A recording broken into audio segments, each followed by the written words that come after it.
know where you went the other day? Where you went? Man, I take a good drive out in the country. I went all the way down to St. Thomas. She let you get say, man. Oh, you mean then? Where you I went to the heart of Barbados. The cave. Straight in Harrison Cave. Down there, sweet boy. That down there by Welchman Hall Gully, down there. Down there, sweet. It had Andromeda Gardens over there too. It real sweet and it free for locals. No, I went the other day. You make a sport free for locals? We try and come down the road. We got come down there. Yeah. Listen, talking about that, you know where I went? Where you went? I went up Animal Flower Cave. Up at, All the way in St. Lucie? yes, girl. There's Now sweet. all don't be for here go back. Listen, You took a good drive too? it's true. It's sweet though. I want She some was pictures outside up there. too. She Yeah, was she's outside outside. for sure. Mm-hmm. Yeah, we gotta get on the road, man. It It's is true. Cause Yeah, I miss outside this COVID thing. This year got you. Got your coop up in the house like it's a chicken. Wow, like that. You know, I miss the most crop over the festivals, moreover. Girl, Yeah, man. don't The remind whole me. town, the oysters, the music, Listen, the people. the events, listen. girl.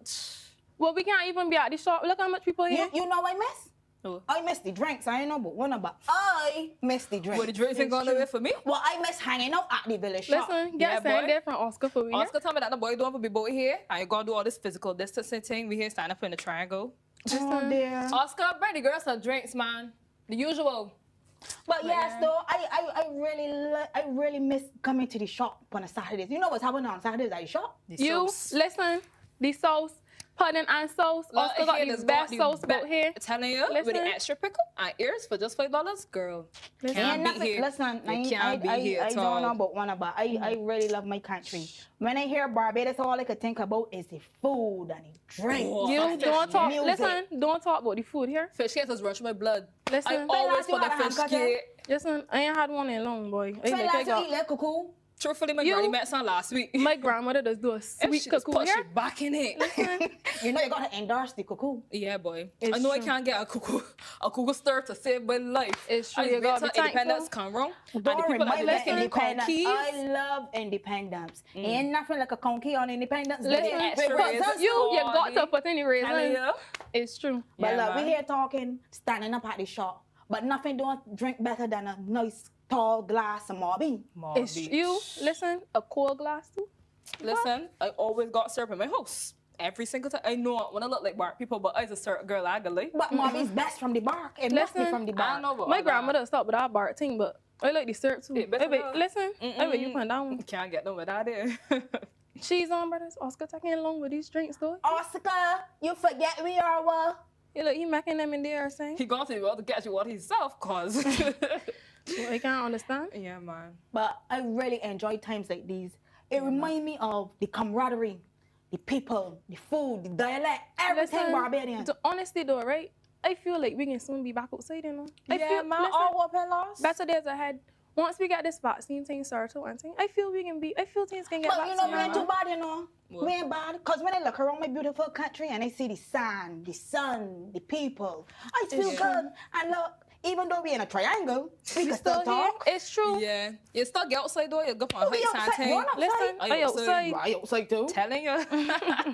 We outside the shop. It's true. Well, at least we outside. It's true. You, Yeah, you man. gotta get out sometimes though, because if you think about this thing all the time, it was saying you're mad. Yeah, boy. You see when the events come back out, I event did. can't miss me. But until then, we will reminisce with our memories. Yeah. It's true. And Good look at the memories shop. of Barbados. Listen, I hope you wear Oscar, cause I'm thirsty. Oscar, don't forget us. Oscar, girl. we like, So it's next week. Yeah. Andromeda. Yes, We if it's can- free, count me Listen. in. It's free for I sure. like freeness. we outside though, for sure. For real. You ain't nothing like that, like, yeah? For real. You listen, cheese on bread is my. Listen, I like to hear somebody Not say. cheese I on bread. Cordy. You That's like a cordy. No, I no. tell when I me miss being outside and cordy. talking to my people, I It's miss true. the language. Miss the people The from out here people- too. What about wanna? Wanna It's miss true. it too? Miss it bad. Bad, It's bad, true. bad, bad, bad. Ain't no way like I that. love, you could hear, you know, a Bajan anyway. It's you. When you hear breakdown, you down. Yeah, That's boy. what I'm talking about. And It's when you're true. abroad, you know it's could hear the Bajans. Of course. It's could hear them. Nobody don't talk like we. Nobody don't talk Nobody like we. friendly like we. Nobody ain't friendly like we. it's true. What else? Listen, everything but Barbados sweet. Sweet to the bone. No way else I like am here. a Bajan. Mom, still got this singing, bro. Bajan. Yeah. You want a Bajan? Listen, and I love it bad too. Yeah, I'm proud. Nothing else I could be. All right then. I am a virgin. So like Oscar can't do with the drinks, man. Oscar forget Finally. me, man.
Hello, everyone. I think we are here in the Youth Café. I hope that people out there in the world can see and hear me. If there's any problems, I'm sure the wonderful organizers will let me know. So welcome to this Youth Café that is focused on skills for the future.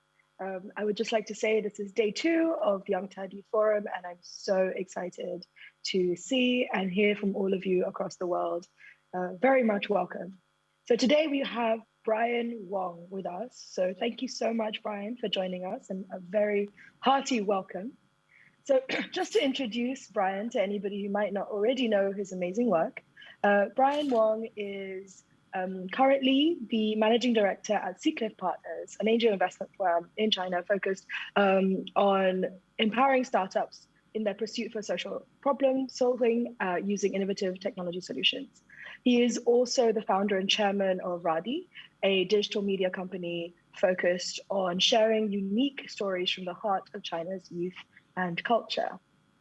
Now, Brian has spent 16 years working at Alibaba, was their 52nd employee, and was really part of spearheading the early globalization of the organization, and has really played a significant role in the Leadership Academy and really bringing Alibaba and what it has experienced to the world.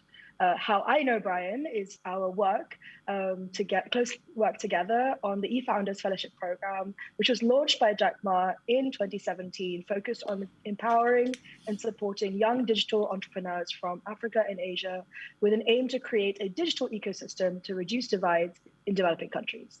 So I would really like to welcome Brian and just say thank you so much for being here to share your view on the skills that young people need for the future. So very welcome. My pleasure. Thank you for having me, Sam. Now, this session is going to act like a Q&A. So we have some questions for you, Brian, that have really focused on allowing young people to understand your view and approach to what the future of skills looks like. And then from there will be an interactive portion of the session where the wonderful audience we have today will be able to send in their questions and be able to speak to you directly. So I hope that's okay. I will be the moderator for today. My name is Sanya.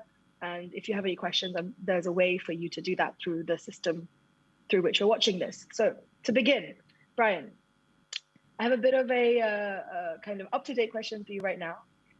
You're based in China, and there's so much innovation going on right now, especially in the post-COVID world, using digital technology.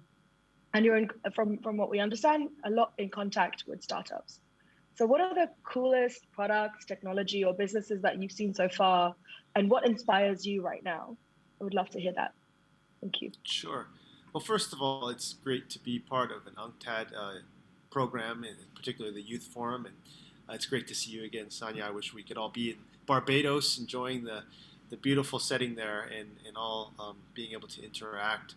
But I'm very happy to be part of today's session. So, with regard to the technology that we're seeing here in China, and this is very much a dynamic place that in a lot of ways reflects the way that technology is impacting daily life. There's a number of cool companies coming out of China, or the entrepreneurs here that are doing.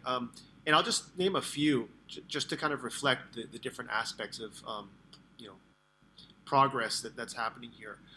One is called Sandbox. It's actually a VR gaming company that was started in Hong Kong that actually has a presence in the United States, but also here in China. And it's one of the most advanced VR experiences in the world. It matches motion capture with VR and really kind of changes the way that people can interact, not only in terms of entertainment, but in the future, probably in many different aspects of our lives. And I think that people have seen a glimpse of that in companies like Facebook with their Horizon project as well. But this has been one of the most amazing experiences that I've really tried that really immerses you into a VR experience that can provide whole new dimensions to an experience. Another company is called EcoInno, and it's really a company that's focusing on developing biodegradable materials through cellulose composite, and it's 100% biodegradable in 75 days. So this reflects kind of this consciousness of environment and sustainability, and trying to create new materials that will help minimize kind of the environmental damage as populations here in China consume more. And then there's another company called Pronetics, which is a genomics and diagnostic testing company that played a key role in testing for COVID, but allowing that testing to happen from the homes and on a sort of individual level without having to go to hospitals and whatnot. So there's a lot of different businesses popping up. I could go on, but you asked what were some of the coolest, so that is just a short list. Amazing. They do sound really cool. I'm excited to see how they innovate and reach us across the rest of the world over the next few years. And then kind of on a more broader level, what are the most important technologies that you're seeing emerge and become more and more applicable that have evolved over the last few years that are, you think, already changing, but will fundamentally change all of our lives? Would love to know what your experience has been. Well, for me, in traveling prior to COVID around the world, and how this is also affecting countries in other regions, I think it's really this advent of financial inclusion that's been driven by fintech, and that's everything from payments to different types of financial products that are enabled through these fintech platforms, even consumer credit ratings. And scoring, and essentially that's everything from identity to bank accounts to payment to access to financial products, and what that enables really is a societal sort of trust system. And by having this trust system, then it enables access to a lot of resources that was previously only accessible to a small sliver of the more wealthy. But I also think that in terms of access to services, it opens up things like being able to rent, these bicycles we have here in China, even daily things like battery chargers and even umbrellas, like things that in your daily life you might think you need to own these things, but now it enables a shared economy to really everybody, because of this system that's in place. Real identity is possible, but also being able to know, what their credit worthiness is, and so you can access everything from financial products to daily products. Great. And, as we're seeing this shift, and I can definitely see the value of all the things you've shared, there's this great drive for innovation and competition, but also a lot of people who are kind of afraid of this change, maybe because they don't know how to use it yet, or maybe for reasons of feeling like life is going to change or there's going to be more issues around people knowing what they're doing, things like that. So what would you say to people who are maybe a bit more apprehensive when this innovation is going on? Well, what I've observed, it's the countries that are that don't really have legacy systems or developed financial systems that are more open to embracing new innovative approaches to how to do this work or provide these services.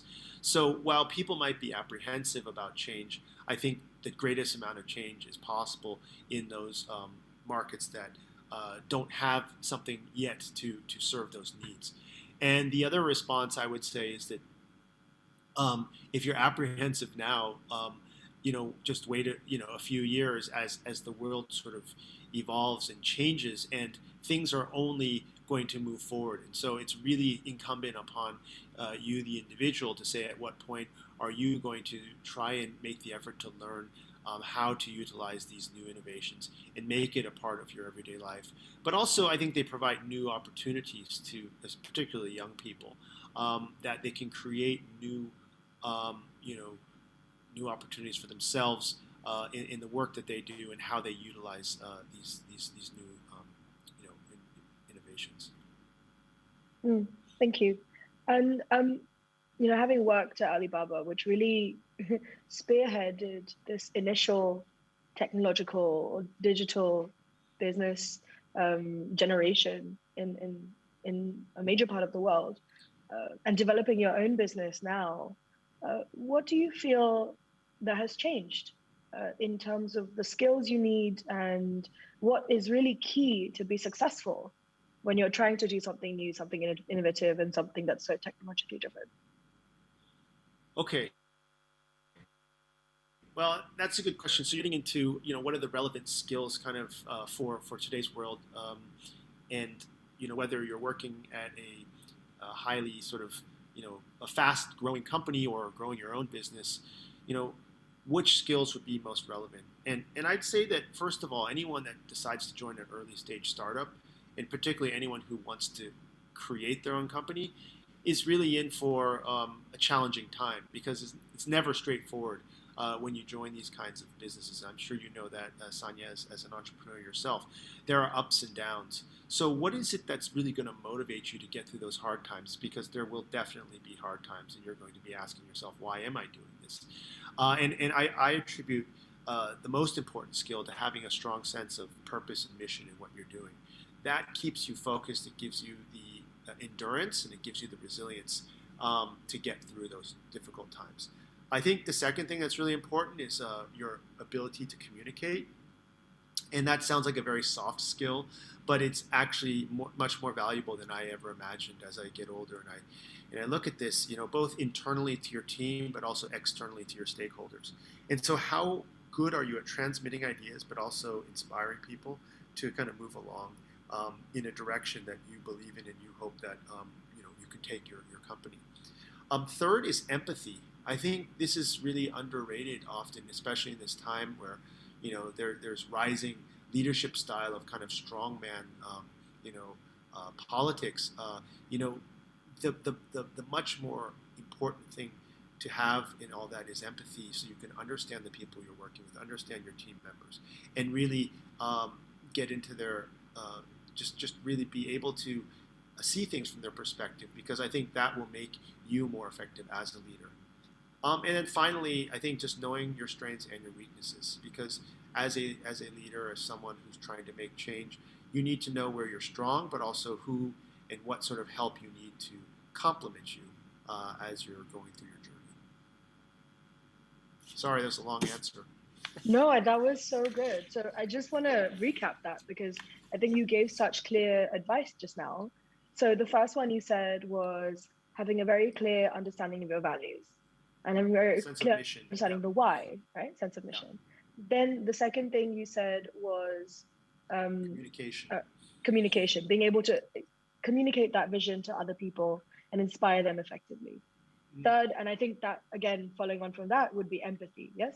Being able to understand other people and then be able to effectively communicate what you really care about. Like, these things really build up together, which is fantastic. And then finally, this idea of being able to be resilient and move these things forward.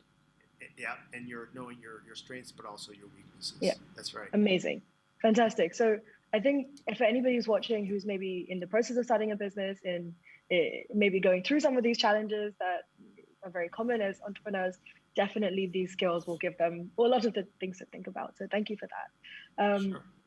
And I think what I'd love to hear from you next would be, in your many travels and having met so many entrepreneurs, both in China, but through the eFounders program and through your various other amazing work, how, maybe you can give us a few examples, or even in general, how have you seen entrepreneurs apply these skills? Like, what does this actually look like in practice, and what has inspired you, or what have you seen really work when applying these skills? Well, I think that many of the entrepreneurs I've seen both in Southeast Asia, South Asia, and Africa, and now some of the programs I'm involved with also involve a lot of European entrepreneurs. And frankly, even in the Silicon Valley where I grew up, I think there's a few skills that I see in all of them that often reflect their ability to be successful. In addition to the ones I just mentioned, which I think most of them do have is reflected in their work. I'd say some really constant or consistent characteristics are also the following. One is curiosity and the ability to constantly learn. I think that in today's, what they call the fourth industrial revolution, or this kind of transformational time in the digital economy, we don't really know where this is going. We don't know what the challenges we're going to face ahead of us, because it's all new territory. So you can't really plan your life. You can't plan the skills that are going to be required to be successful. And so you just have to have this curiosity that really motivates you to always be learning new things. And I think that is something I've seen in many of the entrepreneurs that we've worked with. And it's a very important skill. The other one is a sense of optimism. So no matter how many times you get knocked down, you still have that ability to kind of charge forward, but doing it with in a hopeful way. And this is something I saw very clearly in especially like my ex-boss Jack, who had so many failures in his early life, but those only seemed to motivate him. And I witnessed that it was just almost like a driving force where each time that we faced a setback, he only became more motivated. And that's definitely a characteristic in many of the other entrepreneurs that I've seen or worked with in terms of their personality. And then finally, one thing that might be useful, and that probably sets a lot of the most successful entrepreneurs apart, is having a contrarian attitude. So, when everything, everybody's going in one direction, these really astute entrepreneurs are going in the opposite direction. And people will think they're crazy, they think they're weird, they think, well, what are you doing? And, they see something others don't. And so I think part of that comes from a mindset. You need to challenge anything that you hear and always question, be doubtful, so that you yourself will really figure out if you believe that is the right thing to do, or the right opportunity, or the right trend. And what Jack used to say is, the best time to repair your roof is when it's sunshine, because when it starts to rain, it's already too late. And so, while most people, when it's sunny, they're out lying on the beach or hanging out, on their deck enjoying a suntan, some really clever entrepreneurs are busy at work actually trying to prepare for the coming storm. So I'd say that those three are really important, and I've seen that characteristic often in many entrepreneurs. That's amazing. I think I can definitely see how each one of those would be so important and useful in making a business a success, especially over a long period of time. Curiosity, resilience, and being contrarian, and always pushing yourself forward. Such fantastic advice. So thank you for that. Sure. Now, I would love to know what you think, because there's many of the young people who are watching this will be wanting to be entrepreneurs, but there'll be others who are looking at corporate jobs, professional jobs, or even in the public sector. Do you feel that these skills change depending on the different sort of lifestyle or type of job you're going to do? Or do you think that these are kind of core principles that are applied in different ways? That's a good question. Look, I've worked in all the settings you mentioned, in a startup setting, in a large corporate, even a short time in government. And I think these skills are all relevant, but you're working within a different context. So if you're in a large corporation, or and particularly in government for that matter, you have to understand that it's a much larger bureaucracy. There's a lot more stakeholders. If you're the owner of a company and it's a small startup, the buck stops with you and you make the final decision. And that's both exciting, but it's terrifying as well, because you sometimes say, oh my gosh, I need to make the decision, and what if I make the wrong decision? And you have this sort of analysis paralysis, or you're worried about the implications of the consequences of that decision. Whereas if you're in a corporation or government, you make a decision, but then it probably has to go through 2 or 3 other layers. And so in those settings, you need to realize that oftentimes decisions are about compromise. They're about satisfying multiple stakeholders, and you have to almost be thinking in a more strategic, kind of holistic perspective on, who are the people that you need to change the opinions of in order to get your ideas passed through. And so that compromise also means that you may not be able to get everything exactly as you want it, but you have to prioritize in terms of what is the most important. So that's how I would maybe contextualize these other settings of work. Yeah, so I think negotiation then becomes a really big part of how you apply these different skills and what you're trying to achieve. Fantastic. That's right. And then kind of looking at all of these amazing sort of skills that you've outlined and how they might be applied.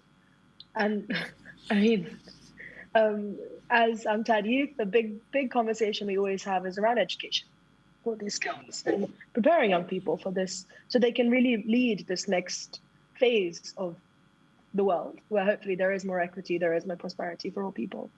So, and it's very much not the case, but do you feel like the system of education adequately prepares young people for this sort of future?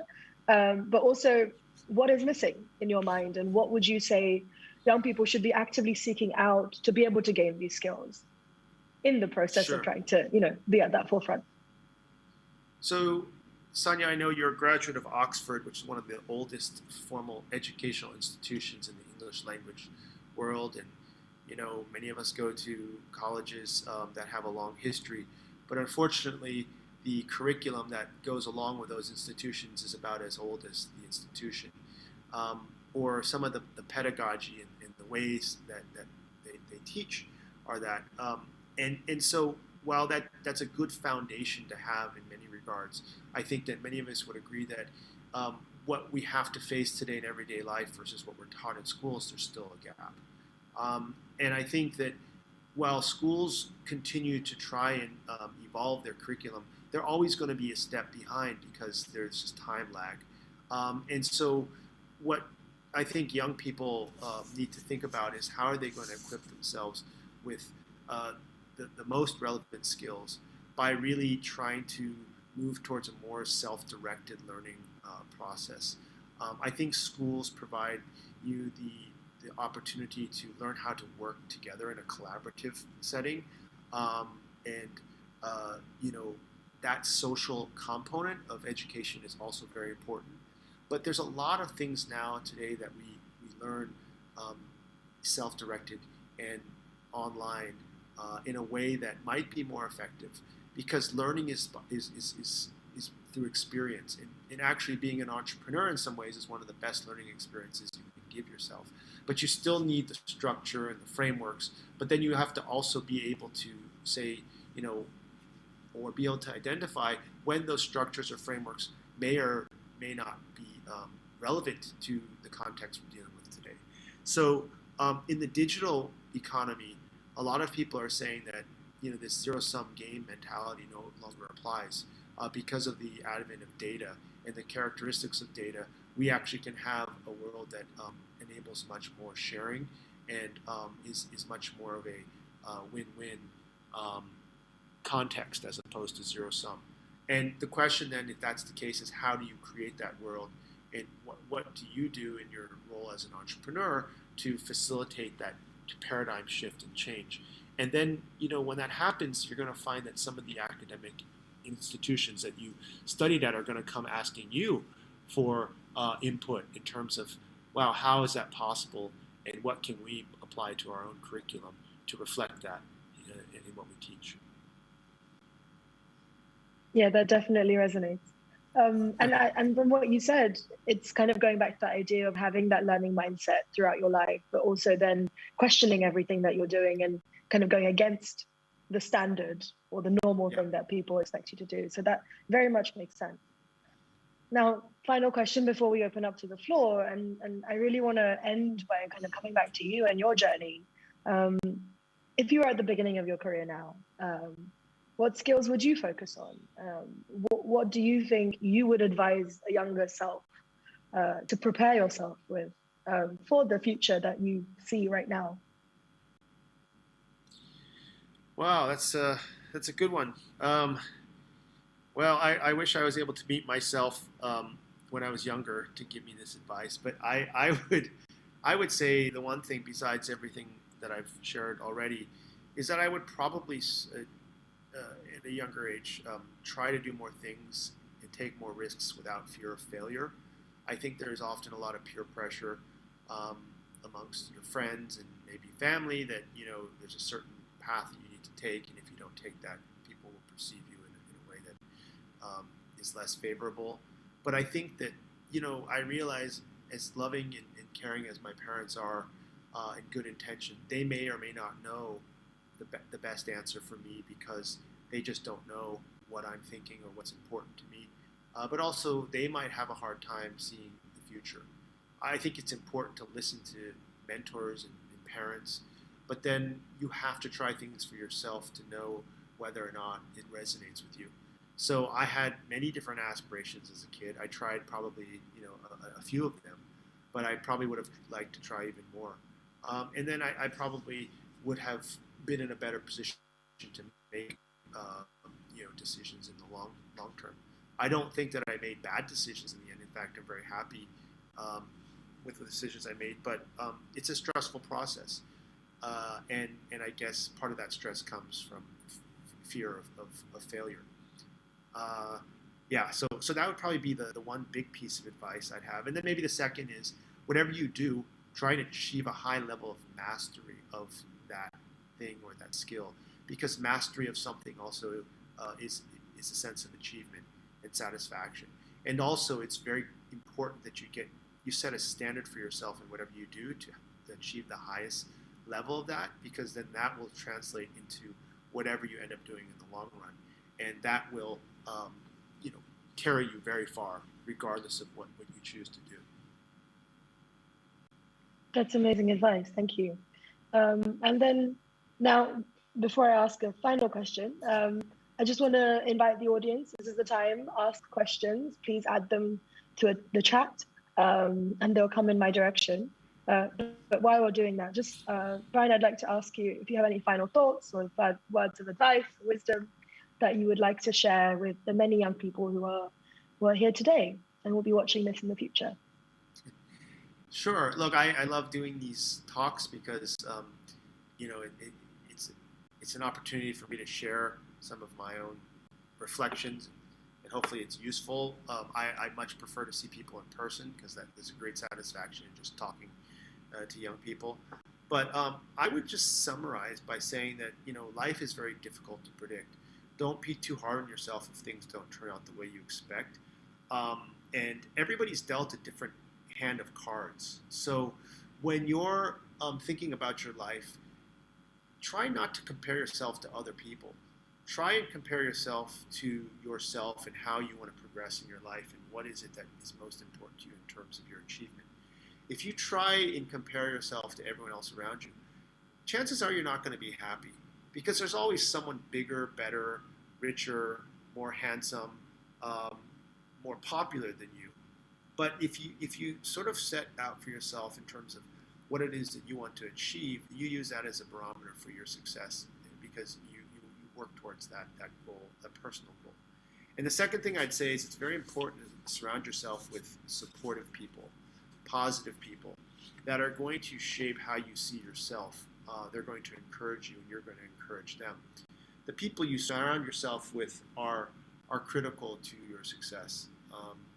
And I found that to be one of the secrets to my happiness. Amazing. Thank you so much. I love that last one. And I think I'm very grateful that you get to be somebody that, we get to ask these questions and be someone that we can surround ourselves with. Whenever you join the Youth Forums, you have so many words of wisdom. So thank you for that. I would now like to encourage anybody who has questions to send them over. They will appear when they do. But in the meanwhile, I have another question as that happens.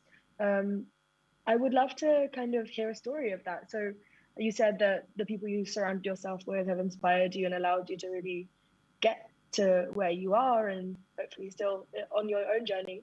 I would love to know what maybe an incident where what someone has said or what you've experienced with someone has really allowed you to really broaden your perspective or really expand your view and achieve something. You're putting me on the spot here. Yeah, so I don't know. I mean, look, I think that oftentimes they're roommates. I've had amazing roommates in college. I had an amazing roommate when I lived in Hong Kong. And I think that some of the stuff that we talked about, and actually one of my roommates in Hong Kong was my roommate in college, so you could say it's a consistency there. I think real friends encourage you to be open and to talk about your failures and also figure out, talking to each other, what's really important to us in our lives. And I think, as I was navigating my career choices, I think we talked a lot about these issues that you just asked me these questions about, what's the most important thing in our life, because, there comes a point when you work really hard and you ask yourself, okay, what's next? Because I can keep going down this road, or I can decide to do something that I really, truly am passionate about or care about. And I think that, the people that literally lived with me were those kinds of people. We could be very honest with each other and share those things without fear of being judged. Look, that's not a great example, but that's the one that comes off the top of my head. Yeah. No, I think that's really great. Like finding people who you can be honest with and won't judge you. I think that's a pursuit worth doing. Yeah. And then I'm still looking forward to the questions coming through. So I will be the one, if it's okay, in the meanwhile. Please. Asking you these questions, and I hope they're of great use to the audience. How about if I turn the tables, Sonia, and throw a question at you? Okay. What motivates you? What motivates you in your life? I see you've been an entrepreneur in many regards. You've gone to good schools. You seem to have a very strong desire to do advocacy for certain issues that are important to you. So why don't you share with us sort of what motivates you and the things that you do to be a Youth Forum ambassador? Yeah. I think for me, and it's very much resonates with the things you said, right? That I've had people around me who've listened to me and questioned me and that haven't judged me and have allowed me to really refine what I care about, and have continued to challenge me to do that. And that has been such a fantastic driver for what has allowed me to do what I have done. But I think more than that, I just said yes to things that scared me and things that didn't make sense and things that challenged me. And I would pick out the things I liked, but also find gaps. So, working in development, you see a lot more failure than you see success. And I always think, okay, how could this be better? And then I would kind of pursue that on an academic level, but also through my own sort of work. I would say, okay, when people have really strong policy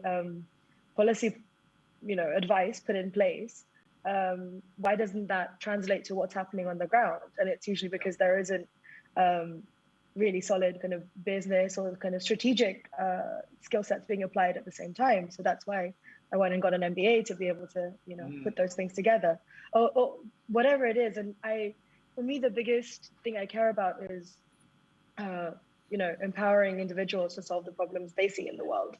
I just think it's the most efficient way forward. So education becomes a really easy jump, but in the context that we're speaking about today. And that's why I was so happy to have this conversation with you and get the opportunity to do so, because it's not just about learning the basic frameworks, right? It's about how do you apply them and what kind of person you are and how do you self-reflect in the process. So and being able to hear from mentors and people who've done this and been role models is a great driver. So that's the reason.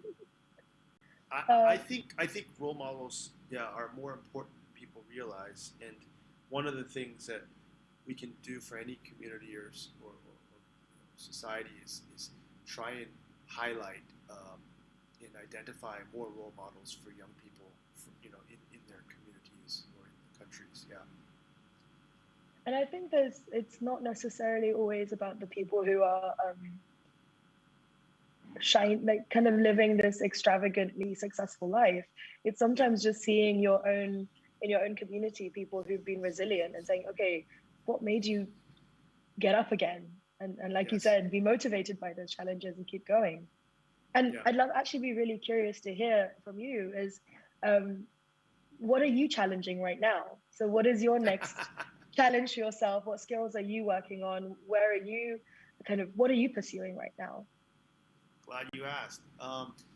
Well, I have a small venture, my media venture, and it's really focused. It's called Riddim, and it's really a passion project that's geared towards sharing stories about Chinese youth culture to the world. And part of the reason I did that is I think that it's important for the world to understand what China is becoming, but from a different lens that we see often in the mainstream media, because that's often concerned with politics and business and economics. But what are the young people thinking about? And I think that's important for a better understanding of the country in a multidimensional way.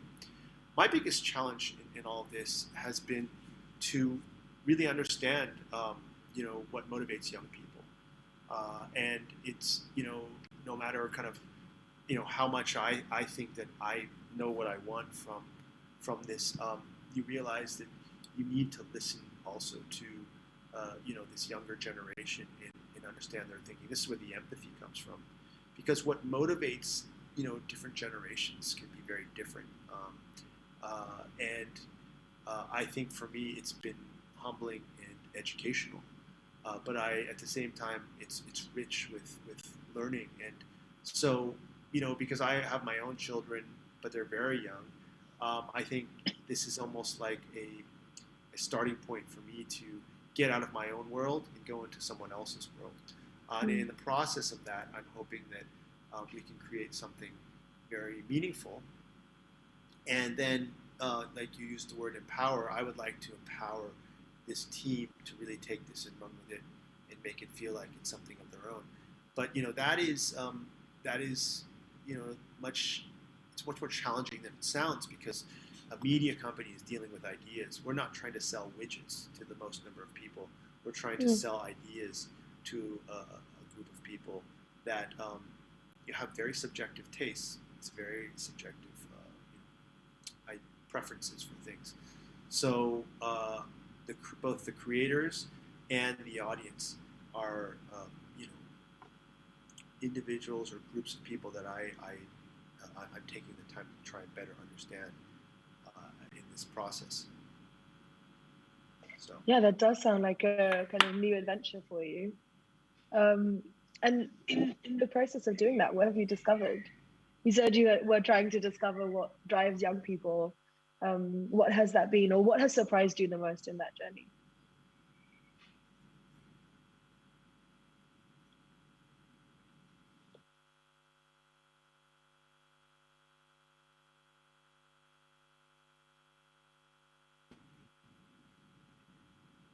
Oops, I'm back. You're We back. had Yes. a break. Sorry about that. Okay. Yeah. I just, if you didn't hear, I just asked you, what have you discovered in that journey about what drives young people, or what has surprised you about that? I think the level of passion that people have for their ideas is really impressive. I think, the amount of rigor that they put on something or issues that they care about. I also think the level of creativity in the ability to come up with new ideas that are a blend of.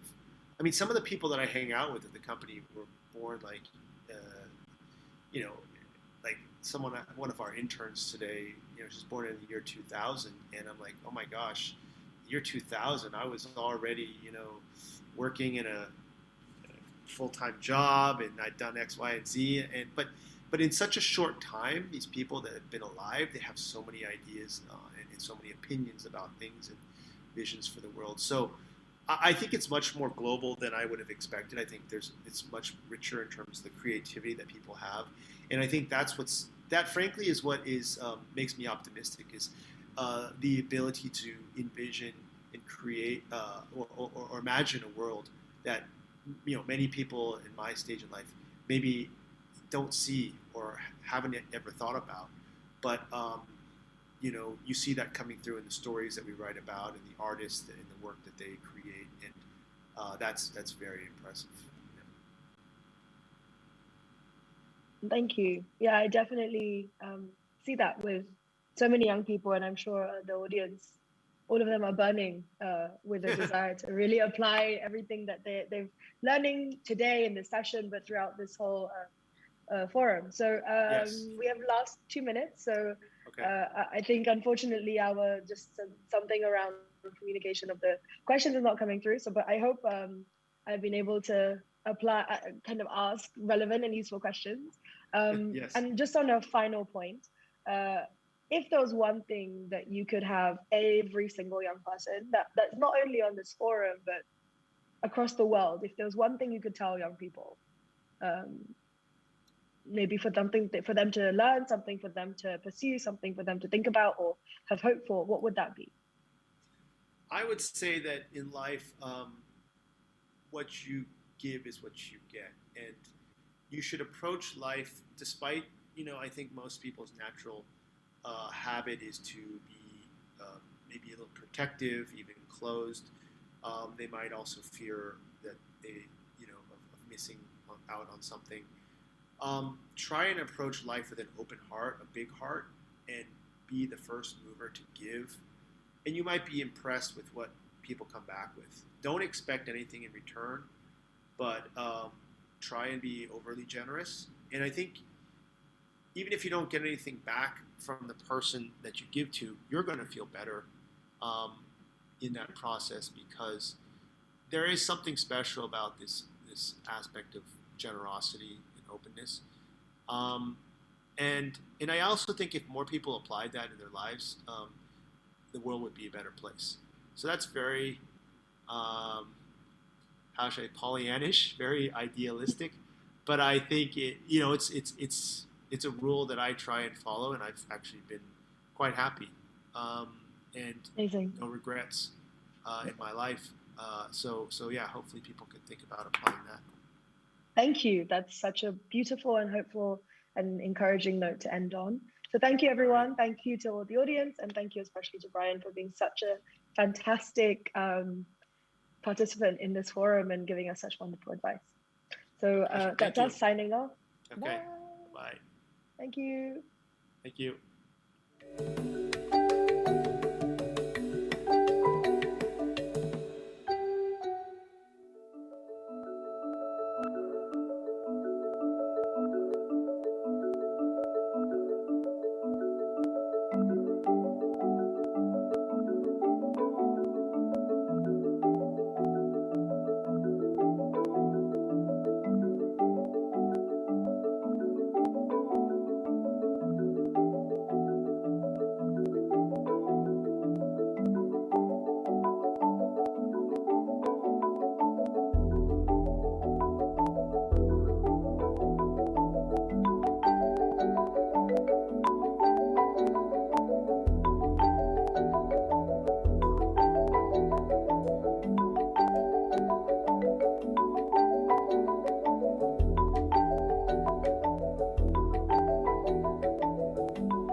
together, pamoja, together, pamoja.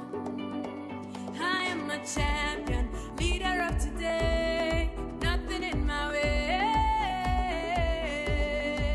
I am the fire, watch me as I blaze. Hear me when I say that I can make a change. 'Cause our time is now alive. Let's stand as one. Stand as one, stand as one, stand as one. 'Cause our time is now alive. Let's stand as one. Stand as one, stand as one. Oh, eh, oh, oh, oh, eh, oh, oh, eh, oh, oh, eh, oh, change the world. Oh, eh, oh, oh, eh, oh, oh, eh, oh, change the world. Oh, eh, oh, oh, eh, oh, oh, eh, oh, change the world. Oh, eh, oh, oh, eh, oh, oh, eh, oh, change the world. Together, pamoja. Together, pamoja. Twasonga mbele, mimi na wewe. We can make a way. 'Cause our time is now alive. Let's stand as one. Stand as one, stand as one, stand as one. 'Cause our time is now alive. Let's stand as one. Stand as one, stand as one. Oh, eh, oh, oh, eh, oh, oh, eh, oh, oh, eh, oh, change the world. Oh, eh, oh, oh, eh, oh, oh, eh, oh, change the world. Oh, eh, oh,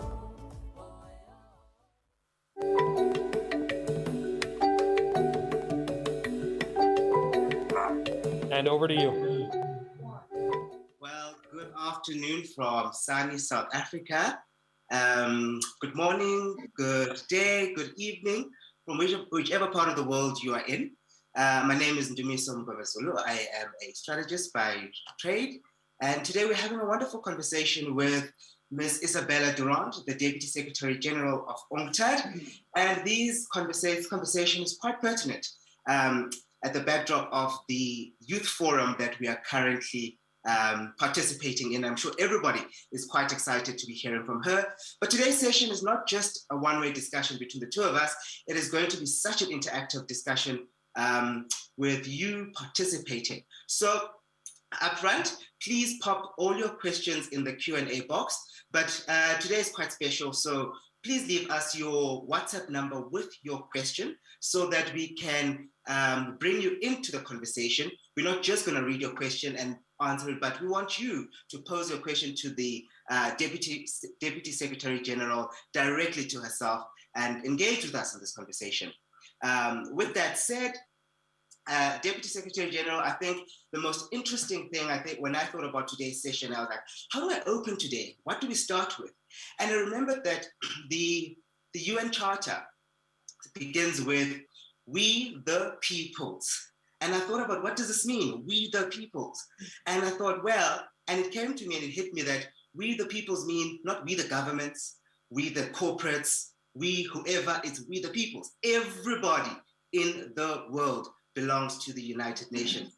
And so I think for me, the most important question that I would like to pose to you before we hear from you is, what would you like to see coming out of this forum? Because it's not just a forum for the sake of a forum. We are the people's part of the UN Charter that spoke to us. So what would you like to see come out of this forum? Thank you so much, and thank you for this invitation. What do I wait? What do I expect of this forum?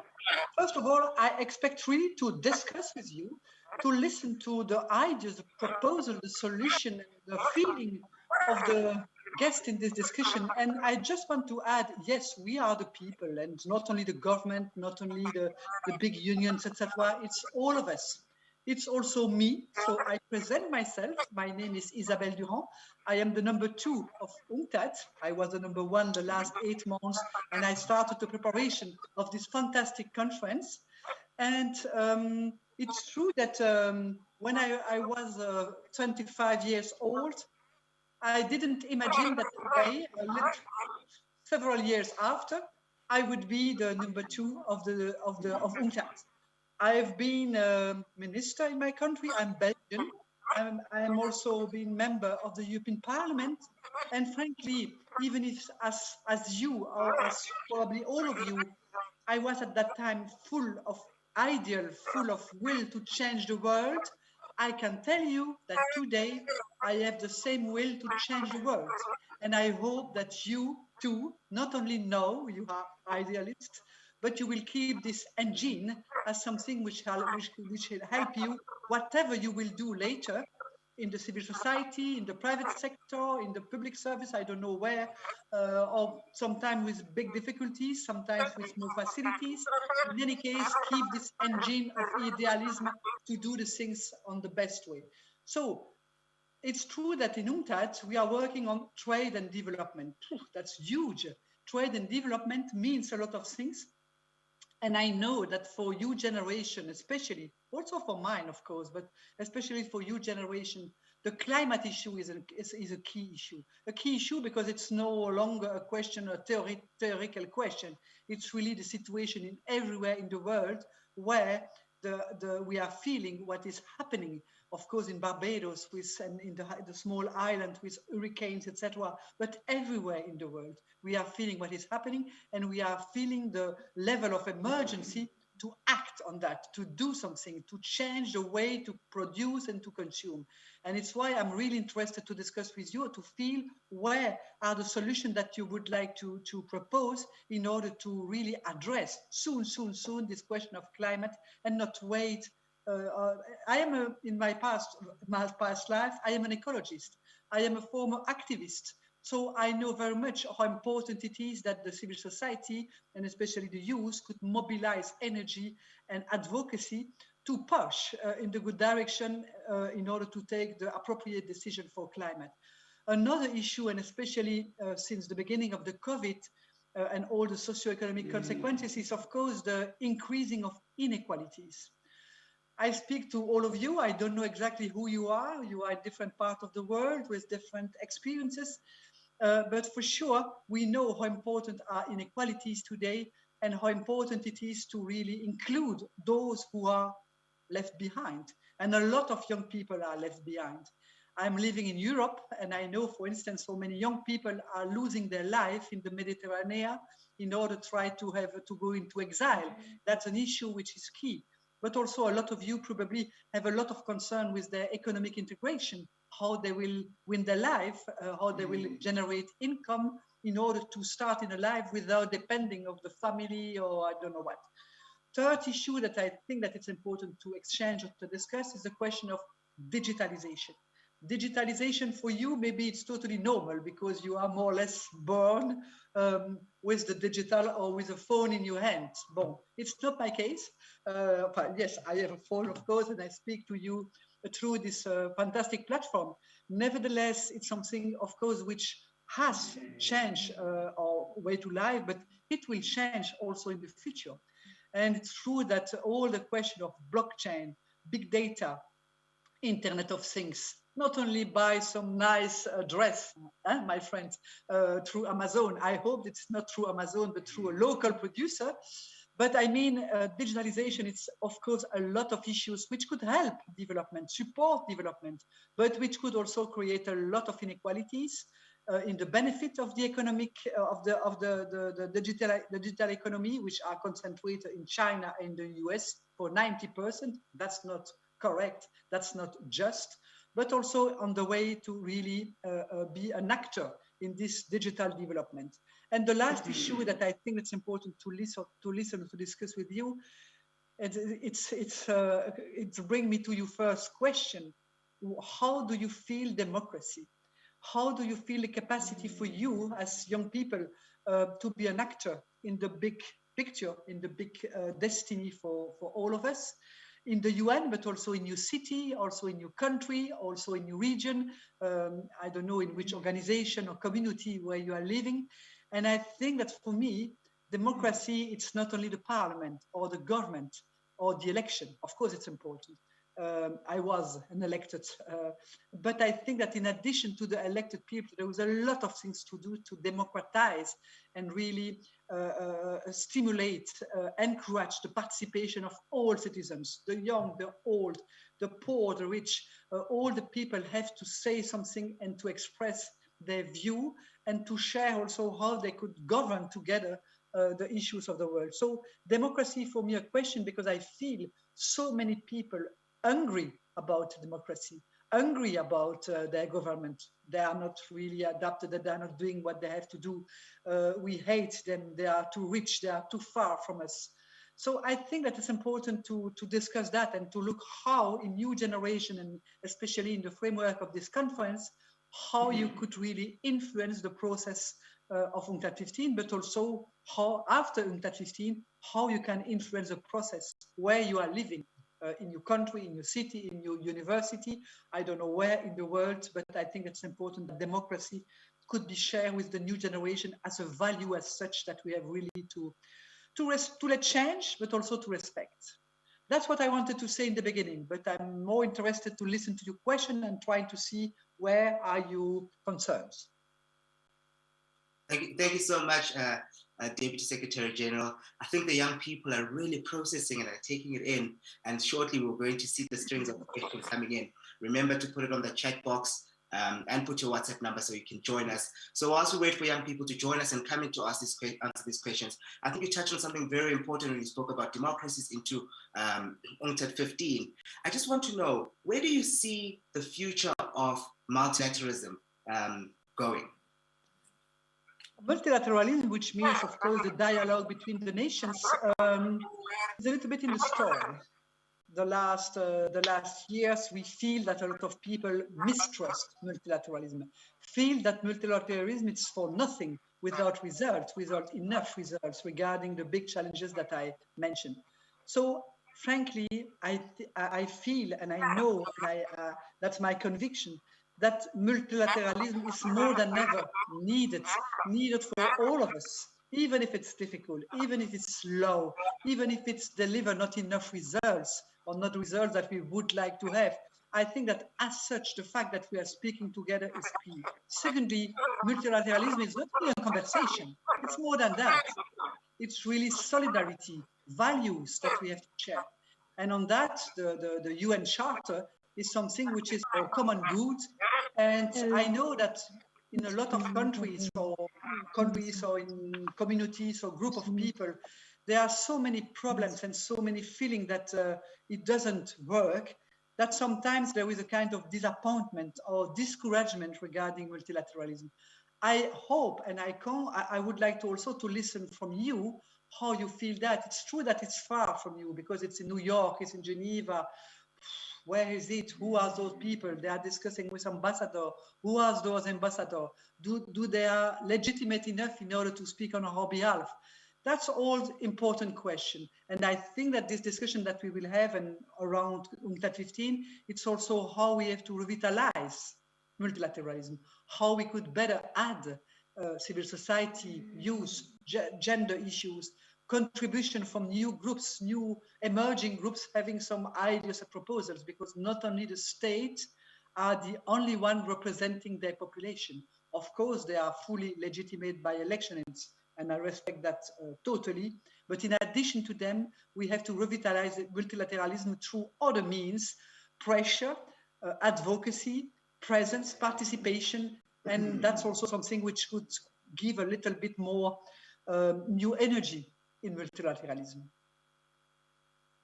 Thank you so much, DSG. I think you touched on a very important thing here. No matter how slow, we keep going. No matter how slow, we keep going. We don't give up. So we've got a young person, Yasmin. Yasmin, the floor is yours. What would you like to pose to the Deputy Secretary General? Hello. Good afternoon, Mr. Durant, Mr. Demiso. I'm Yasmin. Actually, my question is a little more general because I asked it at the beginning of the session. So right now we are very advanced. If you don't mind, my question is, what UNCTAD work are you most proud of this past year regarding COVID-19 response? And well, actually, there are two questions. And the second one is, where do you see UNCTAD in the short term, meaning in 2 years? Thank you. Thank you, Yasmin.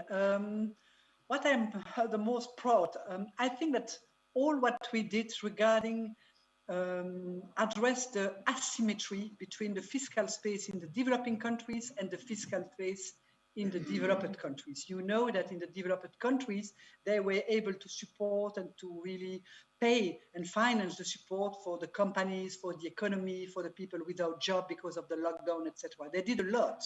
It's not enough, but they did a lot. In developing countries, it's exactly the opposite.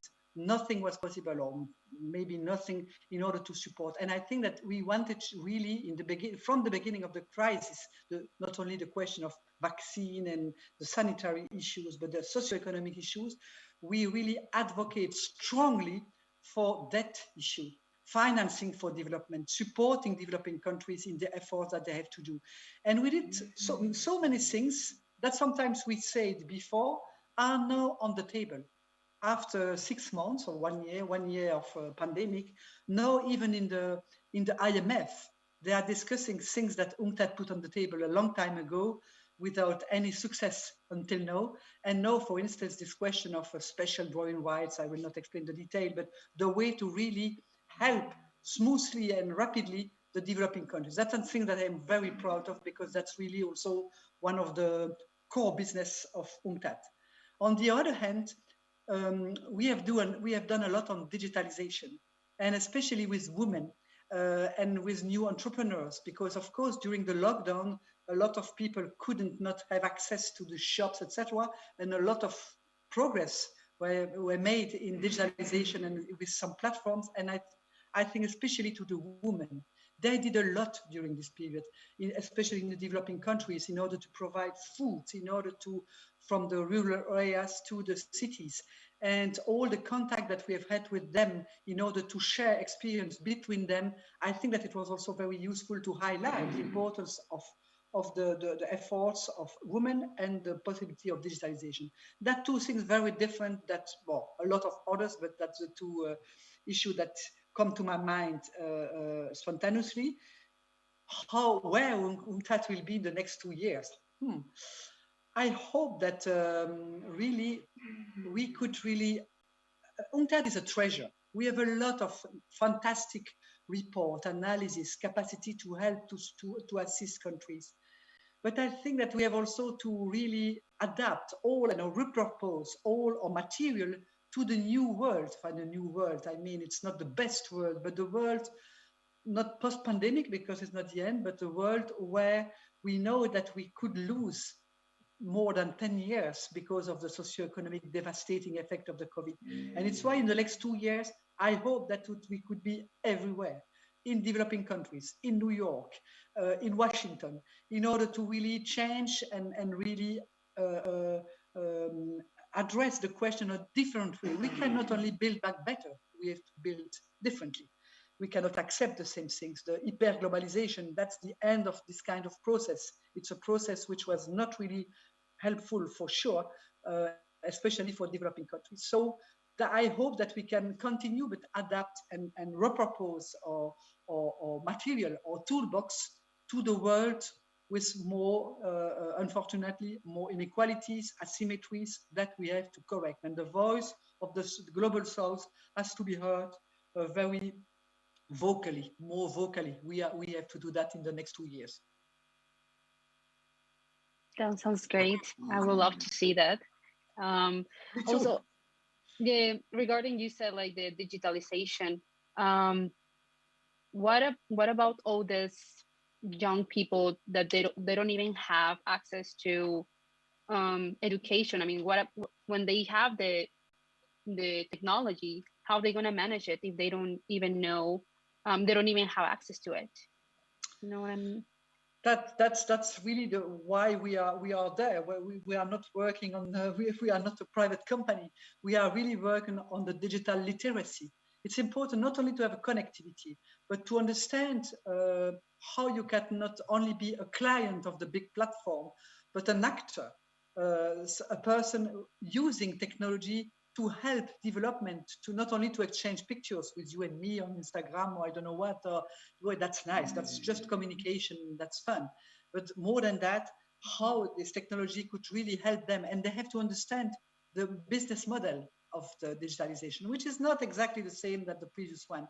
And it's important to, for instance, in the schools, to start learning with that from with the youngest people, the youngest kids, in order to really help them to really be literacy, digital literacy.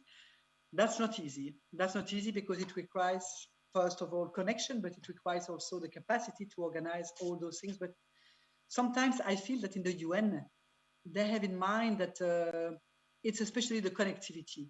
It's not true.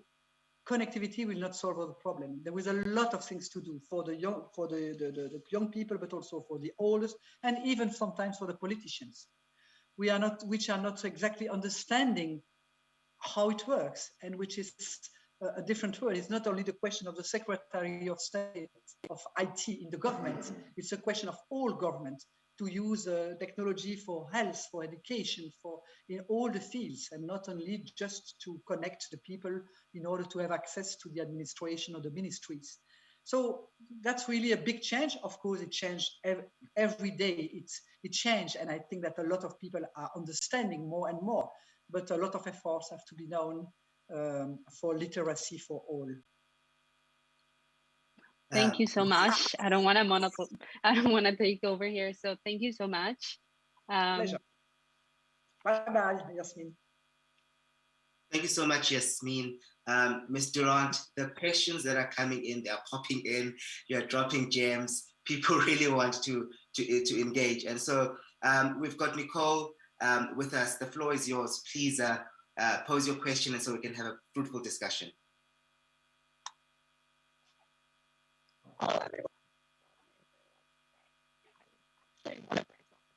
Question.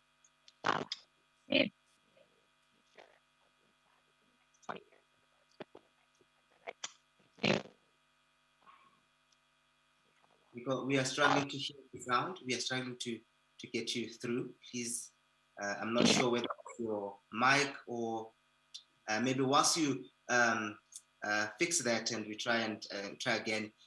Deputy Secretary General, there are questions around a post-COVID world, young people and policy. How do they get involved to create a post-COVID world and from a policy point of view? Before maybe you answer that question, let's give Nicoletta a chance and see if her sound is fine. If not, perhaps we could take that question around. How do young people really, where do they play in terms of policy for a post-COVID world? Nicole, can you try again? So we are not, unfortunately, we are not in the post-COVID world. We are in the COVID world. And it means that I don't know how many times we will need to be beyond COVID. Not only with question of vaccine, even if it's an issue for a lot of people in the world, but also regarding the new socio-economic model and how the young people or the youth could really be involved. I think it is on all fields.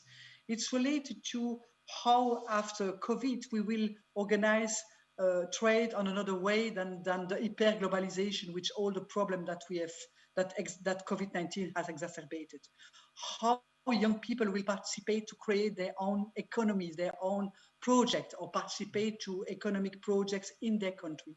How the young people, and especially the young women, will really defend their capacity to be part of the discussion. And I'm sure that in every country, even in my country, or in Geneva, or in Swiss, or in New York, we have to do more to have more women on the table. They will not save the world alone, but I think that this parity, this balance is really good for solution. Thirdly, I think that the new generation has to combine the problems: climate change, post-COVID, economic development, inequalities. All those things are totally interconnected. And it's why I hope that the young generation of the youth could really not do as we did in the past, silo. I am a specialist of economy. I am a specialist on health. I am a specialist in etc., etc. And at the end, No capacity is what you right hand in your left hand is doing, and that's totally absurd. So it's why I hope that, and I feel that because of the digitalization, because of your phone and you opening to the world, you could better than the previous generation trying to work on all the interconnection between the different fields, because what you do in health could help economy, what you do for climate and the new generation of renewable energy, circular economy, all those issues will help environment or climate, but also will help the development, the economic development. So please be not too specialist. Learn something, but keep in mind that all the things are interconnected. And I think that the new generation is able to do that better than the previous one. You've heard it, young people. DSG says that we have to be interdisciplinary. We have to think about multiple skills. And so when we upskill, it's multiple skills. I'm going to hand over again to our young person who's just joined us to try. Hopefully the sound is going to be on your side and you can pose your question. The floor is yours.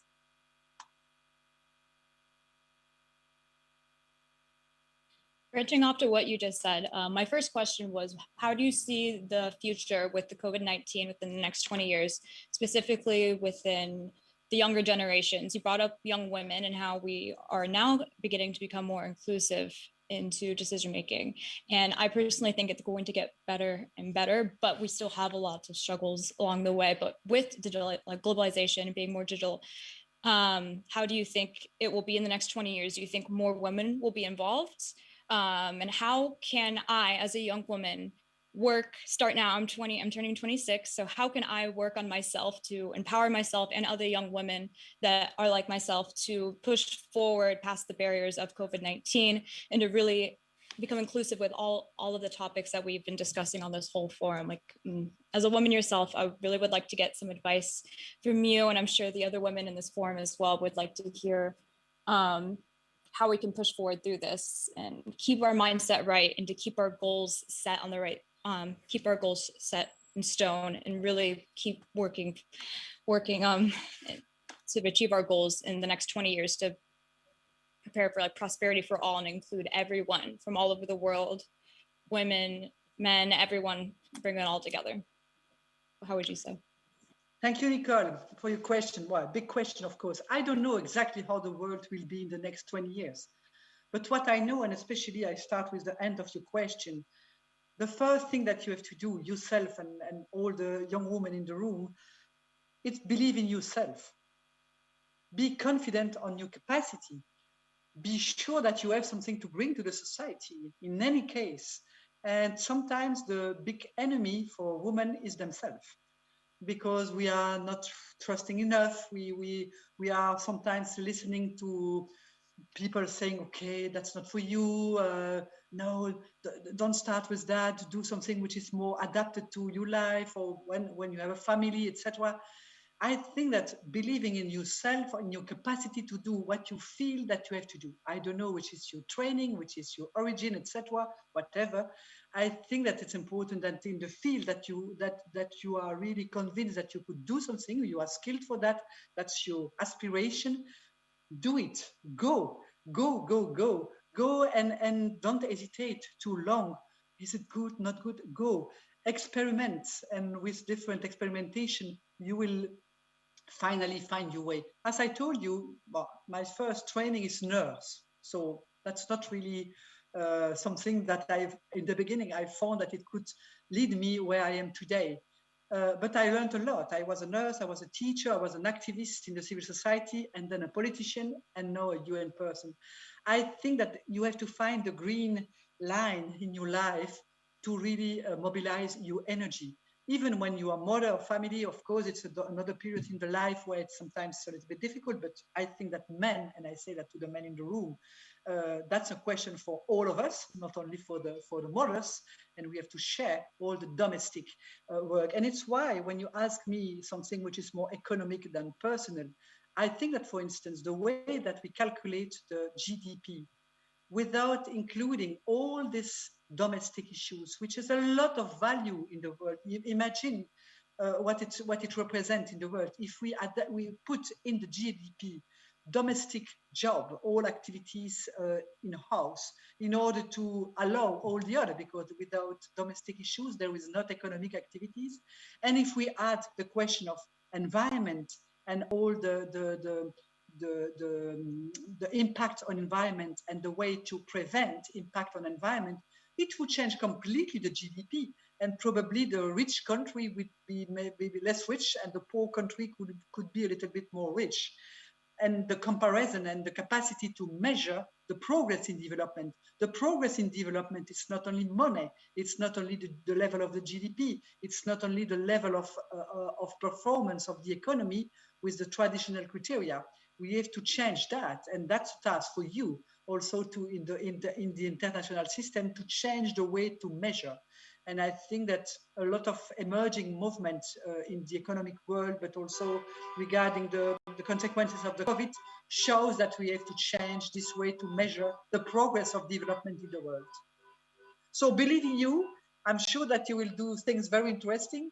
But yes, also the solidarity with others, avoid competition and privilege and more collaborative way to work, and not only competition. I will close the no, it's okay, because there was a car in the street with so many noise, but it's so just to let you know that I think that the competition is not the only value in the world, for sure not. And I think that it's why it's important that you could also develop a collaborative way to work, a co-creation, a collaboration, and all those co is something we maybe will characterize the next 20 years that I would like. Co-development, cooperation, collaboration, and less competition. Thank you so much, Deputy Secretary General. I really have been just soaking it in. I can't even wait for my closing remarks, just to sum it all up, because there's so much. But before we go to our closing remark, we've got one more young person who's just joined us.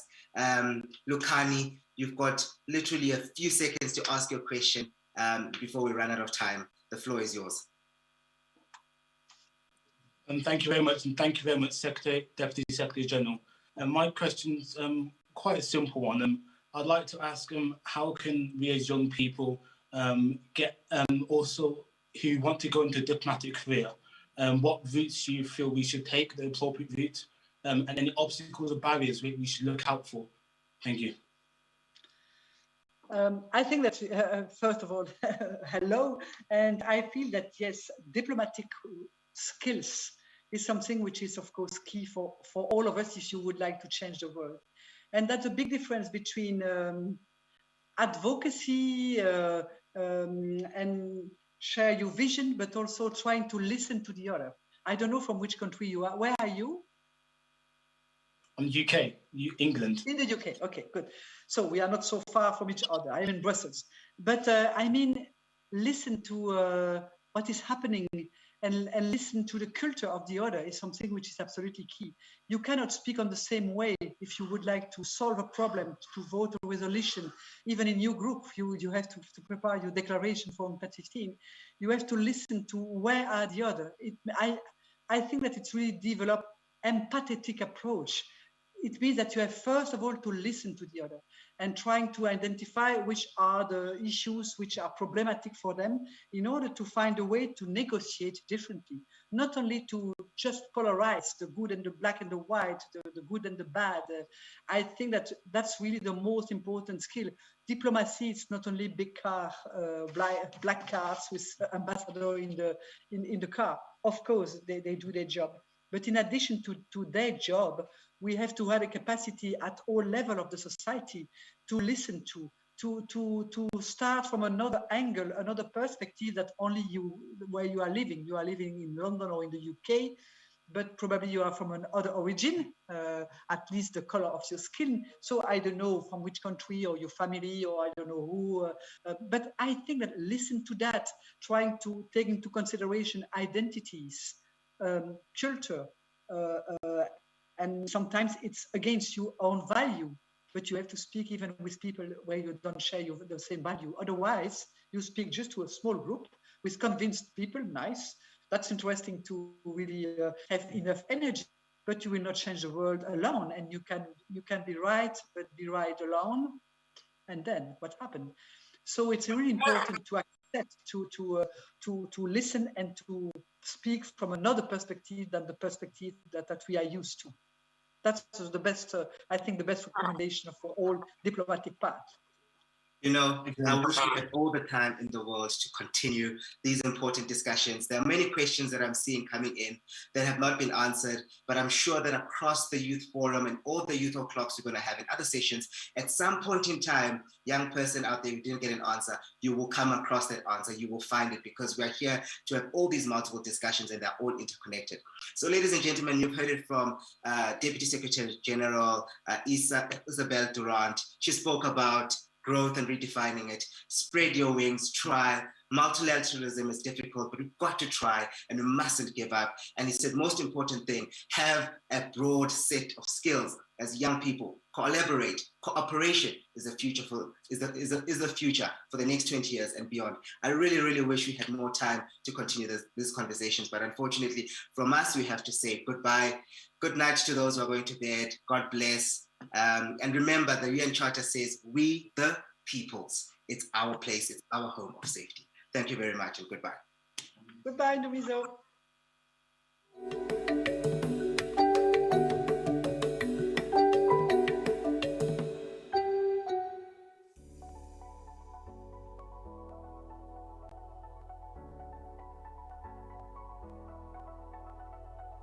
Hi, my name is Regina Seeley and I'm a Pink parliamentarian. Hi everyone, I'm Annetta Jackson from Antigua and Barbuda. Hi, my name is Temba Cadet from St. Lucia. Hi everyone, I am Ashley Brennan and I am from Trinidad and Tobago.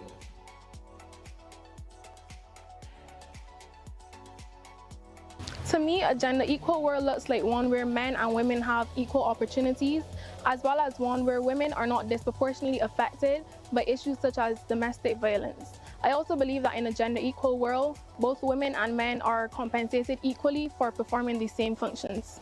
And a gender equal world looks like a place where persons who are LGBTQ+ will not be discriminated against because of their sexuality. To me, a gender equal world is one where there are no gender pay gaps in the workforce and women are afforded equal opportunities to contribute at every level of the workspace.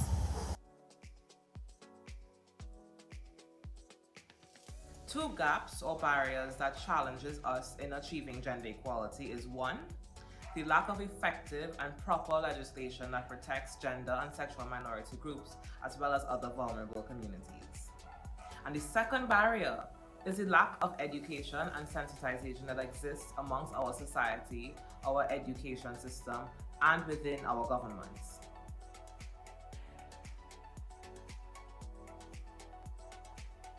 I believe that governments can invest in a gender equal world by passing legislation that allows for equal pay in the workplace, as well as through the judiciary, enforcing harsher punishments on perpetrators of domestic violence.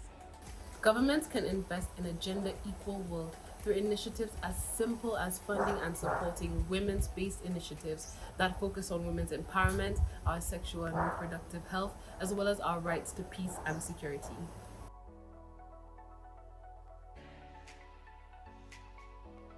In 2021, girls shouldn't have to discontinue their education because of pregnancy. It's not a sickness.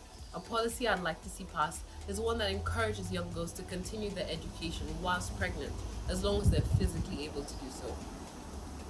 In order for us to achieve gender equality in our region, especially in Antigua and Barbuda, we need to look at removing buggery legislation that criminalizes same-sex relationships, and this will allow people who are from vulnerable backgrounds to feel as if they have a place in our society. I think that the reduction or abolition of the pink tax is an essential policy to assist with gender inequality in the world. And the reason I think this is essential is because in a society, the cost of living for one gender should not be significantly higher than that of the other. One essential policy that I would like to see is a gender policy. Gender policies look at the inequalities at a systemic level and see how can we fix this. What is it that people that exist in our society needs?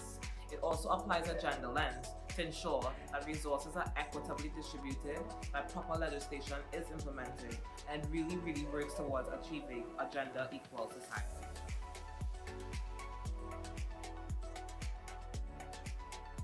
It's important for all governments to know that gender equality is about more than realizing the rights of women. It's about realizing the rights of all vulnerable groups who form part of the gender spectrum. The road to gender equality is long but not impossible. If we all work together in one mind with one goal, we can achieve a more sustainable and progressive society. My message is guided by a quote from Michelle Obama, which states that no country can ever truly flourish if it stifles the potential of its women and deprives itself of the contribution of half its citizens. And I think that this message is important because a society cannot truly flourish or go forward if we have issues such as the existence of period poverty as well as pink tax and also unequal pay in the workplace. So I think that it's essential for governments to address these issues so that they can aid in achieving gender equality. Achieving gender equality cannot happen in silos. We have to ensure that we consult young people as well as vulnerable communities and have them at the center of decision making. Nothing about us without us. We can't continue to do what we would have done in the past. We really have to reimagine a new society and really put our foot down and look at it. What is it that society needs? And ensure that society is at the center of how we plan to chart forward.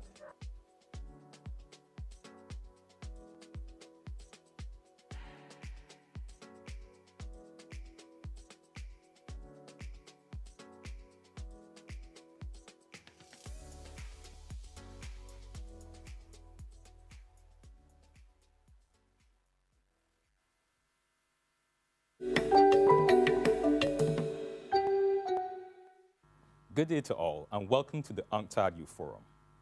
Across the world, the COVID-19 pandemic has endangered the lives of many and has the potential to derail the strides made towards achieving the Sustainable Development Goals. In 2020, millions of jobs were lost, reinforcing and further widening economic inequalities, disproportionately impacting small island developing states, as well as other developing countries and vulnerable groups. The fallout from this pandemic has been catastrophic, and it is inarguable that an equal and prosperous future for all is only possible if there is a recommitment to the Addis Ababa Action Agenda, which seeks to create a global framework for financing sustainable development. How can the international world support the development of the most vulnerable states on Earth? What are the priority areas for funding for developing nations as they make their way through this global pandemic? All these discussions will be the focus of our session, Prioritizing Funding for Development in a Post-COVID World. And to lead on this, we have brought together a panel of bright, exciting, and inspiring youth leaders who are experts in their field and who will help us understand and chart the way forward. Thank you and welcome to UNCTAD Barbados Youth Forum.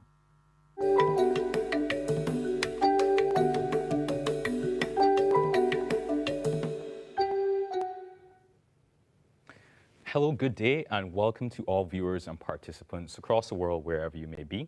Once again, my name is Alex Downs, and I am very honored to welcome you to this special session of the UNCTAD Youth Forum. I'll be your moderator today as we focus on prioritizing funding for development in the post-COVID world. So with me, I have a very special panel, which I'd like to introduce quickly, starting with His Excellency Ambassador Chad Blackman. Ambassador Blackman, he is the Ambassador and Permanent Representative of Barbados to the United Nations and other international organizations in Geneva. Good day, Ambassador Blackman. Good afternoon, Alex. How are you? I am good. Thank you very much. Also with us this morning, we have Mr. Mario Jordan Fetolino III, and he is the Chief Financial Officer of RCT5 Global Inc. Good day, Mr. Jordan. Pleasure. Also with us, as you can see, we have Ms. Sanya Rajpal, and she's the Business Strategy Development Consultant for Factory 42. So good day, Ms. Rajpal. And finally, but by no means least, we have Mr. Nathaniel Leketempesi, and he's a Senior Associate at Deloitte in Indonesia. Good day, Mr. Leketempesi. Awesome stuff. So quickly, I know our time is short, but I'd just like to run through with the guests and get their initial opening thoughts on the topic, and after which we will have a question and answer segment, which you can submit your questions via Slido. So I'd just like to turn it over to Ambassador Blackman. Given the topic, as we've seen, prioritizing funding for development in a post-COVID world, what are your initial thoughts on how we can go about addressing this? Thank you very much, Alex. Well, in a very short time, I'll try to be as succinct as possible because, of course, it's a very broad area. But to put it into context, over the course of the last 2 or 3 decades, the growth prospects of developing countries have been largely tied to that of 2 parameters. Firstly, the success of economies in the developed world, and also, secondly, a multilateral system that either one, wants to give preferential consideration for developing countries, or is built invariably on moving criteria that does not really take into account of the vulnerabilities and inherent inequalities faced by most vulnerable countries. Now, I must remind the audience that these inequalities and vulnerabilities that we're talking about did not only commence after COVID-19, but actually existed before. But invariably, the pandemic has only made them a lot worse and made them more glaring. Now, given that reality, there must be a clear understanding and appreciation by the global institutions, whether those be political, diplomatic, financial, or technical, that the current global model for development must become fit for purpose for the realities of the most vulnerable developing countries. There has to be a sustained and well-financed capacity building exercise across the world, embracing all the institutions globally, taking into account the realities of developing countries. So of course, for example, our Prime Minister Motley, has called for a very long time for there to be a vulnerability index. And what does that look like? You need an index where you can measure the vulnerabilities and inequalities that countries face based on their own realities. Then when you take those measures and outcomes, you take that information and design a set of policies across the world to be able to treat to that.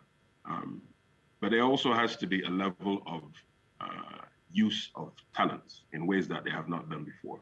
We've seen over the last year, Alex, a circumstance where technology is even more at the forefront for our economies. Who are using the technologies on a day-to-day basis? Our young people. And therefore, young people, therefore, must be, one, not only at the forefront, but they must lead the charge in the remodeling of the global economy. Governments must work with young people. The international financial institutions must do so. And there must be a very clear, well-articulated architecture that allows for talents to be able to brought to the fore and moving forward. So the international community cannot do things in the way that it has done before, but there has to be a very clear, well-articulated blueprint. And one of the things that I certainly would like to see is that the Youth Forum, discussing all of these issues in its various complexions, placing before the members of UNCTAD and the international community, how can we build a new world that is sustainable, that is transparent, and that takes into account the vulnerabilities that many of our countries have. Because let's face it, the young people of today are the ones who are dynamic. They have a lot of ideas. They go to school and they study. But it is one thing to study and go to school, but if you don't have the opportunity to apply that intellect and those ideas to the global economy and the market and the development structure, we're going to be constantly in the circumstance that we're in. So to answer your initial question, how can the world support? We have to take into account where countries are at. What are the gaps that also exist in terms of causing countries not to be able to reach these objectives? And once you can then find that matrix to close the gaps, bringing all stakeholders together, then you will start to see the movement of attaining these objectives come closer as we move forward. Awesome. Thank you so much, Ambassador. You've shared some pretty interesting thoughts initially there, speaking about the process of this concept of a vulnerability index. So I'd just like to ask Mr. Federlino, given the Ambassador's opening statements, what are your thoughts then on how we can prioritize funding for development in a post-COVID world? Well, the thing is, for a lot of developing countries, so I'm based in the Philippines, and the key here is as long as entrepreneurs work on things or ideas that are essential and they're needed by the market, it's easy to get the funding that is required. Even at this point in time, it's usually the best ideas that gets funded. It's true before the pandemic, and it will be true after the pandemic. So it's important as an entrepreneur to really know what is relevant, what is needed, and what really is an important contribution to redevelop the markets. Because as the good ambassador said, there are a lot of gaps, and that is true in the market.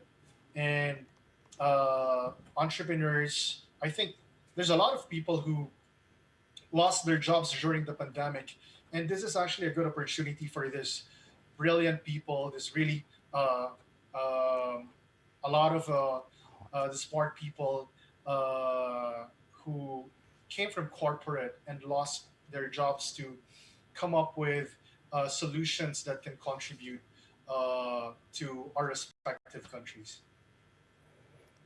Thank you so much, Mr. Federlino. Again, sharing some very interesting concepts, especially as it pertains to being an entrepreneur in this COVID-19 environment we live in and the post-COVID world.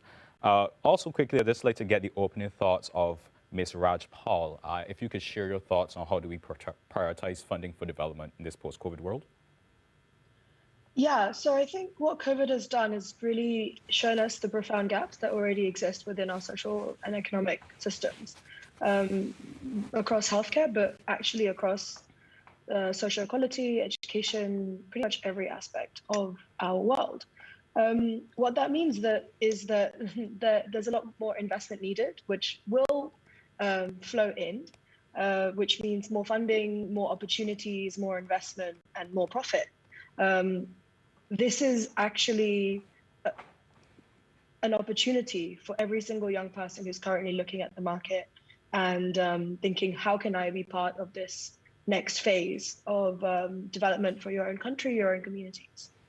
But I think what I would say is that, and if I take a step back from my own personal experience as an entrepreneur, but on a broader scale, what matters most is the type of companies and the type of organizations that we build, that we work for, and that get funded, right? So there are social enterprises that have impact. There are just plain up companies that have impact because they provide jobs and generate income and have a GDP impact. But is that enough? I think that's the next question we need to ask ourselves. Is it just enough that a company will create jobs and still have a negative environmental impact? Or do we, as young people, have the opportunity to be more ambitious in the way that we build companies, in the way that we choose our employers? And this is where we can start to be kind of a little bit more rebellious and say, okay, not only am I not going to work for a company that has a negative social, economic, environmental impact, but I'm actually not going to work for a company or build a company that's just net neutral, that's just about doing enough to cover their negative impact. I want to work for a company, I want to build a company that has a net positive impact and is able to create more value than it takes, and is able to transform and generate value for its community, for its company on a social, economic, and environmental level. And that's really ambitious, but that's the potential of young people. And to get there in a broad sense, what this allows us to really think about is how do we get there? And technology really provides this opportunity, but it's also really important to remember that technology is just a tool. It will be as meaningful and as useful as the people who create it, who use it, and who control and fund it. So it really comes down to the way that people think and imagine the next set of solutions that are necessary in the post-COVID world. For me, this comes down to education. It comes down to education in terms of how we understand technology, entrepreneurship education, but also humanities. So do we understand the historical and social context within which we are building businesses, in which we are choosing where to work? And this education is what will allow young people to take most advantage of the funding and the growth that is coming out of this COVID world that we're currently stepping out of. So my kind of starting and ending of this entire conversation is, let's make the most and be really ambitious to make net positive decisions. And let's be really ambitious with the way that we imagine our work and our companies. Thank you so much, Ms. Rajpal. I definitely can agree with a lot of what you said there, especially the part where you said let's make the most and be ambitious, especially as young people. That is something I think we need to take to heart in everything we do, especially as we're discussing this funding for development topic. Finally, I'd just like to get the thoughts of Mr. Leka Tompesi on this particular topic. If you can share with us just your thoughts on how do we prioritize funding for development in this post-COVID world? Thank you. So as Mr. Ambassador said, Mr. Magalan and Ms. Sonia also said, it's all very true. You know, it's a problem that we've been facing before the pandemic. And at this point of time with the pandemic, especially in countries such as developing countries in Southeast Asia, Africa, and other regions as well, as I'm based in Indonesia. With my own personal experience, yes, I do work in Deloitte as I'm working as an employee, but also at the same time, I have started my own business during the pandemic, right? During the pandemic, and I've learned a lot. I've really learned a lot, and some of the figures that we all know, the SMEs globally, there's a huge gap in funding. It's about $5 trillion US dollars, right, in unmet funding. And with these SMEs, yes, they definitely don't, they don't give up, they don't give and contribute the most GDP in countries, but they are very significant in terms of entrepreneurship and also our employment rate, right?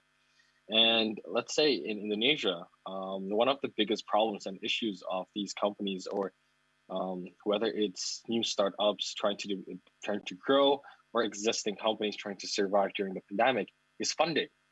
And it's because for us, it's actually more because of the government rules and regulation on how hard it is to get funding. It's almost impossible for, if you are a new company or you are a new startup in the market and you need funding, whether it's for expansion or, you're just doing your startup, whether it's in the tech sector, healthcare sector, they don't trust you. Banks don't trust you, right? Whether you have assets and anything, they don't trust you. And what is really important, in my opinion, is also taking what Ms. Sonia said, that education is key. Education is key, but also teaching these people, my generation and the generations that is about to come, about what are the ways that we can find funding in non-traditional aspects, right? Back when we were in university and we were in high school, they really focused on, okay, if you want to go for funding, you take a debt, and they make it sound so easy, and it's not, right? Whether it's taking a debt from the bank or, whether it's fundraising for your company, it's really hard. It takes a lot of time. And for me, it's teaching the world today, right, that we have to look into non-traditional ways for funding. And that is one of the ways is looking into the private sector of how we can bridge the private sector and SMEs, micro businesses, and all these businesses that are trying to start up, right? And to provide that help of funding and that ability of developing a good foundation for businesses, whether it's in the aspect of business plans or in the aspect of fundings for them to grow and be on their feet. So from me, I feel like it is very important for the existing corporations today, as well as both the private and public sector, to give that help that developing companies and SMEs and micro businesses to actually grow and at least have somewhere to stand on. Okay, thank you so much, Mr. Leka Tompesi. Again, very, very salient points and very interesting points that we've had made by all our panelists this morning. I'd like to, at this stage, once again, as I said, open the floor to the questions that we have coming in from Slido, because there's so many coming in, and the guests, said so much. The first question that I'd like to pose is to the ambassador. We've had a question come in, and this is specifically as it relates to SIDS. The question is, what do you think SIDS like Barbados should be advocating for in the 21st century to ensure adequate funding for our developmental trajectory? So once again, what do you think SIDS like Barbados should be advocating for in the 21st century to ensure adequate funding for our developmental trajectory? Thank you very much, Alice. Firstly, I can say off the bat, there has to be a level of policy space that allows one, going back to what I said, that takes into consideration for our vulnerabilities. Barbados, for example, is classified as, upper middle income country. But because of that, accessing concessionary finance in circumstances where a natural disaster decimates your country, or there's some massive external shock like COVID-19, you can't access that. So therefore, given that our reality is that every year, countries in our region and across the Pacific, for example, face those realities, there has to be that carved out space for SIDS that take into account our special challenges. That is the first thing. But then the second thing is that one of capacity building. Many of our countries are faced with realities where we want to grow, we want to compete, we want to export, but we don't have the capacity to do so. And the international community, and by that I mean the international organizations, I mean the financial institutions, must now work with SIDS, okay, in trying to be able to develop or help us to develop our capacities for export. And one of the things that I've looked at is the whole issue of advanced manufacturing. Now, a small country like Barbados or Tuvalu or Vanuatu may not be able to build, for example, cars. But there are other things that we can do that are in demand in the world that we must be able to also, one, produce for our domestic realities, and two, for export. And the reason why I say for our domestic realities is this. We've seen in the advent of COVID-19 over the last year, the need for the importation of ventilators. We don't produce those at SIDS, but we need them. But it must not always be that, for example, when there is a pandemic or an external shock, that we have to import them. But even if we don't produce the final product, we have bright young people in Barbados, in Trinidad and Tobago, and kids all across the world who have the intellectual knowledge to create these things. So even if you don't have the capacity to create the final product, your intellect must now be translated into premium value, backed by intellectual protection. And that is, I think, a comparative advantage that SIDS have, and we must really start to use it. And then it also brings us then to our educational system. Of course, sometimes it's a very touchy topic across the world, but what are our young people studying? Okay, so it's one thing, for example, to study, let's pull something out of the air, management. But if your economy is needing to go in the direction of, let's say, advanced manufacturing or agriculture based on technology, our people ought to be encouraged to move into that direction, so that they can now see that, you know, the world there's a huge demand, let's say, some part of the world for these goods. How do I learn to do that? How can I produce these things? As I said, production not only in terms of a physical good, but also the intellectual thought of it. And another thing I want to touch on, going back to your question just now, but from a previous point, we have to also look at the whole issue of crypto finance and digital finance, and how can we translate that into development, okay? For a long time, of course, for the last couple of centuries, we go to banks and financial institutions. You may have a brilliant idea, and you go to them and they may not give it to you. But how do we leverage now a new world, a new age, of which many of our young people are doing? A lot of our persons are into Forex and online trading, I'm sure that's no secret. But how then do those persons in that space see themselves now, not just as a person, okay, I made a trade, I put in a trade at 3 in the morning, and they made X dollars or X euros or whatever. How do you get those persons to be also civic-minded, to become also financiers to other young people or to the overall development?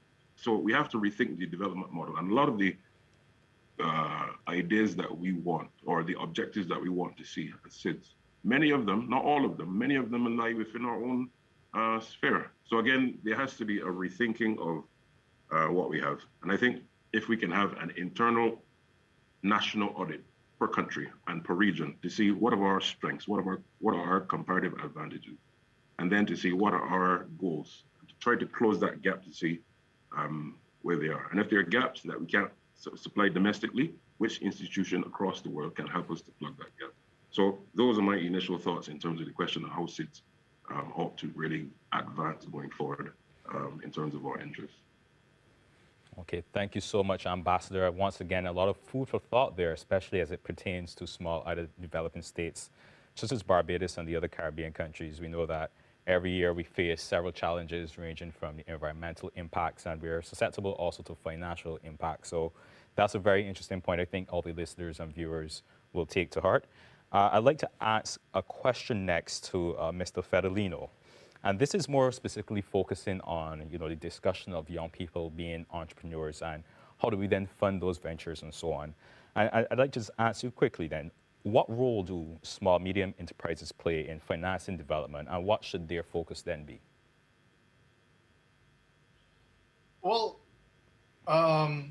SMEs play a very important role in development of any country. I mean, for Philippines, for example, a lot of majority of our employment depends on the stability of these SMEs, and which are unfortunately has been affected by COVID-19, mainly because a lot of them couldn't operate.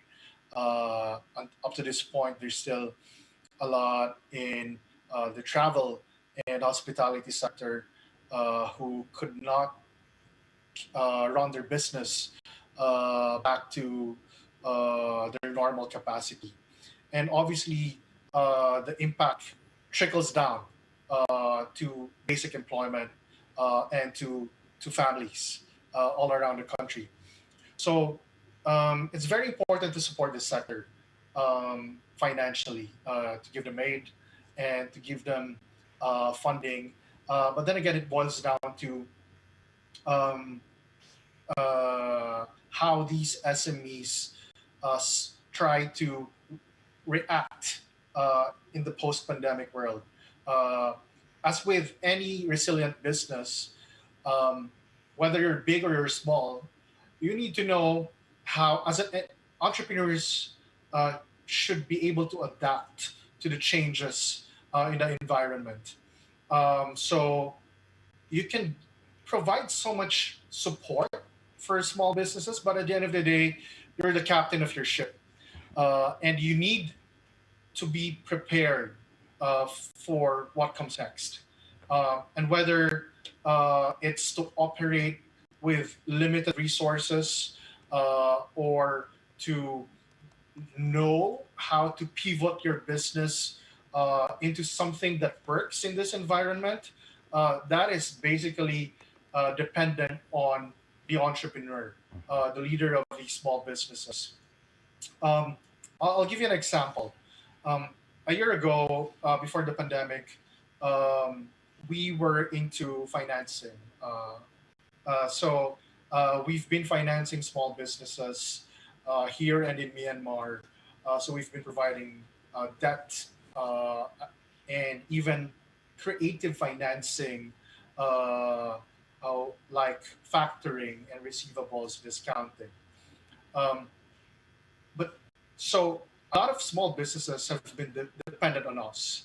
But when the pandemic hit, our usual models had to be changed, had to be tweaked, and it had to adapt to the new environment. Because basically, we can't just give money the way we gave money before the pandemic. We had to change and come up with ways on how to provide the money that our clients needed in a sustainable manner.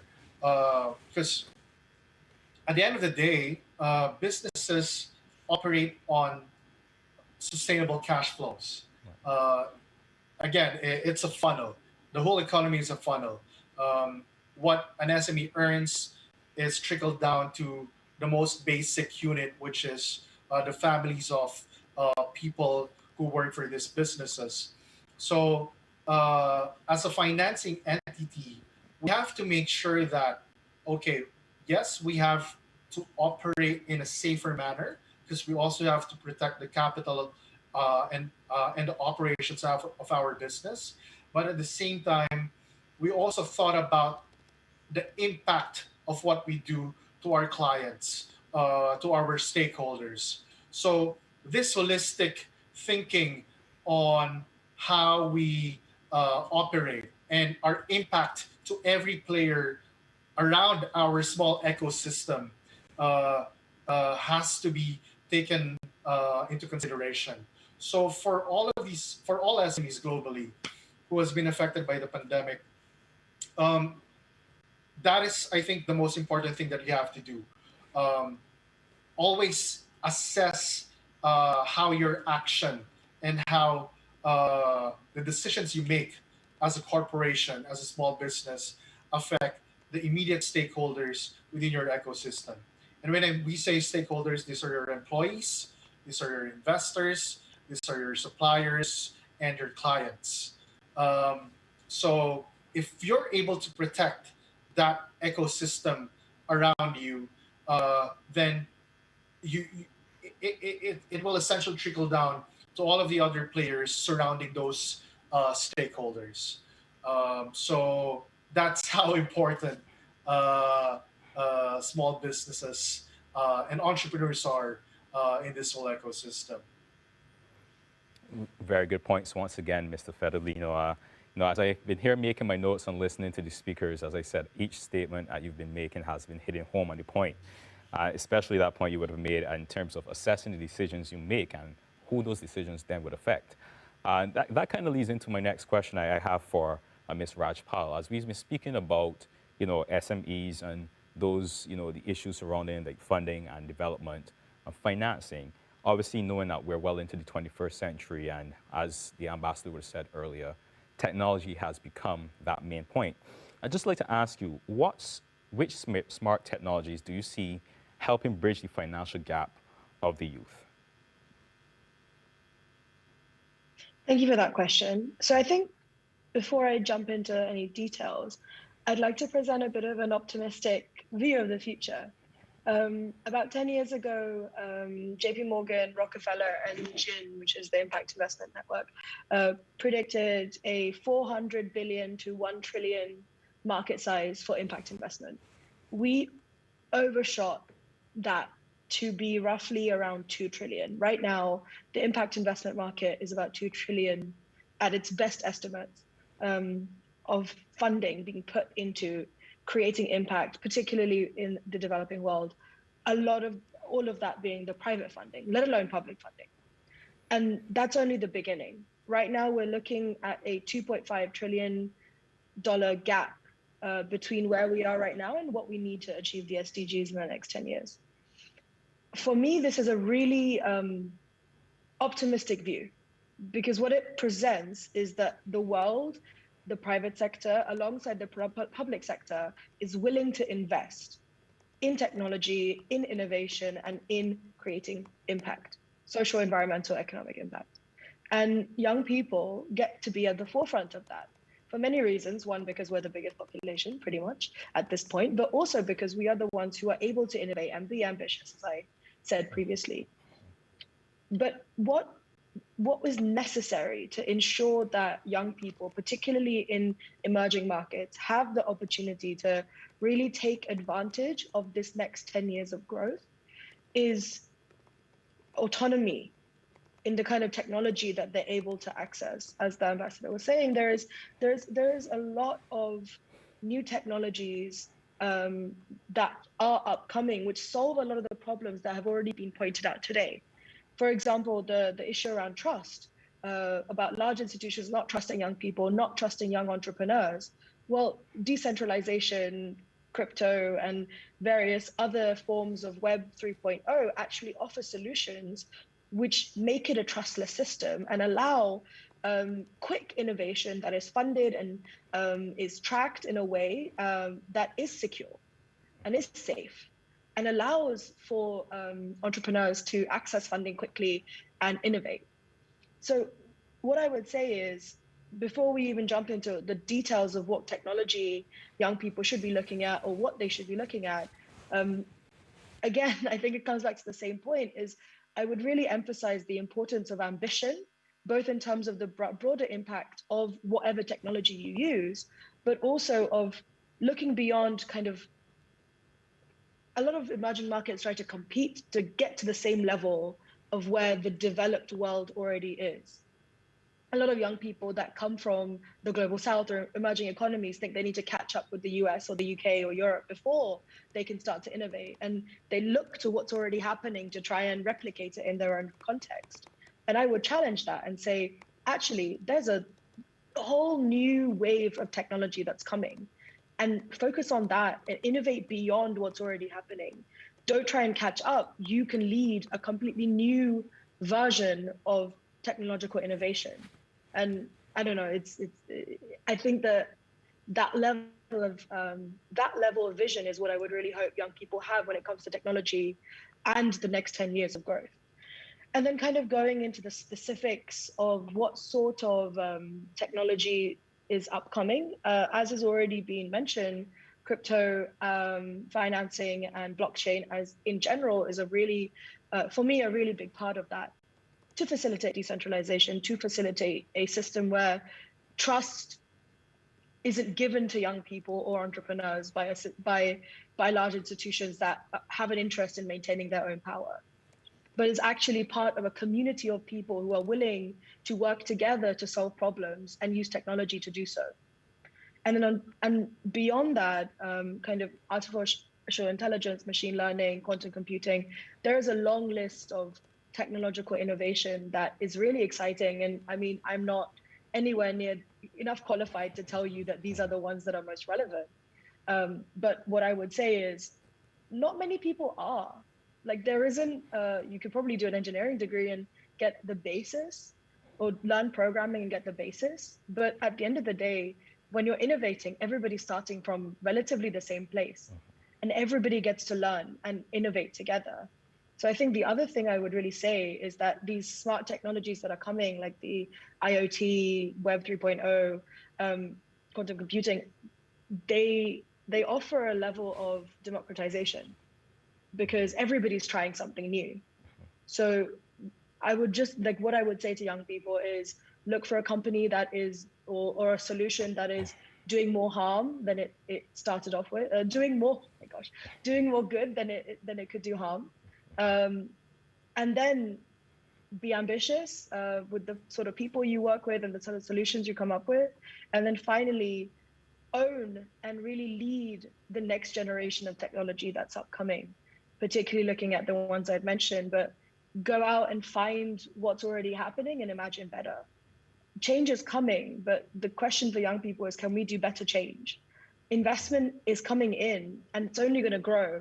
The question is, do you have the skills to communicate your ideas effectively, to really capture that investment and create better solutions? And that's up to us. And that's really where these smart technologies can actually change people's lives and actually change the world. And not in any sort of frivolous way, but in like a tangible, meaningful way. So yeah, that's what I would really emphasize. Thanks. Thank you so much, Ms. Rajpal. Again, I've been making my notes, and it's something that you said that just resonated with me. And when you were saying that, you know, as young people, sometimes when you're in emerging countries or communities, you tend to think you need to, like, you know, catch up to the larger countries before you can innovate. But we have so many technologies available to us: blockchain, Web 3.0, artificial intelligence. These are things that we can utilize. And I know that young people across the world, as we're listening to this right now, that's actually given us food for thought as to how we can utilize these technologies to further innovate and push ourselves. I'd just like to turn quickly, another question we have from Mr. Lekatompesi. We've spoken about small, medium enterprises, we've spoken about corporations, we've spoken about entrepreneurs. So putting it all together, how can the partnerships between corporations and young entrepreneurs accelerate inclusive development efforts? Okay, so perhaps I will be talking as an employee, right? As an entrepreneur here in Indonesia as well. I feel like a lot of people right now in our audience might be just graduated university. I'm not quite sure. So since the last conference in Geneva, it was about the age range, right? So a lot of state-owned enterprises, like banks, right, especially banks that are state-owned, have not been allowed. I'm not quite sure in other countries, but in Indonesia, have not been quite. They're not allowed to actually give loans to anyone except to large companies that are sure that they will do well, and that's where especially the private sectors comes in, right? Where entrepreneurs like SMEs, micro and anyone that can get funding from banks would look into P2P, or like what Mr. Maglan was saying, that they look for private companies that will be that are giving funds for people. And then you also have this this debate, or I would say this this thing where whether it's companies giving loans to people because of trust, or is it because of impact, or are they just protecting themselves, right? And we have all these things that we have to take into account.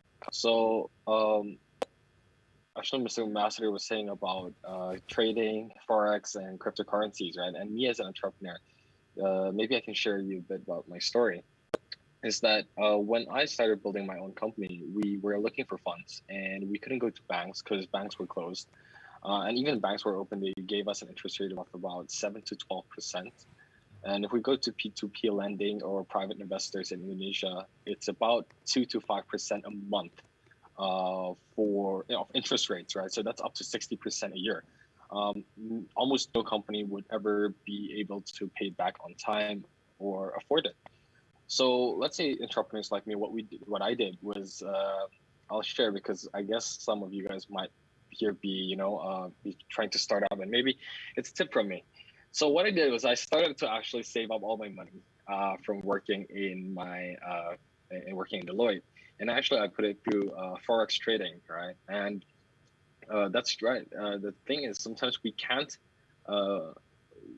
always look into banks or private sectors who actually provide us the funding and the help we need. We are as what Mr. Maglan said, we are the captain of our own ship, right? So the risk that we have to take is based on how much we want it, right? So I was willing to take risks. I think I put all my savings into the forex market, to other financial activities that I could do to try to find the highest return, right? And right now, with the help of AI, there's such things as forex bots. So sometimes I'm not sure if you guys heard, but like there's such thing as forex trading, which is help with bots, and you get up to like 10 to 20% returns a month, which is not bad at all actually to start up your company. So I use that actually as a medium to grow my company. And what the private sector can actually do to help us, other than funding, right, is actually the education and knowledge we need to actually build a solid business plan, as I also mentioned before. Because what me and other, as you guys as well, what we don't have experience, right? Sometimes we have the money, but we don't have the experience, and we don't have the experience to fail, right? Failure is one of the best things in life that can teach you, right? And that's why I feel like learning from companies, big companies, private sectors, anyone, right? Whether it's incubators, accelerators, it's the fact that they can teach you. It's the fact that they can teach you to not make the same mistakes as other companies, and use technology into into your own benefit. And it's the education that you need to actually grasp to make sure that you don't fall into the same hole as other people, right? And that's what, for me, what the private sector can really do to help these companies. And you said accelerate, but I feel like accelerating would be the secondary process. First, it will be stabilization, right? In order for any company to actually accelerate, it's the number one thing is to stabilize the company. And especially with the whole entire pandemic, where a lot of companies are shaking, and also the post-pandemic, stabilization is key, right? Whether it's from funding, whether it's from education, whether it's from knowledge. But of course, after this whole pandemic, we know whether it's newcomers like me, big multinational companies, we all will learn something, right? And I feel it's the help that the partnerships between the private sector and us young entrepreneurs can do is the help of both funding and education, right? Funding might not be the most feasible thing, but I feel like education would be something that would be a lot more priceless. And that's, for me, it's the help of accelerators, incubators, and also the strong communities. And also perhaps for any companies that are hiring lots of youth, trying to empower youth to actually start their own entrepreneurship program or their own businesses, is the ability to give them the time as well especially right now. All of you have the ability to work from home. It's right now the chance to actually do something. You have the time, you have the knowledge, and I'm sure that this is a great time to actually start something despite of the pandemic. Thank you so much, Mr. Leckington Pesce. That quote you just made, failure is one of the best things in life that can teach you, something that we need to take to heart, because sometimes I know when we fail at something, it may seem that that's the end of the road, but that's actually just an opportunity to learn and develop. So thank you for that, and also thank you for sharing your story. I think that would be very important as entrepreneurs who are listening, hear your story and some of the challenges that you encountered and how you overcame those challenges. Just moving quickly as time is unfortunately running out. It's such an interesting panel that we have here. It's an open question that I'd like to pose to the panel. And the question is, how can funding for development be utilized to shorten the projected timeline for the achievement of gender equality?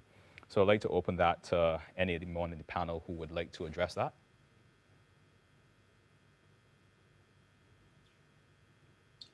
Ladies first, Sania, or the good ambassador. I can give way to Sania if she wants to go first, so I can take it. Okay, no, I think simply we have to, if I understand the question correctly, we have to tie, again, the objectives of gender equality and empowerment, set a deadline for objectives, and also then when we talk about the financing, which aspects of the development are we looking to finance? One of the things that I've always said for a number of years, sometimes you attend conferences and meetings and you come up with lovely outcome documents, communiques, etc. But it's really the implementation. And not to add another index to many of the other indices that exist, but there should be some sort of implementation index to that framework, tying the objective to the finance.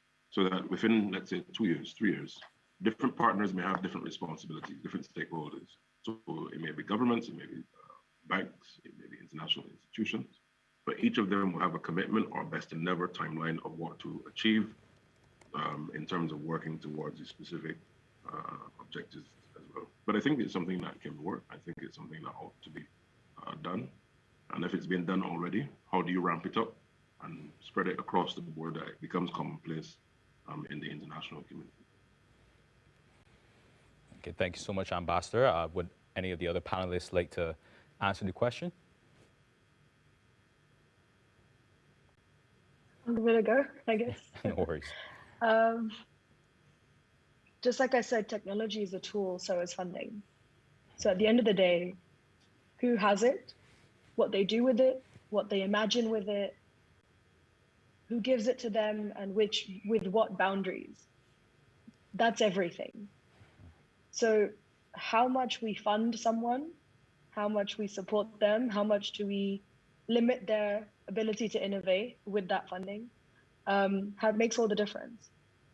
So at the end of the day, it comes back to how much are we willing to believe in and take a risk on people and their abilities and what they know they can solve. So what I would say is, based on my experience, I've had the opportunity to work with women entrepreneurs kind of all over the world at this point. And very often they will say, I know how to solve this problem around me. I just don't have the right funding or the right infrastructure or the right tools or the right support. And I think the returns you get when you invest in women are very, very high, not only because they will, give you back a financial return on whatever business they've started, but also because they'll use that to empower their children and their communities and their other women, and they will use it to encourage them and become an example for them too. I've seen that happen again and again, and there is enough statistics out there, they're not at the top of my head right now, that investing in women has a much higher return in a development context than if you didn't do that. So what I would say is, when it comes to gender equality, and we talk about sustainability a lot these days, and the question I would really put to everyone, either a funder or a policymaker or someone who has any sort of impact in this entire ecosystem around funding for development, is what are we trying to sustain? Are we sustaining a system that leaves out certain types of people because of their gender, their age, their abilities, perceived abilities, their race, where they come from? Or are we trying to create and sustain a system that respects and values every person and their potential and their ability to have meaningful impact? And for me, I would choose the latter every single day of the week. You know, I would always choose to sustain that system. But it's not easy. It requires people to take a risk. One, to take a financial risk, fine, but more than that, to take a risk of imagination and a risk of ambition. And I think that's the one that maybe we don't consider as much. But that's the one I would always emphasize. So let's find those blind spots, find those women, find those young people, those people from underserved communities, whatever that is, and work with them to solve the problems they already are solving and help them scale it and actually see massive returns, both financial and socioeconomic, environmental. So, yeah. Thank you so much, Ms. Rajpal. We have so many questions coming in from the Slido. Unfortunately, we are working with a time schedule here. So at this point, I'd like to just thank all the panelists for taking the time out of your day, respective time zones that you're in. I really appreciate it. I believe that all of our viewers and participants do as well. I'd also like to thank you for tuning in to the UNCTAD Youth Forum. It's been a pleasure moderating for this session. We do have other sessions coming up, so stay tuned. And once again, thank you.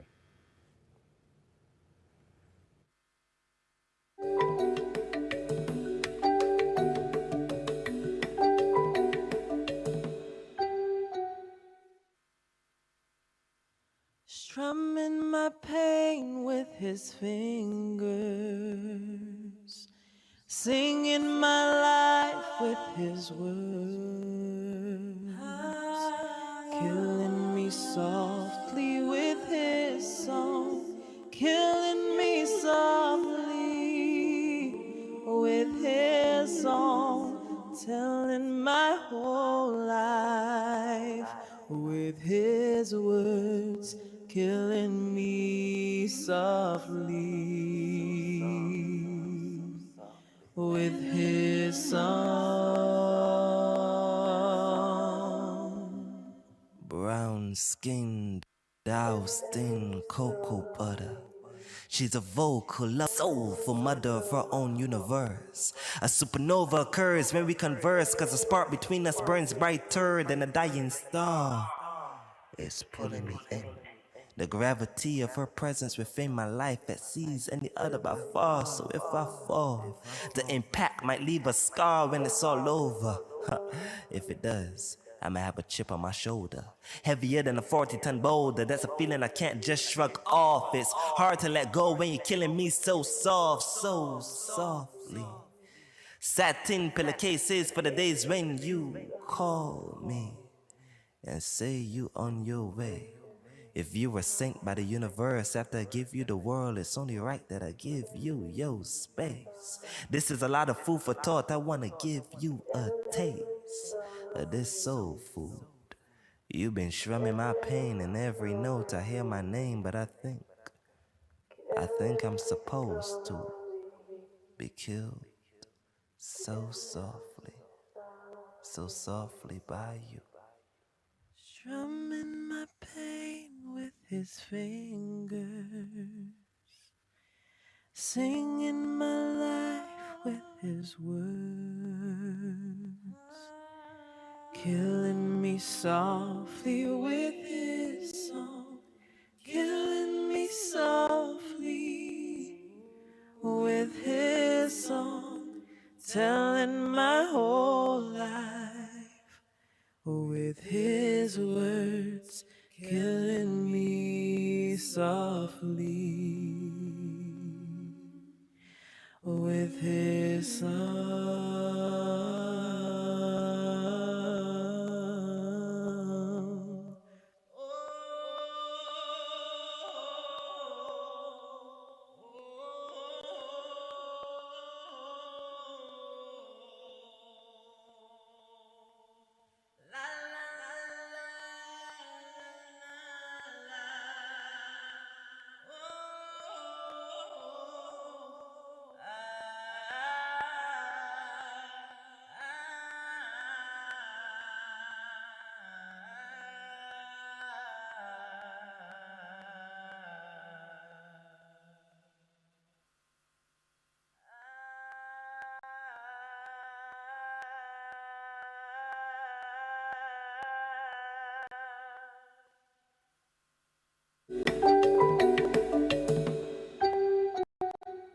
Have you ever thought of yourself as a negotiator? In this next session, we're going to explore the art of negotiation, a critical skill to have in the future workspace and a highly coveted leadership skill in today's competitive market. More than that, being a good negotiator is a life skill that will help you to effectively communicate ideas and create a positive environment, be it in your professional or social life. Our next speaker is going to introduce you to the basic principles of negotiation that will make you a better communicator and team member.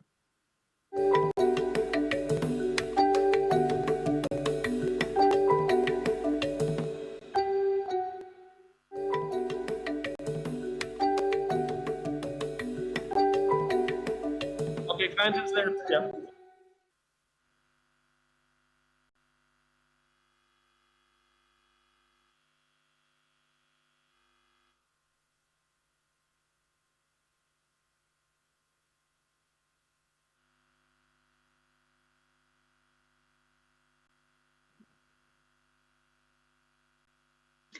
And here we have Fanta Jawara, who's going to introduce the session on Negotiate Your Way. Fanta, you have the floor. Thank you very much for having me. Good day, everyone. Good day to the audience, and good day to the speaker, Dr. Stefan. I'm happy to be here to be your facilitator for this session. This session will be very interesting as the title is Negotiate Your Way, and meet us at the Youth Café. So with us is Dr. Stefan Everhad, who will be our guest speaker. And he is a partner of a law firm, Oberson Abel, SA in Switzerland, Geneva.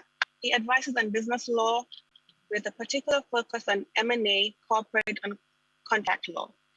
And he is very vast and has a lot of knowledge on this area and will be able to guide us through this very important topic. And we will be having a career building on how to have powerful discussions. With this, it's a very important topic that we chose this. So with this topic, we're able to build proper conversations.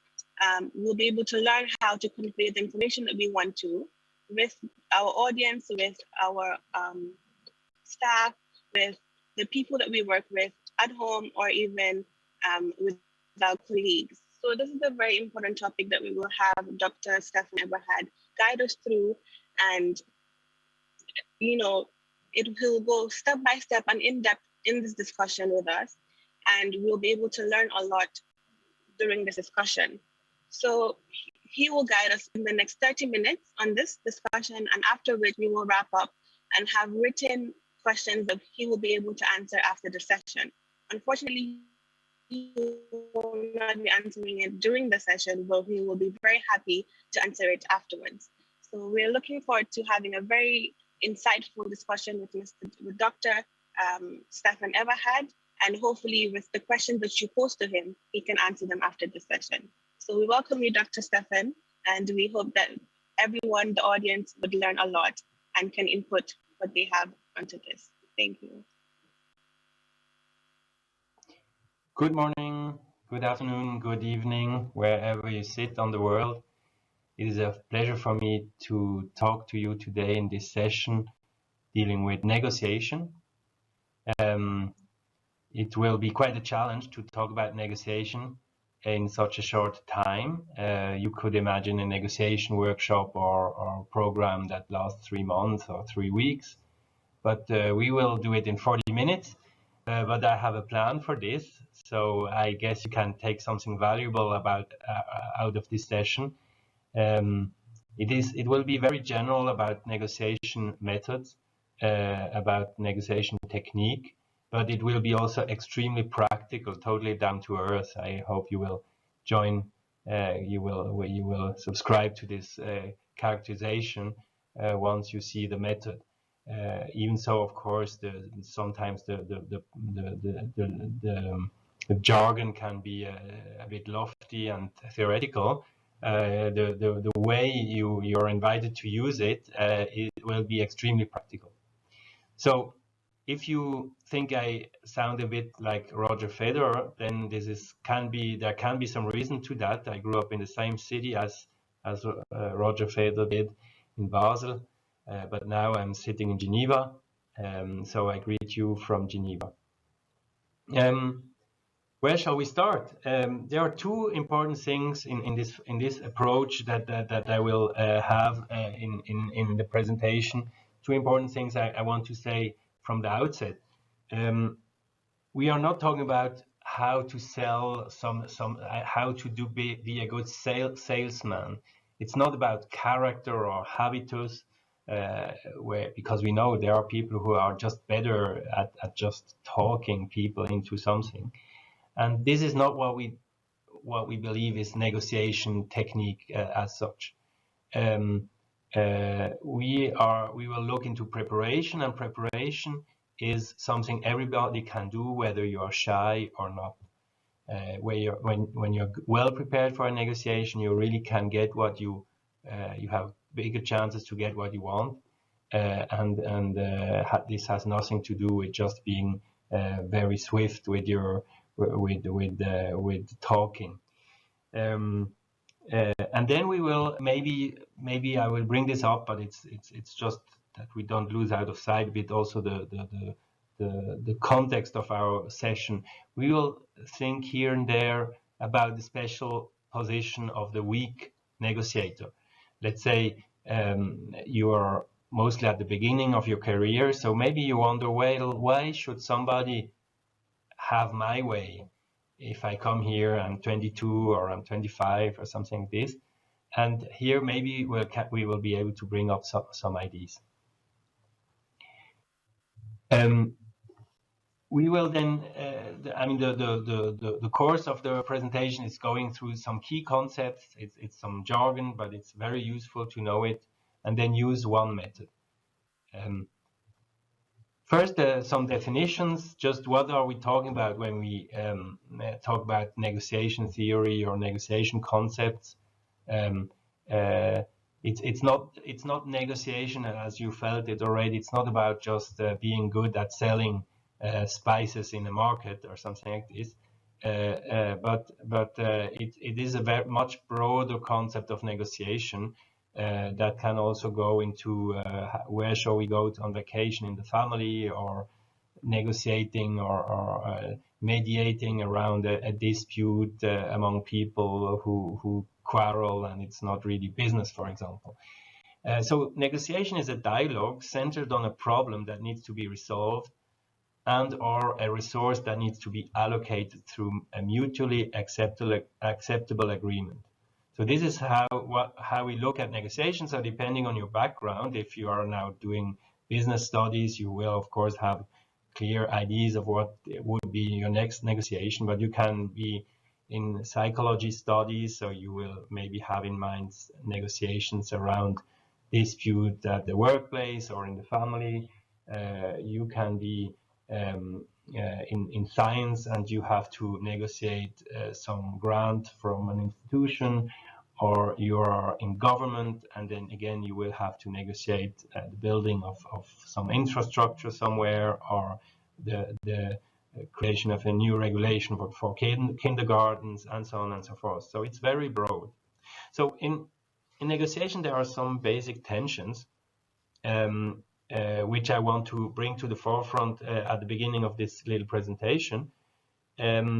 So first of all, I mean, there are some kind of negotiation style elements that we should all know about to position ourselves on the negotiation map when you talk with people. It is first the opposition between adversarial approach and principled approach. So the traditional type of negotiation has been for centuries and has been for centuries, of course, some kind of adversarial approach where you ask the double to get the half, and you think this is the best approach because you think if you didn't try this, maybe you could lose something. And then there is now, in the last 40 years, maybe there has been other theories around, which is called the principled approach, where you try to avoid this kind of negotiations where people just say very extreme figures, one very low, one very high. in turn and meet sometimes in the middle. But you try to reason why you want a certain result for negotiation and why it could be even negotiated better than just meeting in the middle. So this is this opposition. Then you have the opposition of distributive negotiations or zero-sum negotiation versus win-win negotiations. So a distributive negotiation is when one more dollar for you is $1 less for me.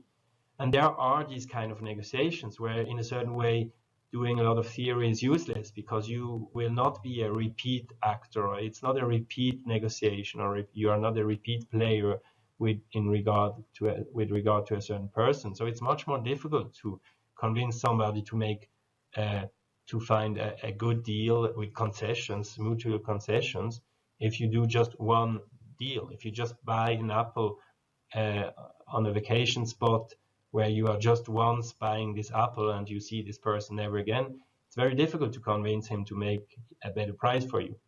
So this is this opposition, zero-sum and win-win. We'll talk more about win-win later. Then you have the assertiveness versus empathy opposition. So very often people who get interested into negotiation, they are interested they are a bit fed up of the assertiveness they have experienced in negotiations, and then they get interested and in the empathy element, and sometimes they are too empathic, and you have to find a good balance between saying what you want and do the active listening game and saying, yes, I understand what you mean, blah blah blah. So this is a question of balance. And very linked to this, the value creation versus the value claiming thing.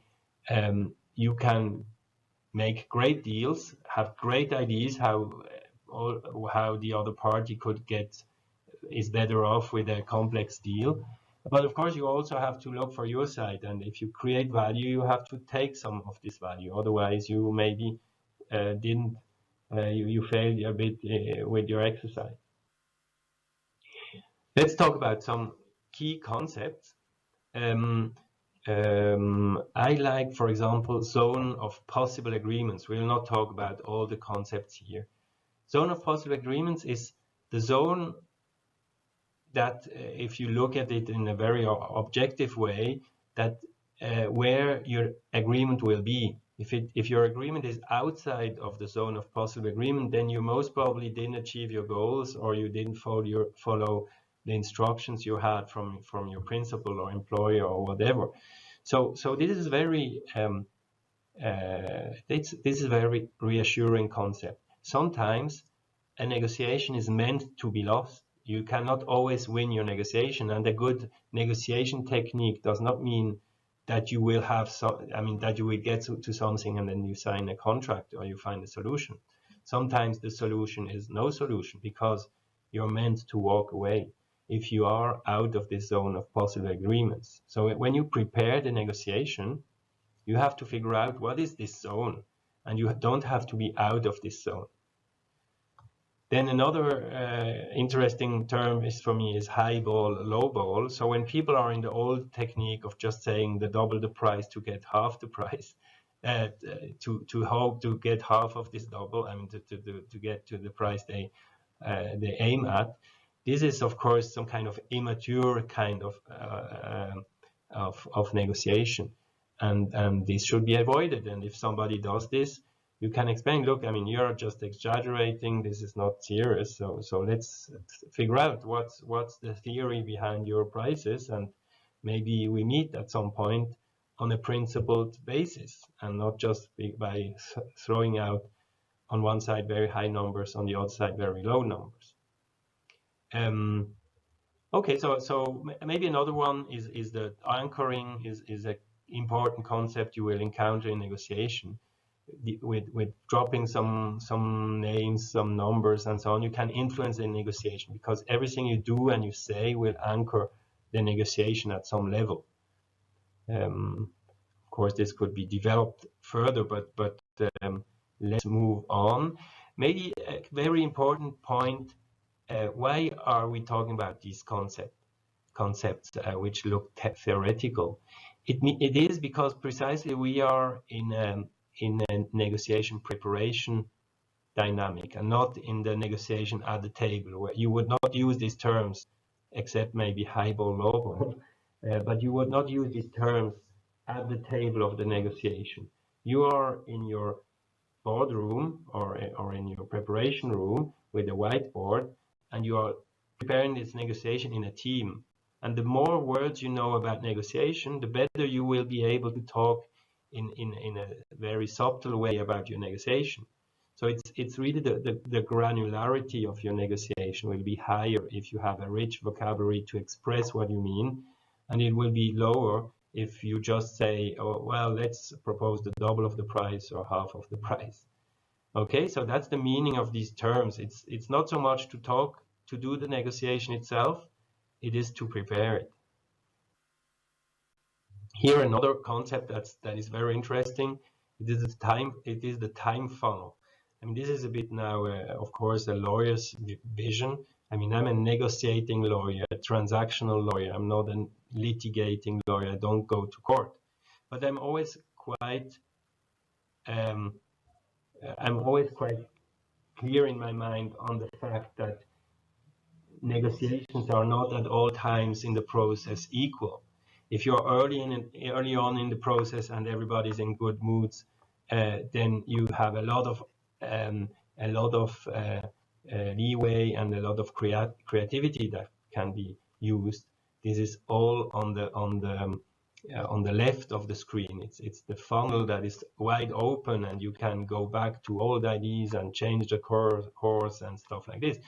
And when you have a negotiation that is more around the conflict, the longer it takes, the worse your options will be, and the worse you can really be creative.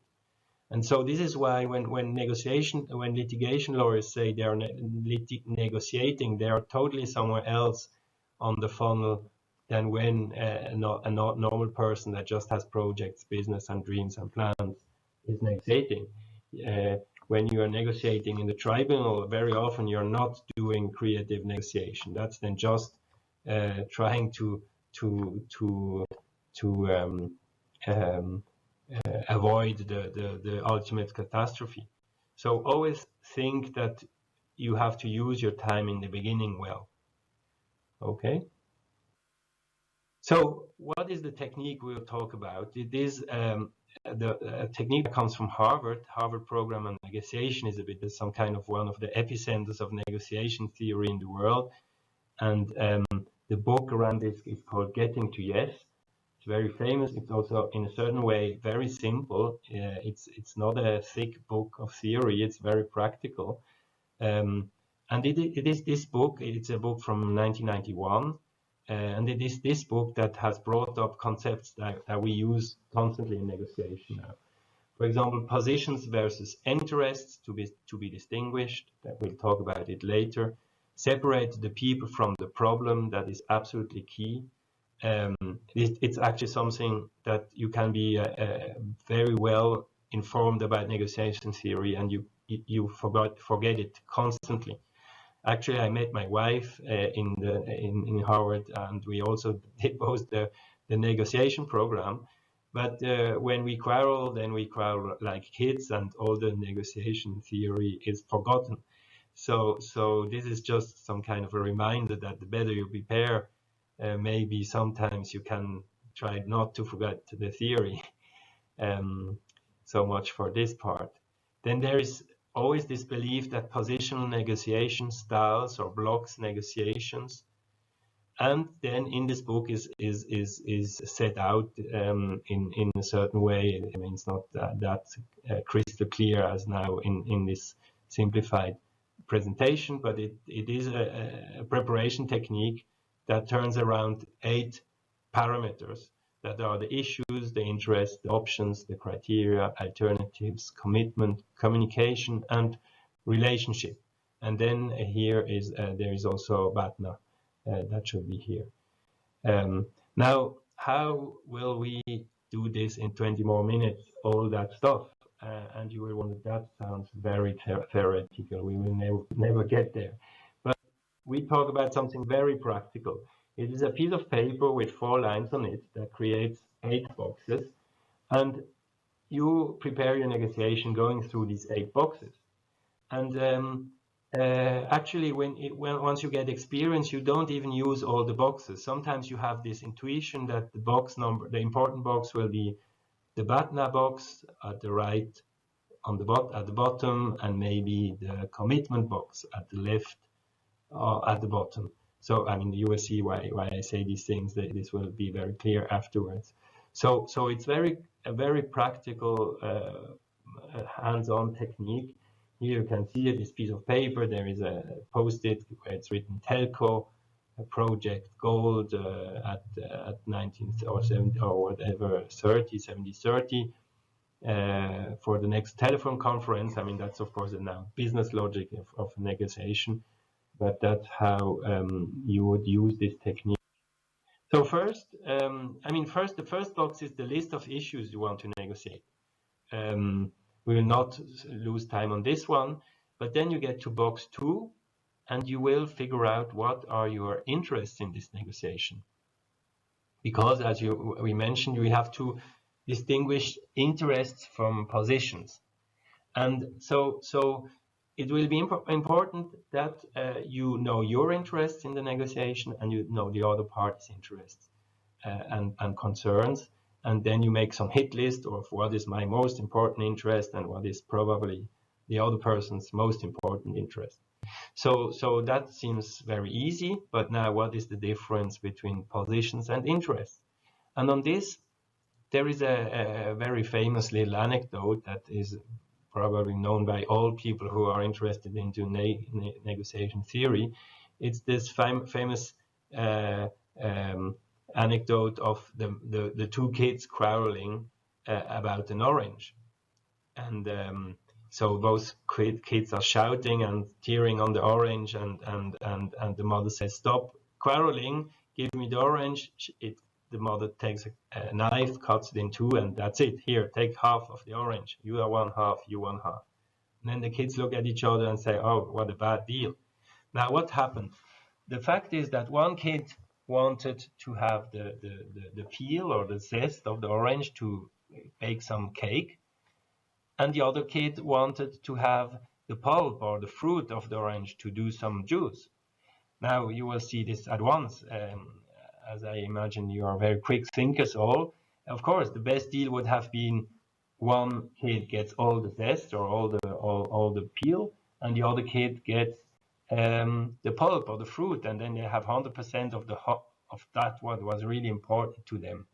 So this was something they had to figure out by inquiring, asking questions, understanding the interest. It was something the kids failed to do, and it was something the mother failed to do. They didn't ask questions. And so they didn't understand what behind the position, "I want the orange."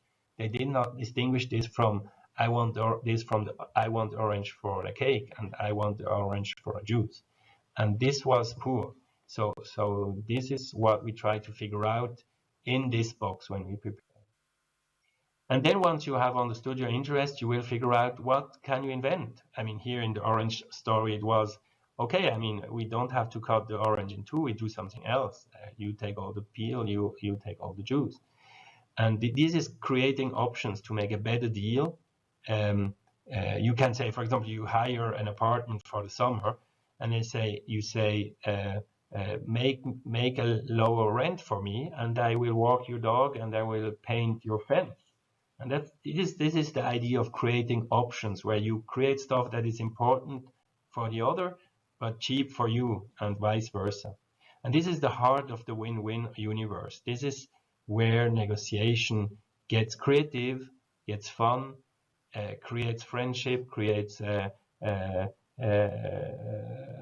some fondness for projects, and this is what we call win-win.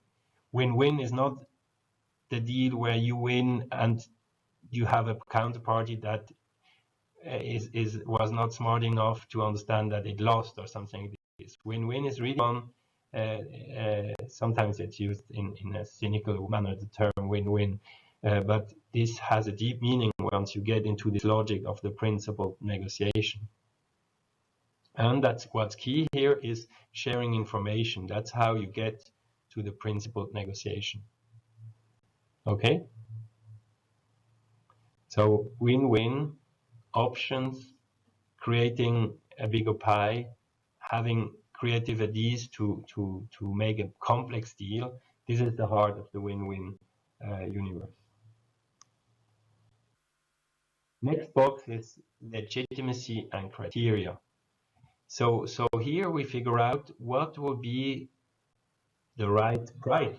What, or I like this formulation, what is the theory behind your price? Why do you pretend you should get this for this price while I think it should be half the price? And the better you are at convincing the other party in a principled manner with arguments that your price has a theory, has a legitimacy, the more you will win. I mean, the more you will get rid of this what's called the dance of concession, which is just starting at two extremes and then working to the middle, which is not very, it's not creative, and very often the middle is some kind of a nonsense meeting point, because that was not the, it was not really, it just depends where you started. So this is something you want to avoid, and if you are smart here in the way of presenting the legitimacy of your price or offering proposal, you can convince the other. And this can be based on precedent, on scientific reasoning, on a professional standard. It can be a cost-benefit reasoning, a moral standard, reciprocity of stuff like this. For example, when you are the small player or the young player in our context, you can say, I mean, you can say, of course, I don't have yet so much credentials because I'm young, but there is this idea that young people should be supported, and if I do this for you, you can do it for me also in return. That's the reciprocity logic. The big bully should never say, I just do what I want and I don't reciprocate some kind of rules of respect and trust because I'm big. Reciprocity is something very universal in the human nature that even plays in context where one is very strong and one is weaker. But here maybe let's not get lost too much into human psychology per se. And if you don't have the right price, maybe you have to figure out a rule to get to the right price. So here, for example, this idea of saying you say, for example, for the kids, one cuts the cake, the other chooses the first piece. So you have no incentive to do bad cake cutting, because the other will be first picking. And this is some kind of a technique to make things fair. Or you can flip a coin, so it's pure random, and that's also an approach. Okay, so legitimacy and criteria. And then we get to a very exciting box. It's commitment, or you can also say rules of engagement.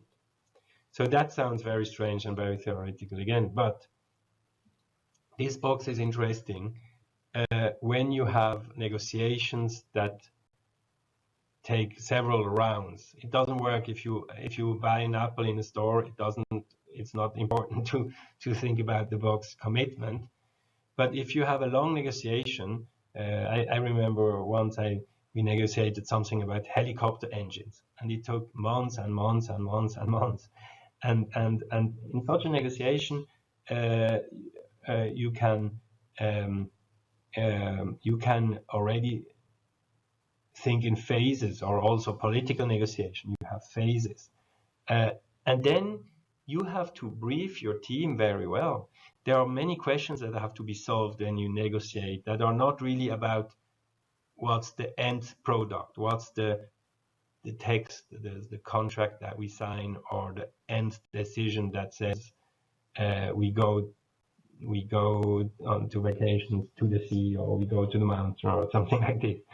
It's not the end product that's at stake here. It's really getting some agreement in the team to say who, for example, goes to the negotiation table, who will be meeting, what will this person be allowed to say, what information can this person share, and what remains secret in this round.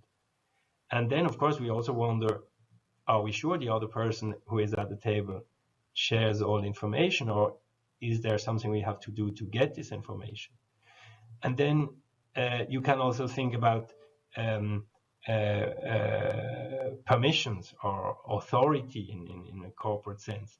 Do I go to the negotiation table and then say, I just come here for talking, I am not allowed to sign? Sometimes it's bad because you don't progress in the negotiation if you want to close on this day.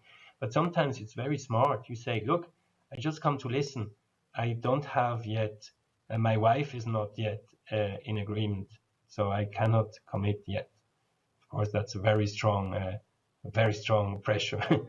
Or you can say, my board is not has not yet had its meeting. I cannot yet commit. Also, kind of pressure. So this is what you think in this box, and maybe with the time you will be experienced on the other boxes. Some will become very intuitive, like interests, like the legitimacy point will maybe require less of preparation in certain fields. But the commitment box sounds not very exciting, but it is one where you really have to put your heads together with your team and say, okay, what information do we share? What information should we get before we go into the next round, and so on and so forth. So it's really about structuring your negotiation in time, in also in terms of density and so on and so forth. Okay. Then we have the box communication. This is a fantastic box. I mean, this is like all psychology studies. It's like a full master in psychology you can discuss in this box. It's really how you interact with the counterparty. At the table, will this be an angry person, a nice person? Has this person hurt feelings? Is there? Do we have first to talk about what happened to really make everybody comfortable? Maybe you know this term of active listening. This is some kind of something that is sometimes derided, of course, because it has become such a archetypical thing in when we talk about communication. But it's something that's so immensely difficult because and we forget from one time to the other that just the listening part is so important. So especially if you negotiate in various rounds, maybe you can debrief after a round and say what happened in terms of communication. Is there something we should improve? Is there something where we suddenly understand something about the other person and we didn't see it before? And that's the blocking point. If we don't address this, if we don't take into account the identity of this person, for example, I don't know, it can be about identity issues, of course, which are more and more put to the forefront of discussions also in society. If we don't take this into account, we will get nowhere. It will just we will remain very blocked. Okay. And then next box is the box relationship. So we will think, okay, we talked now about communication. So why should this be different from relationship? So the communication, as I mentioned, of course, it's not black and white. You can put sometimes stuff in both boxes. It's just a tool. It's not about really figuring out what's right and wrong. It's just a tool.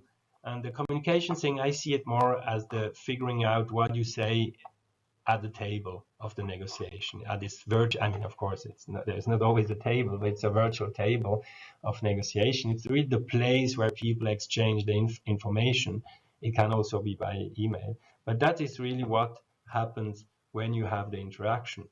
And the relationship box is more when you start to think about the relationship in a broader broader logic. And when you feel there are really bigger things that are not well in the relationship, and you start to think about how to improve it. So it can mean already start with the separate the people from the problem, and you will want to know more about the person in a totally unrelated manner from the negotiation, or even unrelated from what you really say at the table. Maybe you invite the person to a restaurant and you just talk. You say, let's not talk about the negotiation. Let's just talk about our families, our vacations, and people start to relax a bit. You also, in this context, can say, okay, let's avoid the toxic messages, and let's be constructive in the way we relate to each other.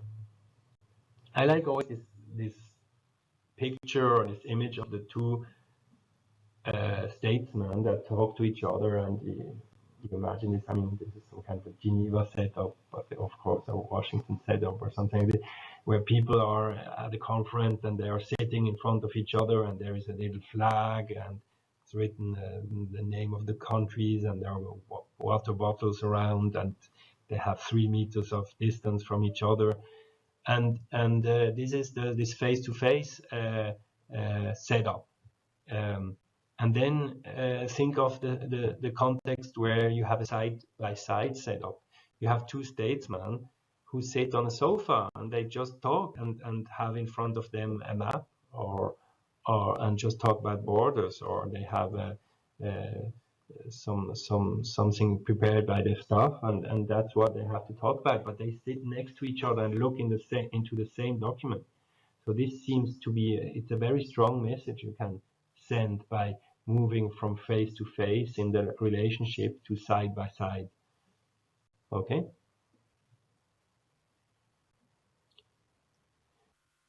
So comes this last box, BATNA. The BATNA means best alternative to a negotiated agreement. And this is without any doubt the most important box in your negotiation preparation. The idea of the BATNA is to figure out what you do next if you cannot get a deal. It's not what is your worst deal you can have with a person, and if you get tired in negotiation, you just say, okay, let's give up, and I sign what you presented to me. That's not the BATNA. It's really the alternative. Is not an alternative to what you thought would be best and what's then the other party's proposal. It's what you do with somebody else off the table, off this negotiation table, away from the negotiation table, without the help of the person that's at the negotiation table, what you do if the negotiation fails. And of course, you can imagine if you don't have a BATNA, if you don't have a plan B, we would say in French. If you don't have an alternative, you are very weak in the negotiation.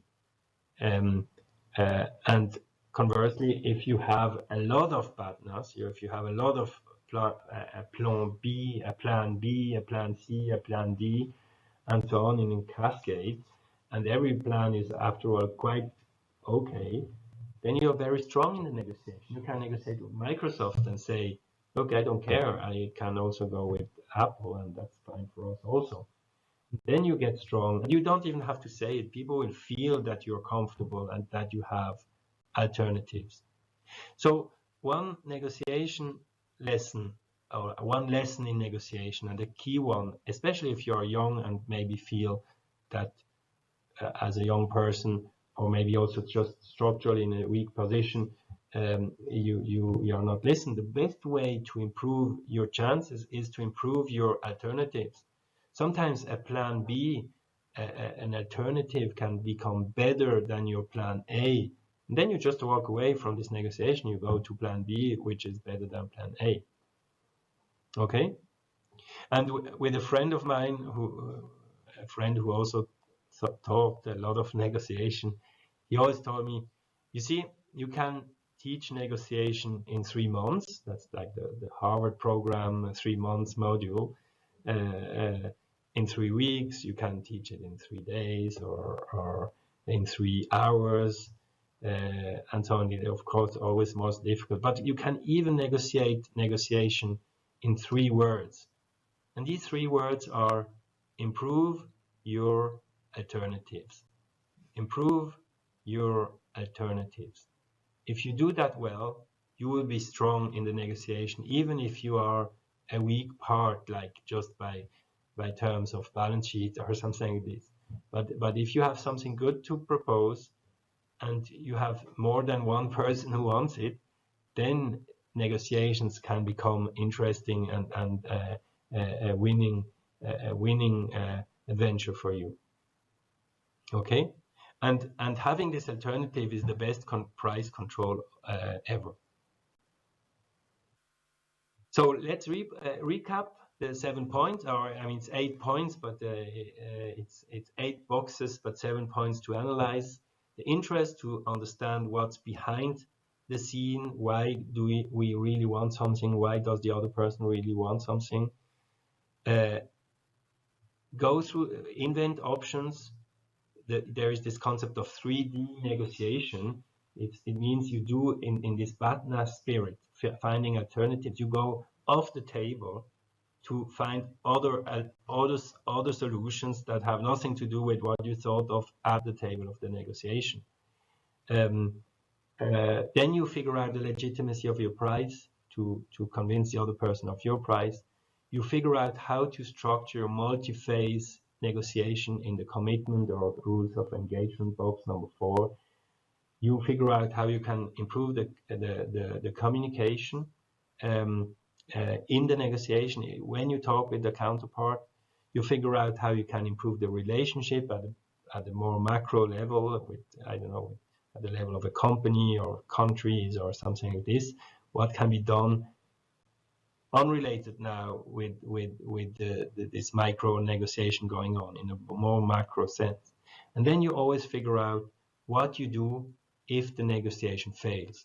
And you will be strong, whether you are young today or even later this rule will apply. You will be strong even if you are a small actor in a negotiation. You can overcome this perception that you are weak, because if you have a lot of alternatives, you are not weak anymore. And so this is maybe the key learning in negotiation, or key element to learn in negotiation. So I hope with this little element and this piece of paper with 4 lines makes 8 boxes, you will have a tool that is useful for you in a very practical, down-to-earth sense, without reading much more negotiation books. So of course it is a fascinating subject, but you will have a tool to prepare in your team your next negotiation. And I wish you for this negotiation best of luck, and also for your careers and your projects. I understand that there will be this concept that you can write to me with questions about the presentation. And unless there will be 3,000 questions, I will be very happy to just reply and elaborate maybe on certain certain questions you may have, certain doubts, and so on and so forth. So do not hesitate. You're welcome, and I wish you again all the best. Have a good day or evening. Bye. Doctor, and this has come to the end. We have come to the end of this session, and I would hope to just give a quick rundown on some of the issues that you talked about, on the interest of being in part of the negotiations, communication skills that is needed, the relationship that you need to build with the person that you're negotiating with, and so many other factors that has been outlined by Dr. Stephen. We really appreciate you taking this time off from your very busy schedule for being a part of this discussion with us. And just to the audience, that your inputs are very valuable, and any questions that you have that you want answered by the doctor, you can just have it written and sent to us, and we will make sure that he answers these and sends it back to you. So thank you so much for being part of this session, and that's it. Thank you.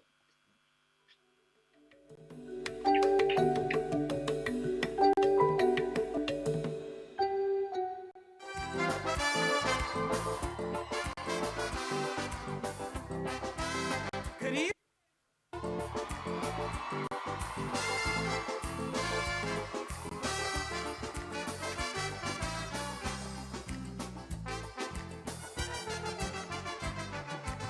6 years of trying to make a mark in Calypso. 6 years now I'm knocking on the door. Feels like every time that I give my heart to Calypso, she does walk away and just tell me no. And people asking why I'm singing. People asking why I don't give in. People asking, boy, what you doing?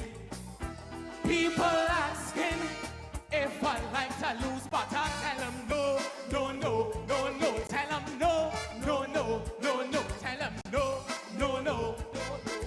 I love Calypso, so I sing to condemn the violence in schools. Yes, I sing to encourage my peers to practice the golden rule. I sing to tell parents what you do. Yes, I sing to say when we cuss and fight, we only reflect in you.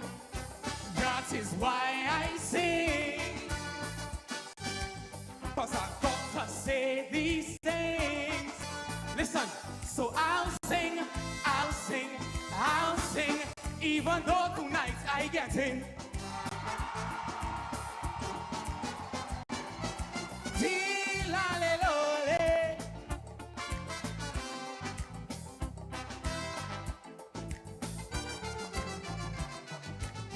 10 years from now, I'll still play a part in Calypso. In 10 years, I'll make a difference, I'm sure. I know the path that I'm going to chart in Calypso will help to promote the nation to grow. But people asking if I'm joking. People asking why I keep choking. People asking if it's sports I'm making. Ha! People asking if I like to lose, but I tell them no, no, no, no, no. Tell them no, no, no, no, no. Tell them no, no, no. I love Calypso, so I sing against recklessness on the roads. Yes, I sing to tell motorists to obey the highway code. I sing to uplift the voice of the youth. Yes, I sing the future is in our hands, and that is the gospel truth. That is why I sing, 'cause I've got to say these things. So I'll sing, I'll sing, I'll sing, even though tonight I get in.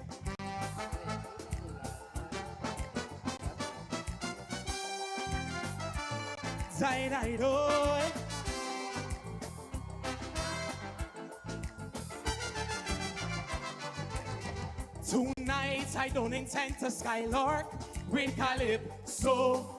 Tonight at my very first final show. That is why I dress up so sharp for Calypso. I pay respect to great Romeo. Alright. Now people saying, wanting me running. People saying, that boy improving. people saying, watch how he moving.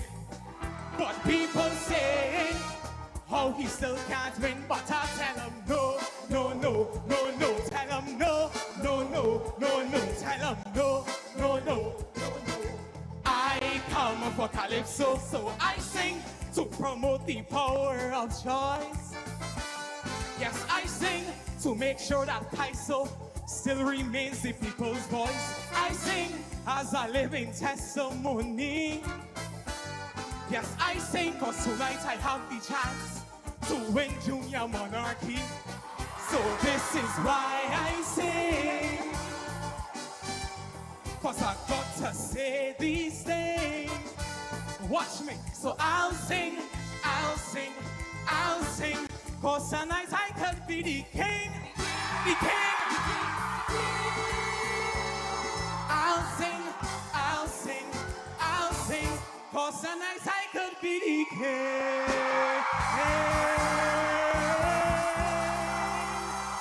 I thank you, I love you.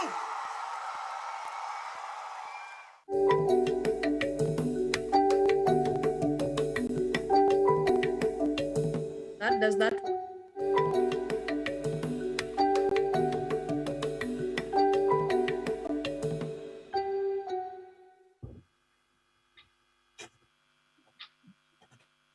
Welcome everyone to another plenary session. This one is, perhaps one of the most important this for our UNCTAD 15 Youth Forum, emerging employment trends.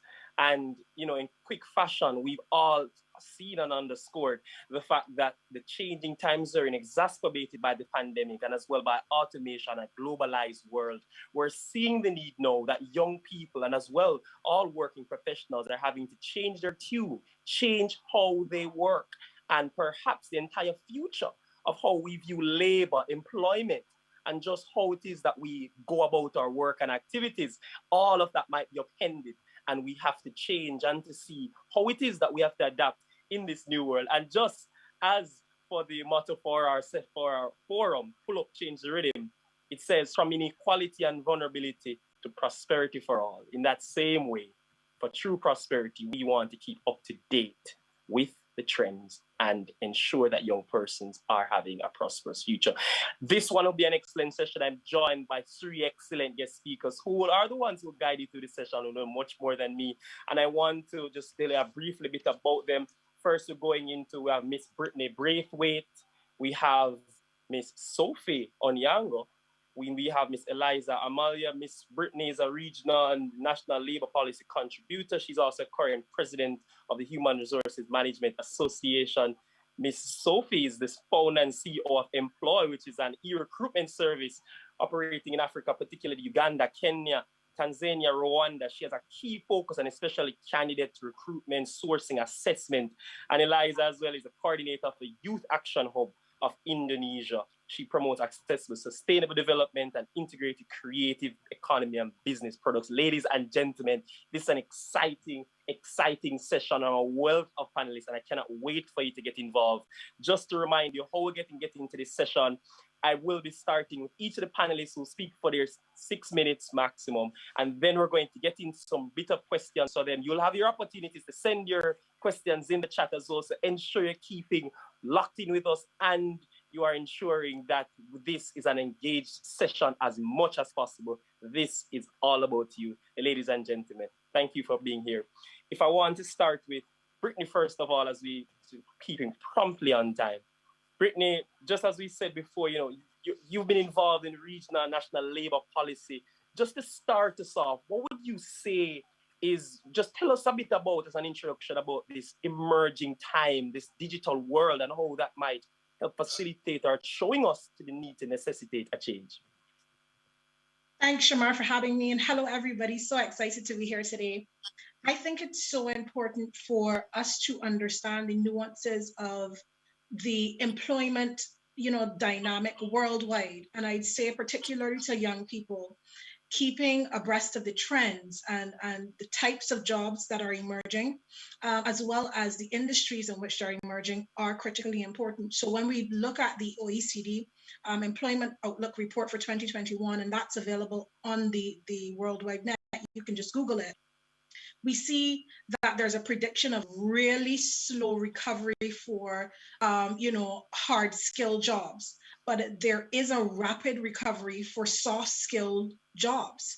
And what that means and what that looks like worldwide would be jobs like vloggers and bloggers and persons who are able to facilitate work from anywhere in the world. So digital nomads, persons who are open to flexible work, and those who really are bringing soft skills and really apt soft skills to the fore are those who are being sought after, not just by the biggest companies or the bigger companies, but by the smaller companies as well.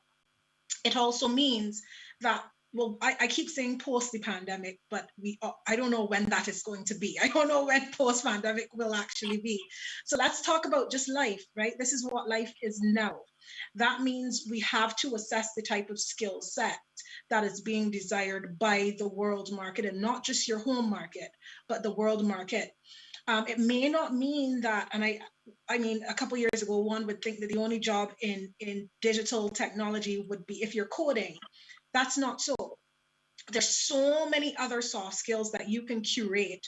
You can curate or you can garner them via online courses that can get you rolled back into the job market in a way that is valuable, and that also sees you spreading your wings beyond just one organization. And I'm sure Sophie will speak to this because you mentioned she's a recruiter.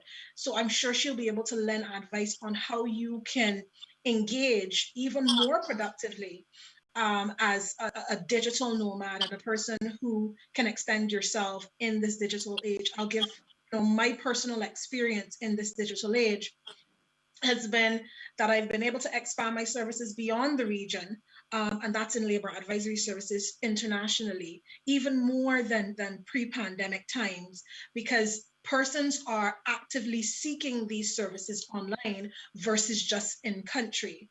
So when we see staggering statistics like what we saw in the OECD reports, a loss of over 14 million jobs in the last 2 years across the OECD, for young people, that's like, oh my goodness, where am I going to get a job? There are opportunities out there, but what it means is exploring skill sets that may not necessarily be front of mind when you look up your university degrees, or then may not be top of mind when we are assessing what diplomas. And I know we're supposed to be talking about economic outlook regarding jobs, but it would be remiss of me not to talk about education as a precursor to that. So are our young people working towards tech vocations, right? Are we looking at competency-based elements of education coupled with academia? Because what recruiters are looking for, and I don't want to step too much into Sophie's element, but what people are looking for are people who are ready to go. If you are looking for work in a digital age, persons are looking not necessarily for a huge learning curve. We are looking for the technical capability. So how are we as young people not just changing our search for work, but how are we preparing ourselves for the jobs that exist? And I'll close there so I don't touch into anybody's too much. Right, thank you. And thank you, leads brilliantly into what I want to lead into our second presenter. So Brittany has outlined to us that young persons perhaps just have to change even the way they look for their kind of these jobs and tech verbal. So Sophie, she mentioned you a lot of times in her presentation. So really interesting for you, your recruitment or recruit. So just tell us and go into yours, please, following up from Brittany. Okay, thank you so much, Emma. Thank you to the UNCTAD team. This is awesome. It's an awesome opportunity that you've organized this forum in the middle of uncertain times, so young people are still able to connect and learn from each other, and that's just a great break from like the dreary day-to-day that it's been. So anyway, I think I'm gonna talk a bit about some of the trends we've seen emerge in the employment space and how young people can now position themselves for these new trends, or how they can prepare for these new trends. So one of the things, of course, it's obvious that we've had a two-sided performance in the job marketplace, where we've had organizations whose space has really picked up and their growth has picked up. Companies that operate in the tech space and companies within the healthcare space, we've seen so much growth in these spaces over the last year or so. But we've also seen now companies that have put brakes on their growth, companies in maybe hospitality, tourism, construction, and a bit of real estate. So as a job seeker, the most important thing for you right now is to identify how do you fit, or what skills do you have that you think can offer value in the fast growing spaces. Do you think you can get into that space? Do you think there's value you can get from there, and you think there's value you can offer yourself? So that's very key. And you see that companies today have very different needs from what companies had previously, and one of that we've seen has emerged out so strongly is the need for stronger soft skills within their employees. And I know Brittany must have mentioned something about that.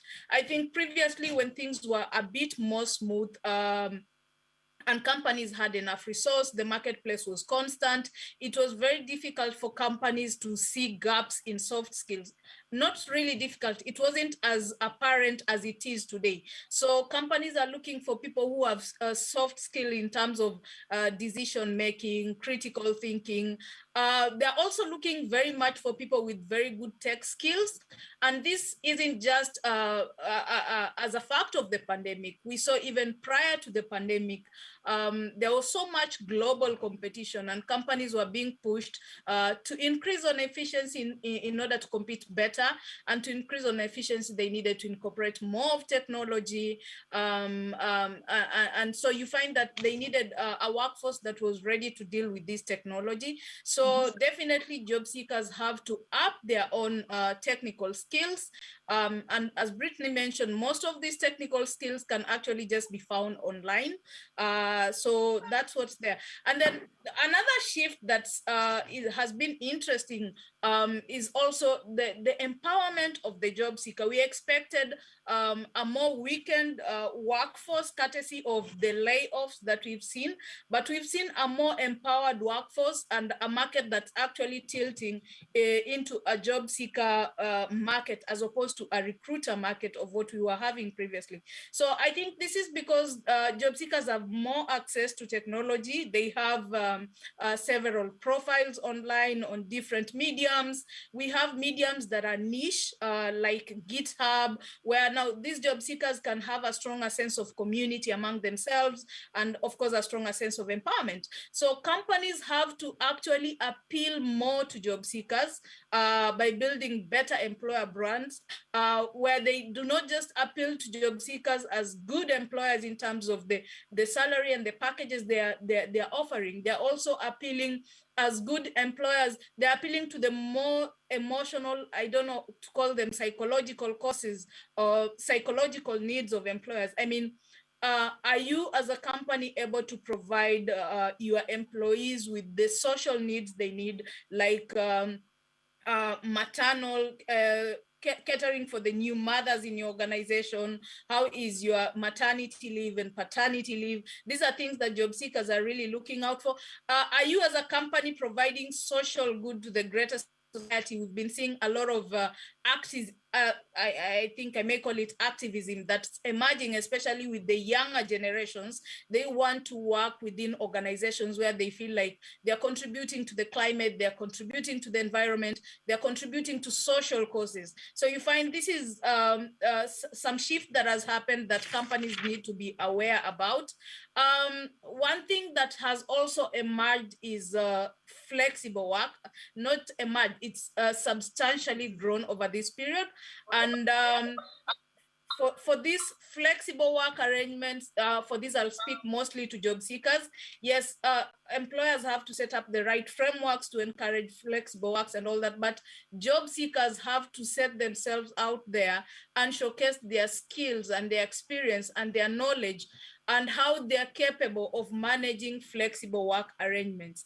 I've heard in several forums it being spoken like younger job seekers still need to learn from each other a lot, and they need to work in live environments, especially in terms of the soft skills, the personal time management space, the planning. They say younger people need to learn this from others.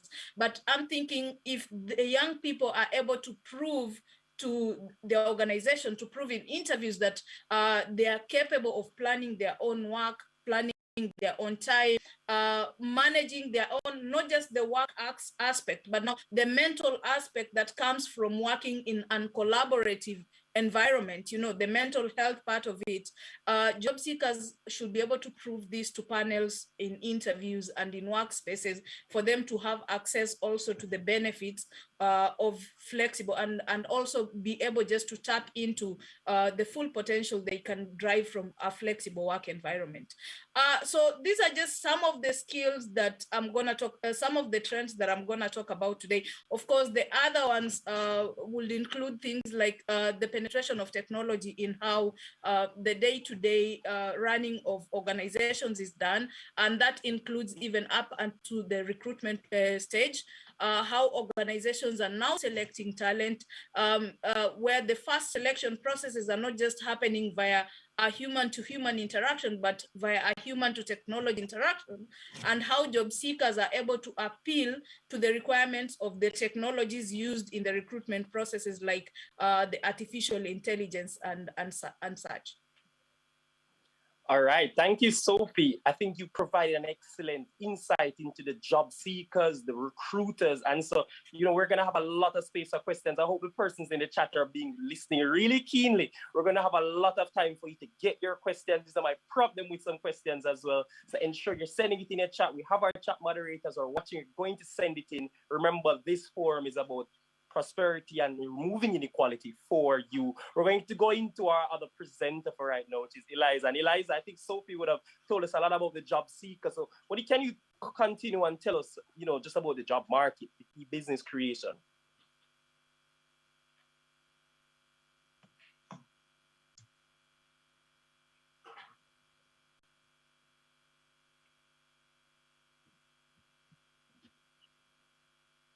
All right, I think Eliza had a little issue right there.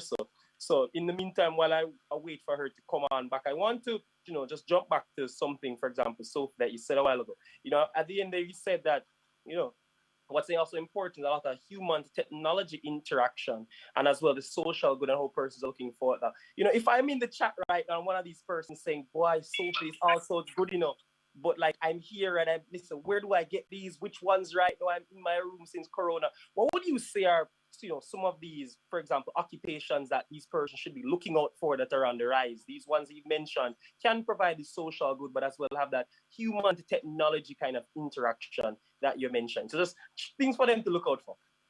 Yes, I think one top of the head, I know there's this entire revolution right now happening around data science, right? And organizations now need a lot of data to make decisions on their day-to-day running, managing competition, product management. And I think data science has not yet been, it's not caught up as hotly as other tech-based verticals. And I think that's one of the areas somebody who's interested could actually explore into. So, and if I could add to that, a specific job would actually be data mining or search engine optimization. So, you know, those two jobs are paying exceptionally well, and they are not just tech companies, but as Sophie said, companies, you know, who are in fintech, companies who are in the commercial space are looking for data miners and search engine optimizations. All right, fantastic. Thanks for your insight, Sophie and Brittany. I believe Eliza is here ready to share with us. So Eliza, your presentation as you want to appeal to go to the audience.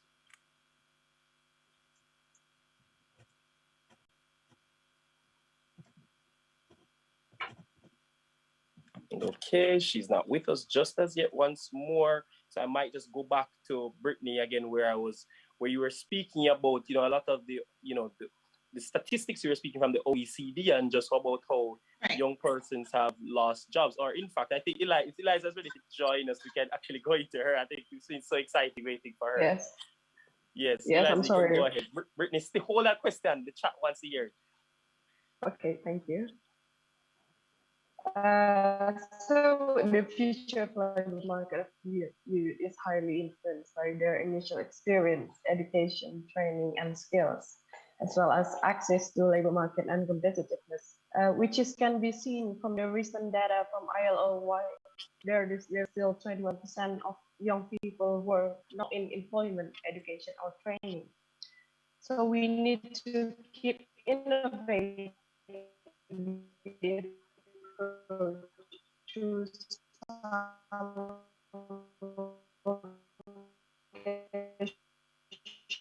vocational education training or master classes. The job market, digital platform, as well as we can start from the government, local and national, as well as international, as well as NGOs and corporate social responsibility to help these young people to have access for the technology and have a training or master class. So first, we need to keep actively participate and expand youth network to cooperate with the stakeholders, start from the grassroots level, such as to introduce them to technologies, tools, SMEs training, as well as utilize free platform to use. Okay, thank you. Thank you, Shamar. All right. Yes, I just want to pick up just as you said right there, Eliza. You know, you've offered a lot of good insight just about where we want to start from the, you know, the SMEs, the stakeholders. So if I can ask you, right, you know, just right there, as we are right now, do you believe that this space is adequately equipped for those persons right now, and are those stakeholders properly in tune as it is right now, especially from where you are working with the Youth Action Hub in Indonesia, and just, you know, just entering this kind of labor force as it is right now? No, it is not yet. Especially since the pandemic, the situation escalated and there's a lot of young people lose their jobs. So, no. Okay, thank you. And at this point, I hope persons are, this is the point in which you start to sending your questions in the chat. The chat moderators will start watching for them and looking for them to ensure that you are posing whatever you have to our excellent panel of speakers here, which provide a lot of insight. You know, Brittany, I'm coming back to you. Just right thus. I hope you stick that questions. In the meantime, everyone, start to send your questions into the chat, and I'm going to receive them. So, Brittany, back to you. So far, we've heard a lot in this conversation. We've heard about the job seekers, we've heard about the loss of jobs, and the SME and the economies.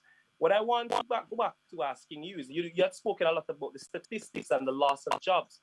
You know, what I want to essentially ask and pick up on what Eliza asked there is, as we are right now with the stakeholders and where this space is, how do you believe that we have to get started on that, you know, for young persons to kind of start thinking of these kind of new trends and environments? Because, you know, it's very easy for us to sit here and a young person is like, how do I translate this to where am I situation? I'm not the one that starts the conversation with the government or the stakeholders.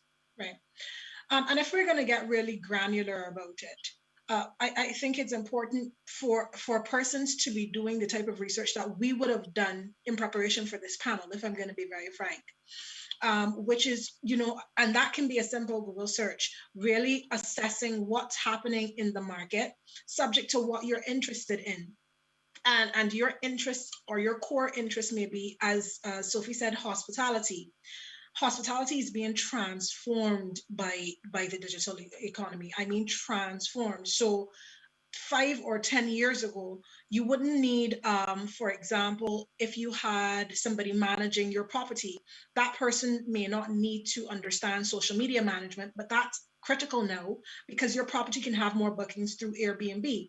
So I'd say looking at traditional jobs, even if your interest is in a traditional job, looking at how that traditional job has been transformed by the digital economy and seeing where you fit in between there, because there's been a ton of transformation of traditional jobs into new and innovative jobs.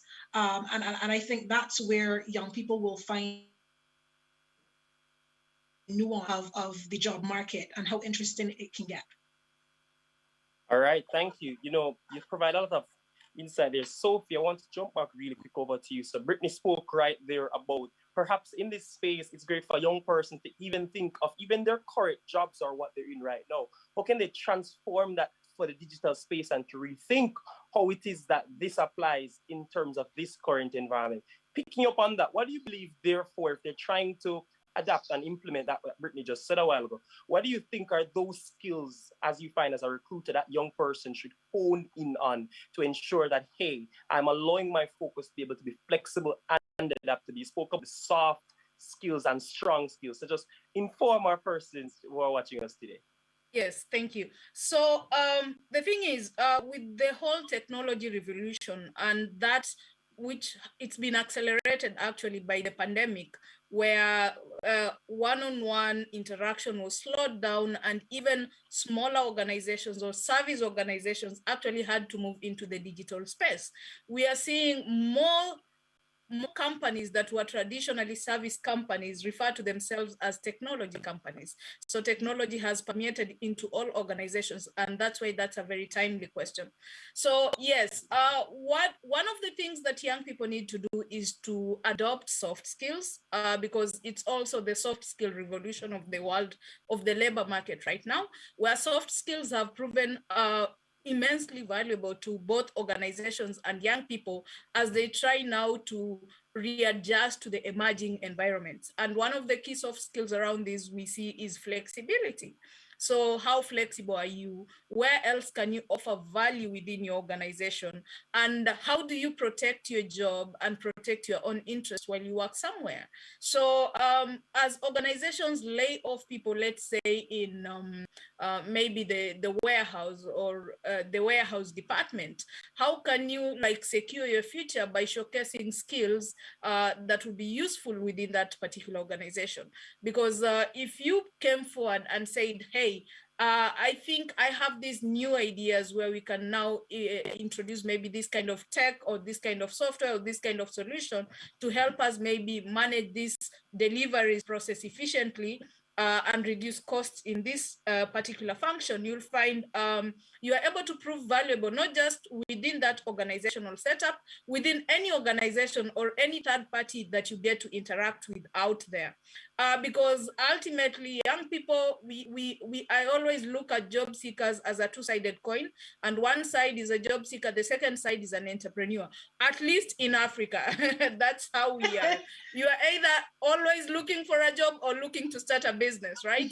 So these are the same. This kind of flexibility allows you to slide into whatever situation very seamlessly. Of course, there is continuous learning.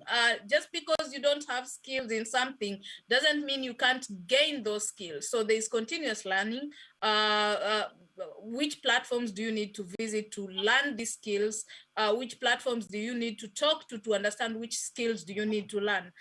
Critical thinking and also problem solving, that has come in very handy to organizations over the last couple of months. Of course, this requires a can-do attitude. There's nothing that's beyond you, right? So that's very important among young people. But one thing I'd say I've recognized as a very important skill in young people during the pandemic for job search, it will be like very honed career mapping skills. What do I mean by this? Your ability to assess who I am as a professional, what I'm able to do as a professional, what value I'm able to offer as a professional. And here we're talking about your skills, your competencies, your personality, your interest. This package, ability to know this entire package in its comprehensiveness and see like now what is there out there and what value can I go and offer out there, has made can transform an entire job search. And this is a skill that I think young people really need to adapt to right now. All right, thank you so much, Sophie. Liza, I'm coming back to you. So Sophie just spoke a while ago a lot about how young persons and the skills that they need. And one thing I picked up on is where she said, you know, continuous learning. And she spoke about young person going to these platforms to access these platforms, see what they can learn. So I want to jump back over to you with your Youth Action Hub that you work so well with in Indonesia. So how it is, if it is that Sophie speaking about you utilizing these platforms to continue to learn more skills. But Eliza, unfortunately, in our world right now, we have that issue of access. So how it is that we can allow persons or help persons to increase their access to these digital platforms and subsequently these employment opportunities? Yes. Back to what I say prior this session. So we can start by cooperating with these stakeholders from the government and local, national government, international, as well as the NGO, and through corporate social responsibility. And we have to actively participate in the and expand youth network to cooperate with stakeholders from grassroots levels. All right, thank you. I'm not seeing a lot of questions from the chat therefore, but I'm going to act as if I'm the chat. I'm every young person at home. I have 3 excellent panelists, guest speakers, professionals in their field, and I'm going to go across, starting back with Sophie and then Eliza, and then go back to Brittany and say, hey, listen, I'm a young person. I've listened to this excellent webinar by my 3 panelists, and I'm trying to rethink where I'm applying Sophie. I'm trying Brittany. I've applied. I'm trying to put my resume that I have this. I'm trying to put it all down. But Sophie, I'm having an issue with recruiters. I can't land an interview or no interview sticks. What is it that I'm doing wrong? If I am putting problem solving on my resume, if I am trying to Google search this particular field and it's still not working, what's one advice? What's a piece of advice all 3 of you would you offer to young persons who are still having a challenge just adapting to this space, even as they, address and attach your recommendations? Sophie. What I usually say about job search, it's a highly personal journey.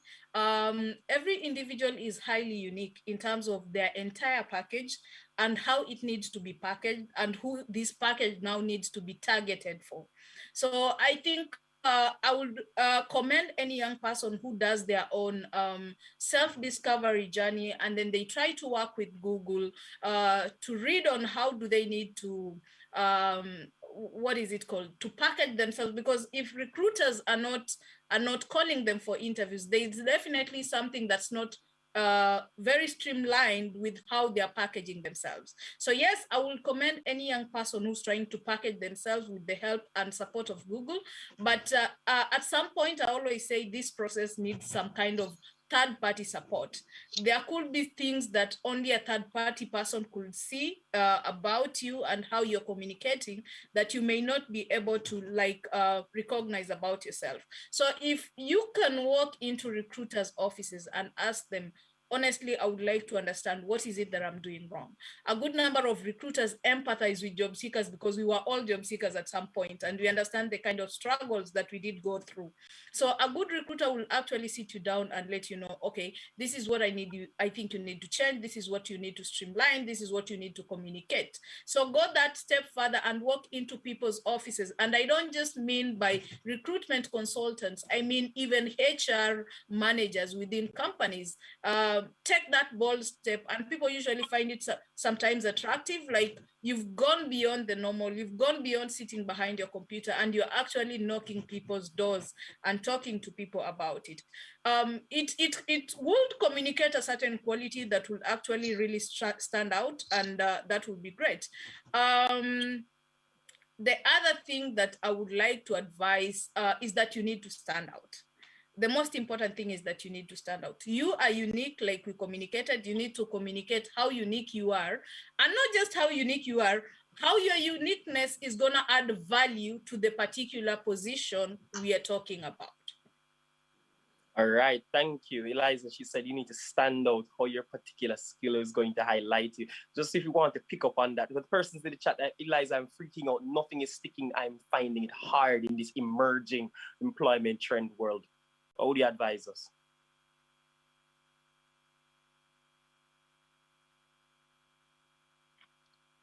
Eliza? Sorry, am I audible? Can you repeat the question? Yes, you are now. Right. So Sophie just spoke there a lot about young person standing out and ensuring, it will get better. So what advice would you give those young persons that Eliza, nothing is sticking, I'm finding it hard in this emerging world? What advice would you give to these young persons?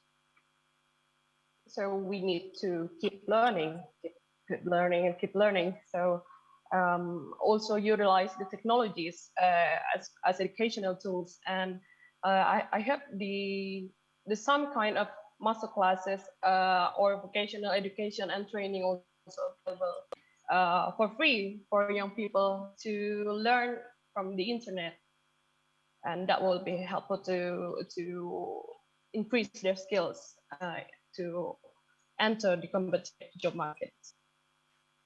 All right, thank you. Brittany, over to you. Sure. So I would say to young people a couple of things. So Sophie said to stand out, but also raise your hand to get your foot through the door, because, you know, it is a job seekers market. I recently was in the US, you know, for like 2 weeks, and there is a labor shortage. Every single place is hiring. And we're seeing that all over the world, but what they need, the labor supply and the demand, aren't quite, you know, synchronizing. So I say to young people, get your foot through the door through different mechanisms. So are you saying to these whomever is recruiting, even in the absence that I'm not successful in this job, I'd like the opportunity to shadow an executive for a week. Or, you know, I'd like the opportunity to provide you with a completed portfolio of finished work. So standing out doesn't just mean writing a resume that will stand out, but it also means ensuring that you're emanating qualities when you are going through that process that stands out to the recruiter. So this recruiter remembers you. This recruiter remembers a finished portfolio that was amazing. This recruiter remembers you saying, okay, that you would be willing, if there's a volunteer opportunity, to come in, and let's call that person and give them that opportunity. So really assess the job opportunities comprehensively and see what things you can do, and not just what you can say, that actually leaves an indemnifiable mark on your recruiter. Excellent responses. And I know we're almost at the end of our session, so I do want to get into a good one final wrap-up question. But I want you all to just answer this one briefly, like a minute or so. You know, so we've heard so far, continue learning, and the fact that, you know, Brittany just said a while ago that there are opportunities out there, but what those recruits are looking for and where the young persons are perhaps aren't the same place, and so we need to address that. You know, Sophia talked about the skills. So just at the wrap-up question, we've heard from the young persons and the advice, but just for us, Shiravi, in perhaps a minute or so, would you say that, you know, the stakeholders, Elias, that you said need to be that starting point? Is our system and our environment, are we preparing these young persons adequately as well to help them meet these changing demands, even through our educational systems, our programs, and our training? Just one last wrap-up comment encapsulating all that we've said so far for a person to take us out of this excellent session. Beginning back with Brittany, you again, since we've ended on you, let's start with you, Sophie, and then Eliza. Sure. So I would say, you know, keep your ears to the ground, keep your eyes on the screen, and do so in a way that helps you. There's so much information out there at the click of a button. We have entities like Deloitte, KPMG, they issue reports on trends every single year, phenomenal trends, and not just on, you know, jobs, but they issue reports on good workplaces and workplaces that are, you know, recruiting top talent. So really keep your eyes and your ears to the ground. Review the reports we've talked about here today when they're issued. Review sites like the ILO, like the OECD, and it really gives you insight on what's happening. And also get yourself a good recruiter, because, you know, we have phenomenal talent out there, and recruiters really can make all the difference in you getting your foot through the door. Thank you, Brittany, as always. Sophie? Yes, I think to handle the first part of your question, yes, I think everybody's overwhelmed right now, whether it's stakeholders, it's governments, it's NGOs, all support institutions that we are expecting maybe to come to the rescue of young people may not be doing so. But we young people are here, we are doing it for ourselves, right? So there is no crisis there. If you are out there and if you feel like you're not being very productive in job search, probably your calling is in supporting others, other young people to meet their goals, or to meet your nation to meet its goals. That's just one of the things. We are not supposed to feel helpless at any point just because the system is not working. working for us. I liked something that Brittany was saying about the job search. And one thing I've always looked at a job search is I look at like a project, managing a project. Actually, if you look at it from that perspective, I think anybody can gain very useful project management skills just from a single job search. I remember myself more than 10 years ago when I was looking for work, my sister used to laugh at me because I would wake up very early in the morning and just get dressed, and she would say, "You look like you're actually going to work, yet you're just going to look for work." So what I say, because we tell young people all the time, you need to identify what the market is looking for and then identify what you're going to offer. So a young person may be seated somewhere and ask themselves, how do I go about doing that? I advise you work with any project management tools you need to work with that can help you with thorough documentation and just drawing the maps and the arrows. Work with an Excel sheet, have 2 columns, one column which says what the market is offering among different industries and some of the job links that are there and what they're looking for. And the other column will be talking about what I have, what I can offer, what I'm good at, what I can excel at. And then you just draw those lines and draw the parallels, and you realize where your strong strengths are and how now you can approach the market with that kind of knowledge. You see, when you approach someone and you talk to them and you say, this is who I am, this is what I can offer, and I can see you are having this, I think I can add you value in this manner. This person will be more likely to listen to you than when young guys call me and say they're looking for any job. And I'm sorry, I know young people don't like to hear us dismissing them like this, but most of the time I'm not gonna act on that because I don't know what is any job. Should I send you to be an engineering manager somewhere, or do you wanna be a cleaner? You know, I don't know where any job falls under. So I hope this gives a young person just like some kind of framework they think they can start acting with when they are now mapping out and approaching the job market. So we're just basically out of time. I guess I'll leave the final message just with the persons here who've been watching us. So we've heard an excellent presentations and questions from these panelists. It's a reminder that indeed we are in a changing environment, that perhaps even post-COVID-19, the world will never be the same and has not been the same for a while now. This time calls for, as Sophie has told us, for a young person to continuously learn, to invest in their skills. For Eliza to have said that it is a time that stakeholders, governments need to work together to ensure we're coming together to create these platforms and with these SMEs for persons to access the local business e-products. And as Sophie joked, everyone wants to start their business, everyone wants to continue. And Brittany has provided excellent insight just on how the state is at the moment and the opportunities out there for young persons. This has been an excellent plenary session for emerging employment trends for UNCTAD 15 Youth Forum, and I'm wishing you, a happy rest of forum. Thank you and goodbye. Thank you. Thank you.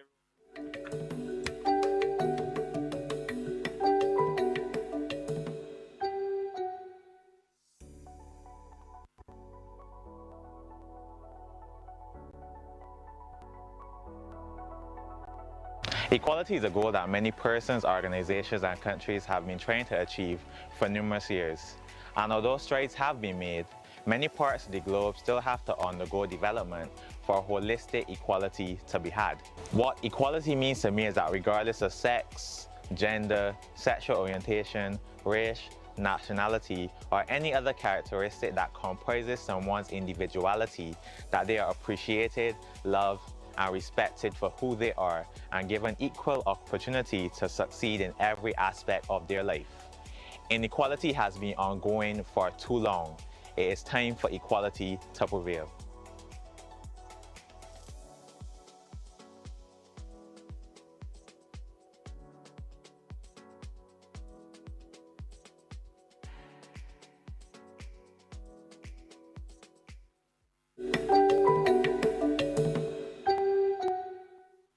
Good afternoon and a warm welcome to the other panelists and all those youth attending virtually as we pull up and change the rhythm. Though our conversation and presentations are not in person, it still remains my greatest pleasure to start off today's topic and spur conversations centered around international trade and how it has been impacted by the unfortunate COVID-19 pandemic. As many are aware, the COVID-19 pandemic had caused a devastating effect on global trade, as it did to many other aspects of our society. The pandemic at one point led to a more than 20% reduction in global trade volumes almost overnight, with many of us seeing ships delayed and waiting for port of entry for weeks. This impact led to trade imbalances in the global economy still felt today through the shipping delays, increased rates, and stockpiles of empty containers. Nonetheless, almost a year on from the COVID-19's initial impact, and the latest 2019-2021 UNCTAD trade report indicates that out of Q1 of this year, world trade has reached pre-pandemic levels, but with a significant asterisk, and that is the lag in trade and services. Trade and services is a significant portion of the Barbadian, Caribbean, and other developing economies, but it's still significantly below pre-pandemic levels, leading to an uneven economic recovery. Trade and services are still expected to take almost an additional year to recover, as the sector relies on subsiding pandemic restrictions and vaccination efforts, all of which are outside the purview of today's discussion.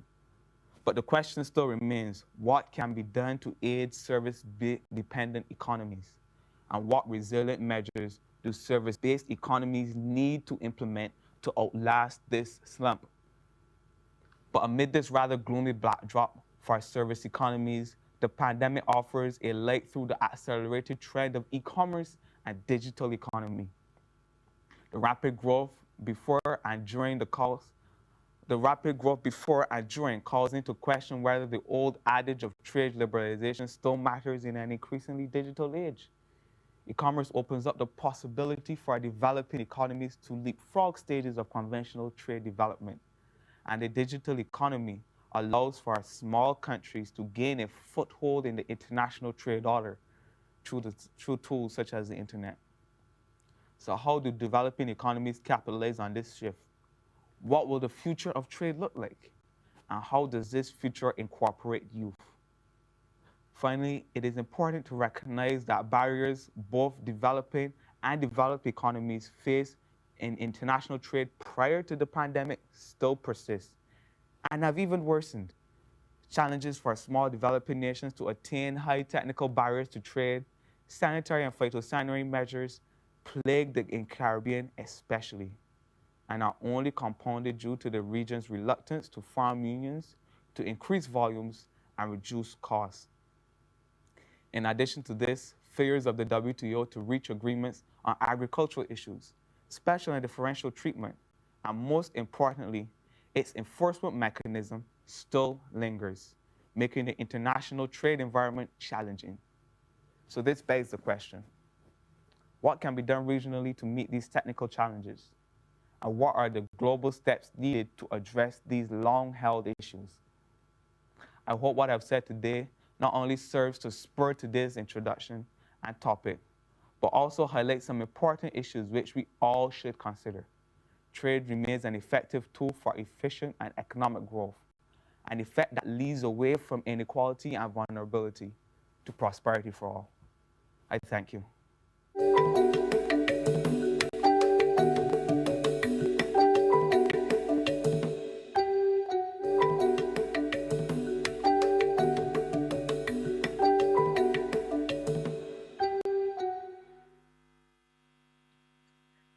Around the region and around the world, a warm Caribbean welcome to you. Today, I have the esteemed pleasure of moderating the session on international trade, COVID-19 and opportunity. And of course, with me today, I have a wonderful panel. My colleagues here are Bora Kamwania, who is the Deputy Secretary General of an African Union, an African Youth Union, that is. But I'm giving you a promotion there, Bora. We have Leandre Knight, who is in studio. He is a consultant and coordinator of the Youth Action Hub Barbados. We have Chensi Zhu, who is also a consultant. And of course, Doris Wikali, a deputy project lead of UN SDNS Youth. And I'm sure in our conversation, she will explain more about that. Of course, as the introduction mentioned, a number of trade issues plague our region as small island developing states, but also our world. Multilateralism, of course, the decline in trade given the COVID-19 pandemic, but concomitantly, we saw an increase in trade in medical supplies, an increase in trade in digital products and services. And so with every crisis, there is opportunity. So let's discuss. We'll start with Bora. Bora, my question to you, given your background, is while the pandemic started a year and a half ago, feels like forever, what is the economic impact on Africa? And are there opportunities that you've seen during this pandemic? Good morning, good evening. My name is Bora Kamonya, and as you said, I'm from the Pan-African Youth Union. And thank you for the upgrade to the African Union. May God hear you. Thank you for your question. I'm very pleased to be here with this distinguished panel. So thank you for inviting the Pan-African Youth Union. And thank you for Barbados for hosting this this event. So young people have been historically disadvantaged by economic policies on the African continent, but also everywhere in general. And if you add in corruption and a pandemic, you have yourself the poorest demographic becoming even poorer. And countries that enforced strict lockdown were those with a stronger economy. Those weaker economy countries that attempted to install strict lockdown measures, notice that their unemployment would skyrocket more than what it was before. An example I could give is, for example, for DRC. DRC is a dollar-using economy, and the price of goods has exponentially increased since the beginning of the pandemic, and the dollar reserve in Congo have plummeted. And this has caused an inflation, of the local currency, the Congolese franc. And UNCTAD actually did this study, and they were expecting the African economies to fall by 1.4%, and for smaller economies in Africa to fall by 7.8%. This is huge, especially for a continent that is still on the path of developing. If there's such a way of being developed and underdeveloped. And as many on the continent are in the informal economy, assisting them with aid was almost impossible. And as you know, some countries, Western countries, distributed stimulus packages, but there were also some in the continent. South Africa, for example, Algeria, Senegal, Morocco as well, just to mention a few.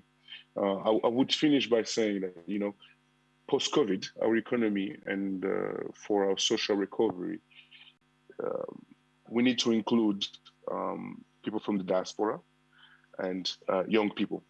I'm mentioning the diaspora because diaspora remittance in 2019 was $87 billion. And for 2020, the World Bank predicted that it would decrease by 20%, obviously because of the pandemic. However, the number was revised earlier this year to 14%. And this shows that the diaspora still remain determined to support the development of the continent. And this is in contrast with our trade deficit. The continent is already in a trade deficit. And this was actually even more shown by the pandemic. We were not able to get the basic goods that we use every day. So perhaps to go forward, we need to not only take charge of our future, but also make sure that we empower young people to feed their people.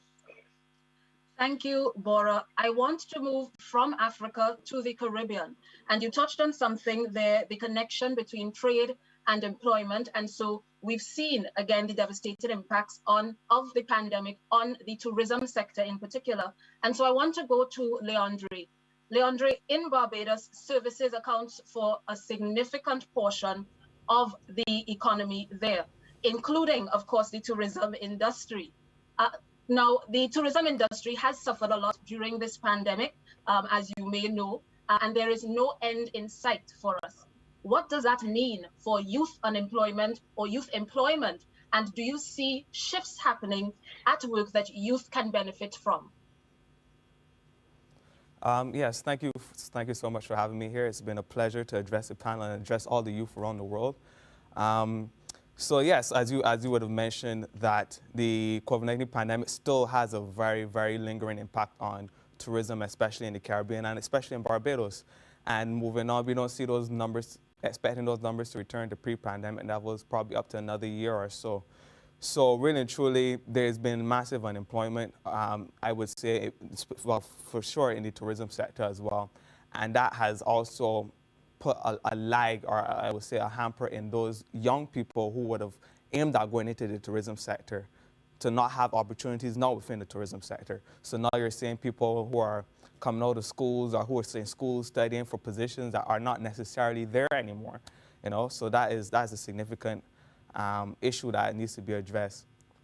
So what I see now is in the future is that, you know, it has really woken the Caribbean up that diversification is key, you know, and that we have placed too much in the growth of tourism and too much in the hope of tourism to see that something like this could happen again, you know. So what we need to do is looking at pivoting, especially young people and what's not, I think, into other aspects of the economy, more specifically the digital and the gig economy. There are a lot of opportunities online. There are a lot of remote work opportunities, a lot of, when you think about software work or you're thinking about SEO writing or any of these types of jobs that are remote work that we can see can actually, you know, can be done and implemented virtually during this whole pandemic.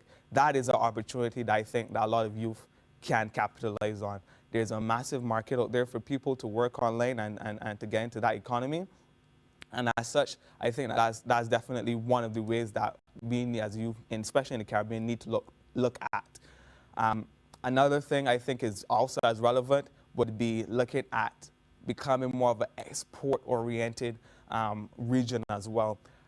There is a very massive trade imbalance, especially when we look at the Caribbean and so on, to places like in the Asia region where we import a lot, but we don't sell a lot. And we're seeing that there's accumulation of empty shipping containers and that sort of stuff, imports within the region. You know, this can, you know, create a major opportunity really to capitalize on the reduced shipping costs from our region, from the Caribbean and Latin America into the Asian market as well.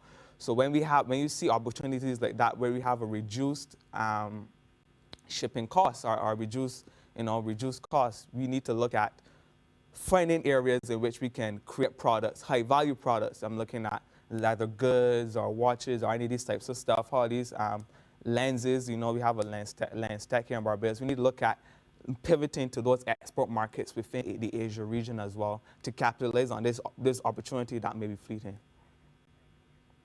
Thank you, Leandre. And you touched on a number of things there that I want to pick up on before I ask my next question to Doris. And so you spoke about youth inclusion, of course, and looking at diversification in the Caribbean to some of these new sectors or other sectors. And one of them that you mentioned would have been the digital sector. And of course, we know that IT-enabled services, the digital space, digital technology would be key or would be important to that. So I wanted to pivot from that and come to Doris, particularly in the context of digital payments, and again, the entire sort of IT-enabled services sector, and in particular, M-Pesa in Kenya.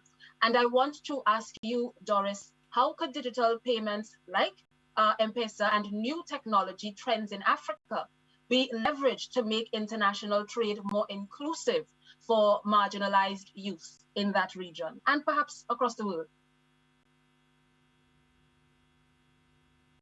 Doris? So I think we might have lost Doris again, talking about digital and technology, but I will move to Chensi. And Chensi, again, I want to take a step back. We looked at the African region, we looked at the Caribbean and some of the challenges and even opportunities for young people there. And I want to ask you from a multilateral level or from the international level, you've spent some time at international organizations. So how do you see the role of the WTO, for example, with regard to youth empowerment, particularly as it relates to trade? Yeah, thank you very much. Thank you. It's my pleasure to be here with everyone. And yeah, thank you for your question. 3 years ago, I had an opportunity to intern for UNCTAD, and I spent 2 months in Geneva. So I visited some other international organizations, including WTO. And I know that WTO has many programs to engage young people. For example, it supports some PhD students, and it has a paid internship program.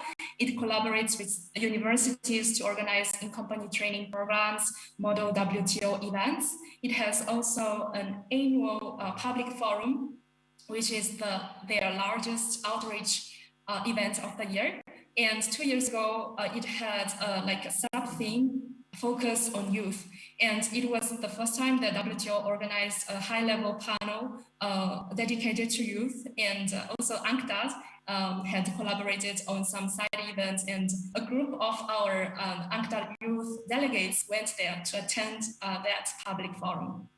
So I didn't go, but I heard from everyone that it was so inspiring.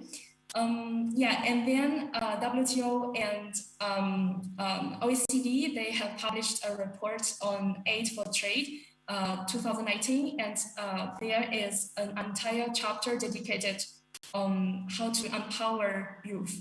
And they talked about how to better give assistance to young entrepreneurs, or how to better align the scholastic curriculum with the job demand from the market.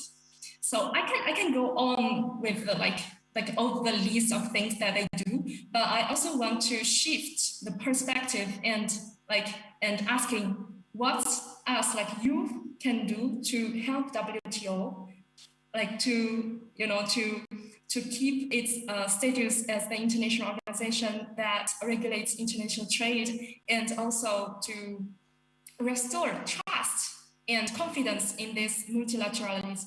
Because recently, it really, we all know that because of some trade tensions between some major economies, and also there's some a tendency versus towards protectionism, and also because of the pandemic, some countries, they have restricted trade, especially on some personal protective equipment.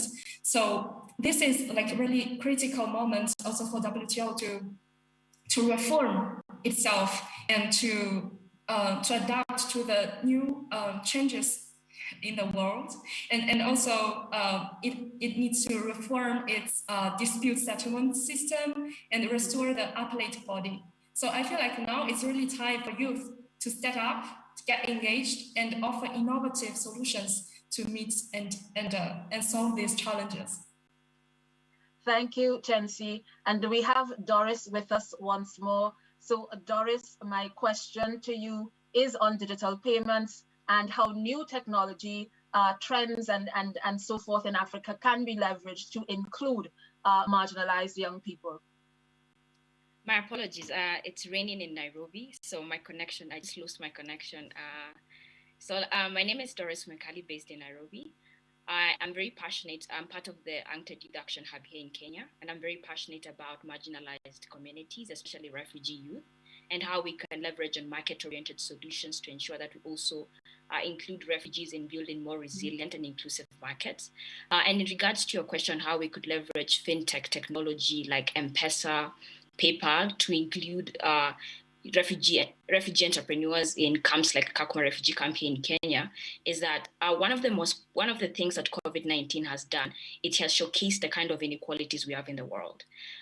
So it has forced people to stop thinking of trade in the traditional sense, and people are shifting to e-commerce, to digital platforms. So, and the penetration of smartphones it's much wider in most communities. For example, it's 62% in Kakuma refugee camp that hosts about 2,200 refugees in Kakuma refugee camp. And because of the encampment policy of Kenya, where refugees cannot leave the camp and start rebuilding their lives. Refugees are leveraging on gig economy, they're leveraging on e-commerce, they're leveraging on digital platforms to be able to trade. And the only way that refugees can be able to receive payment or can be able to become active economic actors is through digital payments. It's through M-Pesa. So one of the things I believe that one of the opportunities I see with COVID-19 and international trade is that young people need to start thinking about new innovative ways of fintech technology for us to be able to include marginalized communities that are not able to interact with trade in the normal sense of trade. So I think moving forward, governments need to start thinking about how we could lessen regulations for young people to come up with these technologies. We need to start thinking about how do we finance these kind of innovations. I also need to think about how do we leverage on SDG number 17 to create partnerships between young people and with banks, with the NGOs, for them to come up with more substantial plans for them to include refugees in trade. So I think digital payments will play a very big role in that. I know at the UNCTAD Youth Action Hub here in Kenya, the hub, we're working with a lot of refugees from Kakuma refugee camp. And one of the companies that we interacted with is a company called Step Up One. So what Step Up One does, it trains refugee youth on social media marketing. And by training social media marketing, anybody from anywhere in the world can employ these refugees at a fee of $100. And because the financial inclusion of refugees is already an issue, the only way refugees can be able to receive this payment is through digital platforms like M-Pesa, because they have less regulation than traditional banking institutions. So what I think moving forward is young people need to think of how they can be involved in fintech technology. Governments need to understand how they could invest in it. And then we also need to think about how we could support a system and systems to support young people. I know before you mentioned that I'm a deputy project lead at UNSTSN Youth. UNSTSN has a very long name. It's the United Nations Sustainable Solutions Network. I believe that the Sustainable Development Goals give us a platform for us to deal with the most striking challenges of our lifetime, like inequality of marginalized communities, be it climate action. All these things are intertwined, because even when you're talking about climate action, you're talking about climate refugees. When these people leave their countries, how do they become integrated again into the community? How do they become part of trade again? You remember, these people do not have identification. Banks cannot be able to have like normal ways of like alternative ways of giving credit.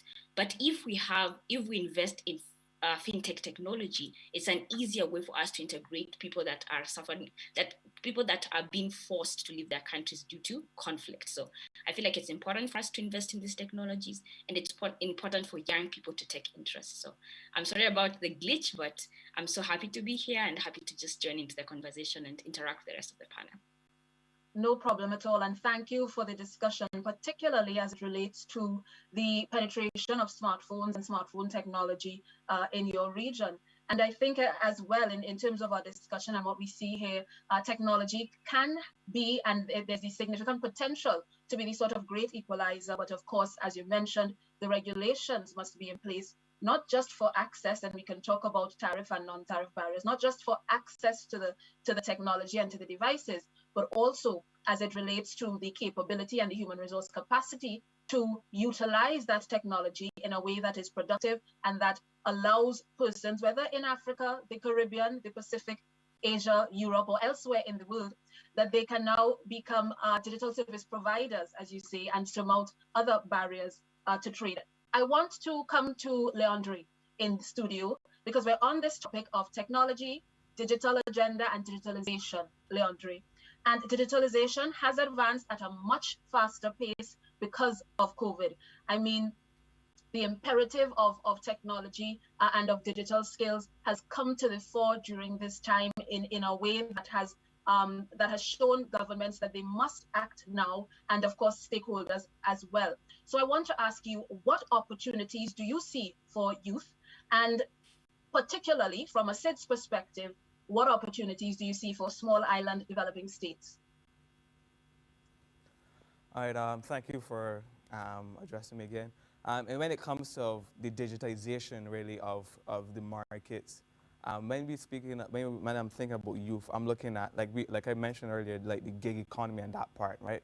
There's also that, but there's also really an openization of educational resources, I would say, for the youth through digital platforms. You know, a lot more classes are online. A lot more places are looking to making these part-time certification programs and what's not to grab people from all around the world. And I think that that's a avenue for capitalization amongst, especially amongst the people in our region, to use that and to jump on that bandwagon to grow our skills, and especially those skills that are going to be useful in that, again, this upcoming digital age. In terms of digitization within the region, you know, you can look at what my other panelist was addressing about digital currencies and what's not within the region that will ease or will allow a lot more transactions, a lot more peer-to-peer transactions and peer-to-peer lending and peer-to-peer investing and that type of stuff within young people. And that can allow for us to really jump and really capitalize on the resources that we have within our region. So I think that those are the two main areas in which we can see the digitization comes into play. I know that some of the work that I've been doing within my agency is that we're looking at areas in which we can get young people to develop those skills within, for example, investing and really micro investing, so that we can get a channel of external revenue and that sort of stuff. And when we look at micro investing, you know, we're coming on to, obviously we know young people don't have necessarily the biggest capitals or the biggest access to capitals. So you're looking at micro investing, you're looking at spawns of a couple $100, a couple $1,000 maybe, if that much, and using that really to spur economic growth or to spur growth within ourselves. So you can invest in like a friend's business, you know, whether it be, you know, cooking or addressing some service, you know, giving examples here about massaging or these type of service sectors within Barbados. You look at those sort of micro ways, and then you can see that how we are learning to grow ourselves between ourselves. And that is, I think, a very big opportunity that a lot of people don't know. A lot of people, you know, are looking for opportunities, and I think it's important that we need to make those opportunities. We have the ability to make those opportunities, and I think that that's the best way forward for us. So I think that addresses what you're getting at. Definitely. Thank you, Leandre. And of course, again, youth can, so we can make those opportunities, but we need the support of stakeholders and government as well in order to make those policies and those initiatives a reality. As you mentioned before, easing the financial transactions between counterparts or parties to a transaction could be useful. Allowing for different types of investment and venture capital, junior stock exchanges and the like would also assist youth businesses. When we talk about secure transactions, I'm mindful of projects underway in the region, particularly in Trinidad and Tobago now, in St. Kitts, in Jamaica, etc., in terms of valorization of IP so that your intellectual property can be capital where you might not have the typical land and labor. And so I want to come to Chenzi in terms of the digital era. How is it going to impact trade, in your opinion? And what do you think young people need to look out for? Yeah, thank you for your question. So let me start with some stats. So according to UNCTAD's data, global e-commerce sales reached $26.7 trillion in 2019. And in 2020, the share of online retail sales reached 19% of the total retail sales, which means like roughly 1 on 5 retail sales was made online. So I think the question is not like how the digital area is going to impact trade, but how it is impacting trade, because we are already on the way. And the pandemic has also accelerated the digitalization trend. So there's no doubt that e-commerce has created economic opportunities for many people that were left behind by the traditional trading system, like women, SMEs, and people from remote areas in developing countries. And these digital technologies reduce costs for trade and give these SMEs a global presence, so they can participate in global value chain and benefit from international trade. However, still, not everyone can benefit from e-commerce, because if we just think about it, like still roughly half of the world population does not have access to the internet. And also other barriers include like lack of comprehensive regulation framework for e-commerce and lack of consumer trust. And also this like digital transformation is bringing disruptive changes to the traditional business models and the way that we do things. So many low and middle skills jobs will be replaced by robots or artificial intelligence. And so now we young people, we are navigating through this like digital transformation as consumers, users, job seekers. And some of us might feel like I'm ready, but some of us might feel, no, I'm not ready yet. And what can we do? And I would propose like 3 things that we can do: adapt, address, and advocate. So what do I mean by this? So adapt, we need to keep ourselves updated with the skill sets needed for the new digitalized world. So whether it's like studying, taking a new courses like on LinkedIn, learning about big data or something, we need to find a job, we need to adapt. However, we young people, we are also game changers. So we can address these problems. So we can identify these challenges and think creatively to find solutions. And so 1 in 4 young people around the world are entrepreneurs or self-employed, according to the Global Entrepreneurship Monitor survey. And almost 44% of the world's entrepreneurs are between 18 and 35 years old. So we are like, we have so many young entrepreneurs full of imagination and creativity, and also we can find challenges and propose solutions. And more young people are engaged in social entrepreneurship. So that's a very good thing. We find a challenge, we propose solution as well. But also we realize that like we still need some support for the development from the policymakers. And so that's why we need to do advocate. We need to advocate like what we are doing now at this youth forum and what we will do with our youth declaration, because we need to let the policymakers know what we need.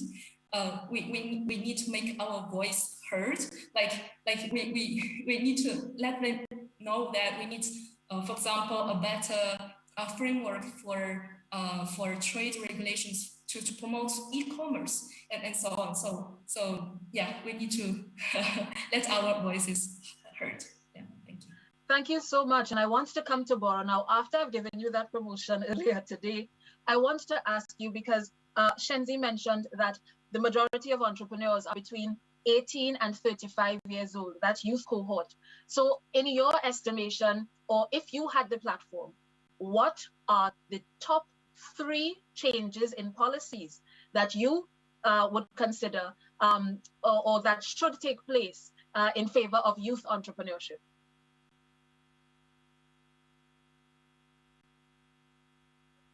Thank you. Thank you for asking this question earlier. And it's actually a very important one. There needs to be policy changes for Africa to be competitive and for its youth to develop to the best of their abilities. Primarily, I would say what we would want, what we would demand as African youth is fair and good management of national resources. This is something we will never stop advocating for, stop talking about. We need also long and lasting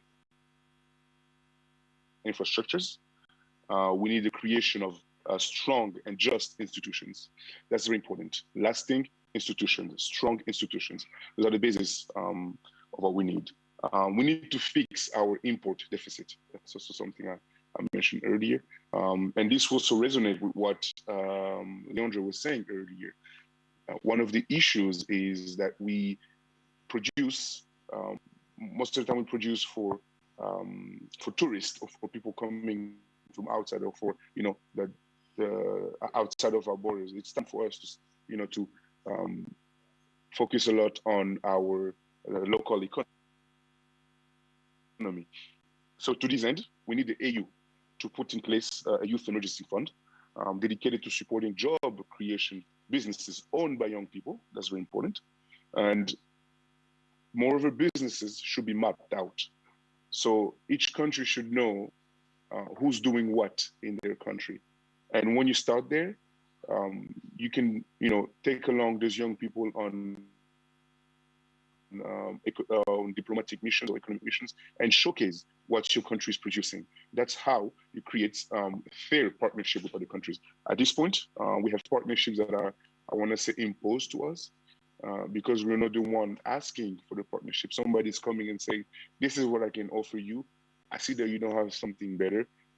It's either you accept or you lose. So secondly, the inclusion of young people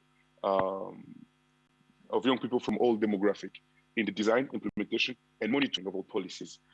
This is really crucial to ensure the sustainable competitiveness of Africa and to also ensure its future. As you know, young people, and Chengzi said it earlier, they are the biggest demographic they are today. And our government should take bold actions in addressing the climate crisis alongside young people. And at the same time, we need to make sure that we're not mortgaging the future of the younger generation. And of course, I think Doris knows this better than me, ensuring an economic future, a viable economic future, and ensuring the safety of our planet. They go both in hand. What we need is leaders who are ready to take bold actions. And furthermore, international contract should include articles requiring investing companies to take on young people from the country. I'm going to give a broad example. A French company coming to DRC Congo, they need to ensure that they can train the young people. Mm-hmm. They need to make sure that after the expiry of the contract, young people can actually, the local population can actually take over. And last but not least, we need freedom, justice, and democracy. So this is also very, very ironic because most people will believe, our leaders mostly in Africa will believe that these are Western concepts, but they're not. They're actually just human concepts. And, they bring trust in the government and they give perspective for the future for the youth. When you have justice, freedom, and democracy in your country, you're more than, eager to invest in your country. You're not going to look for ways to leave your country.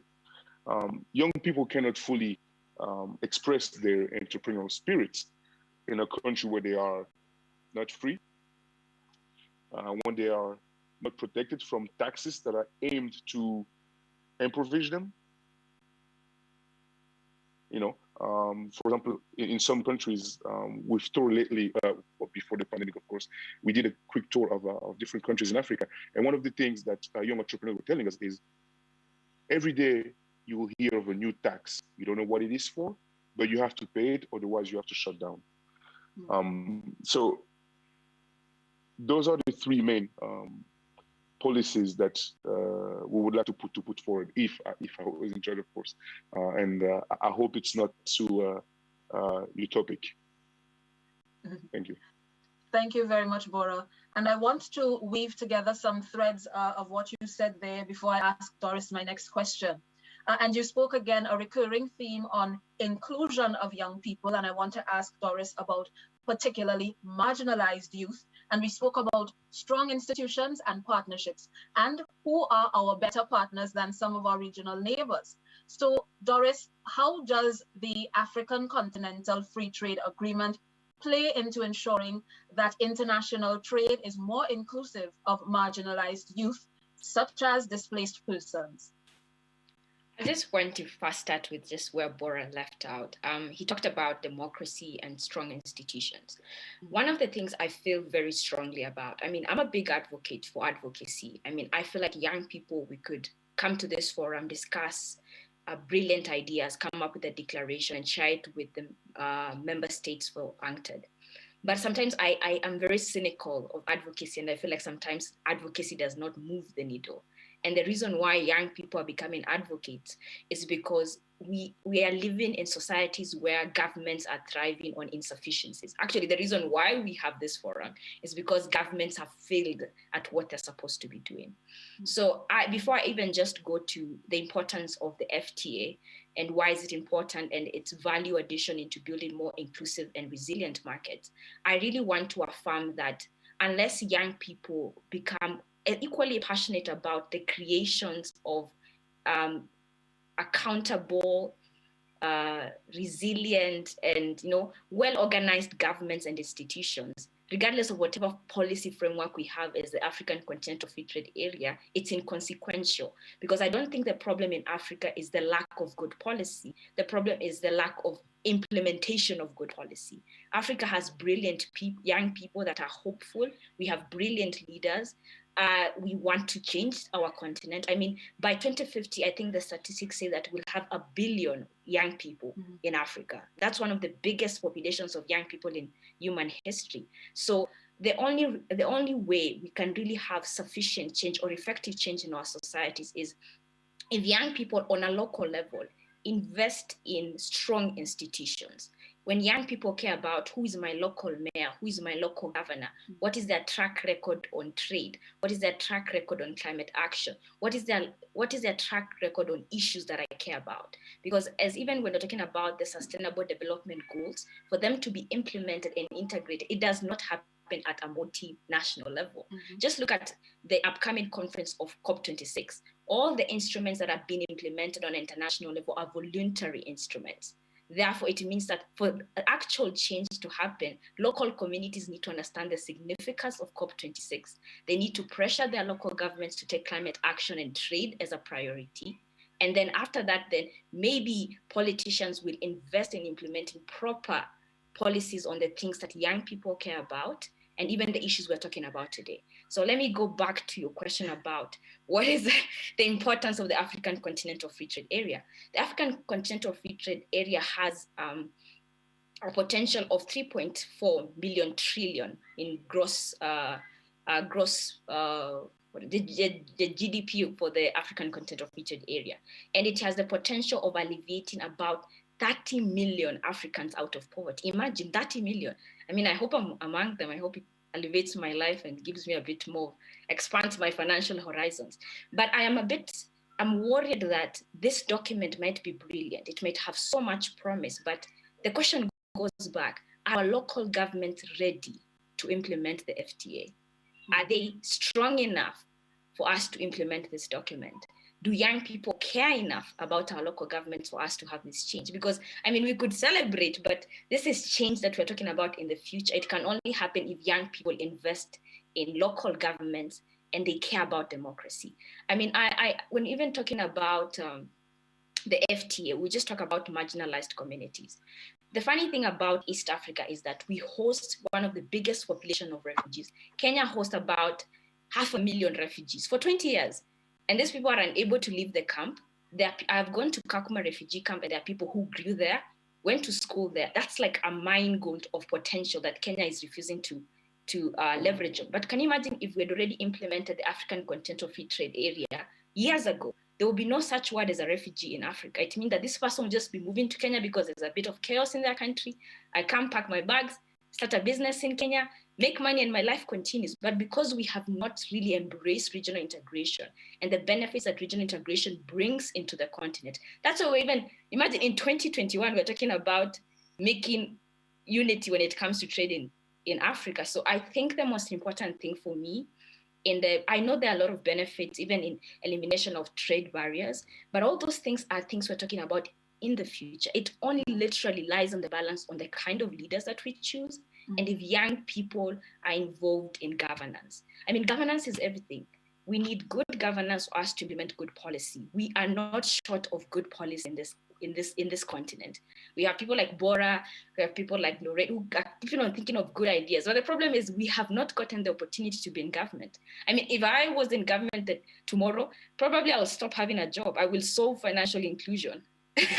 I mean, there are documents in this country that says that fintech technology works. There are documents that say that a refugee or a refugee young person or a marginalized community has the right to access banks.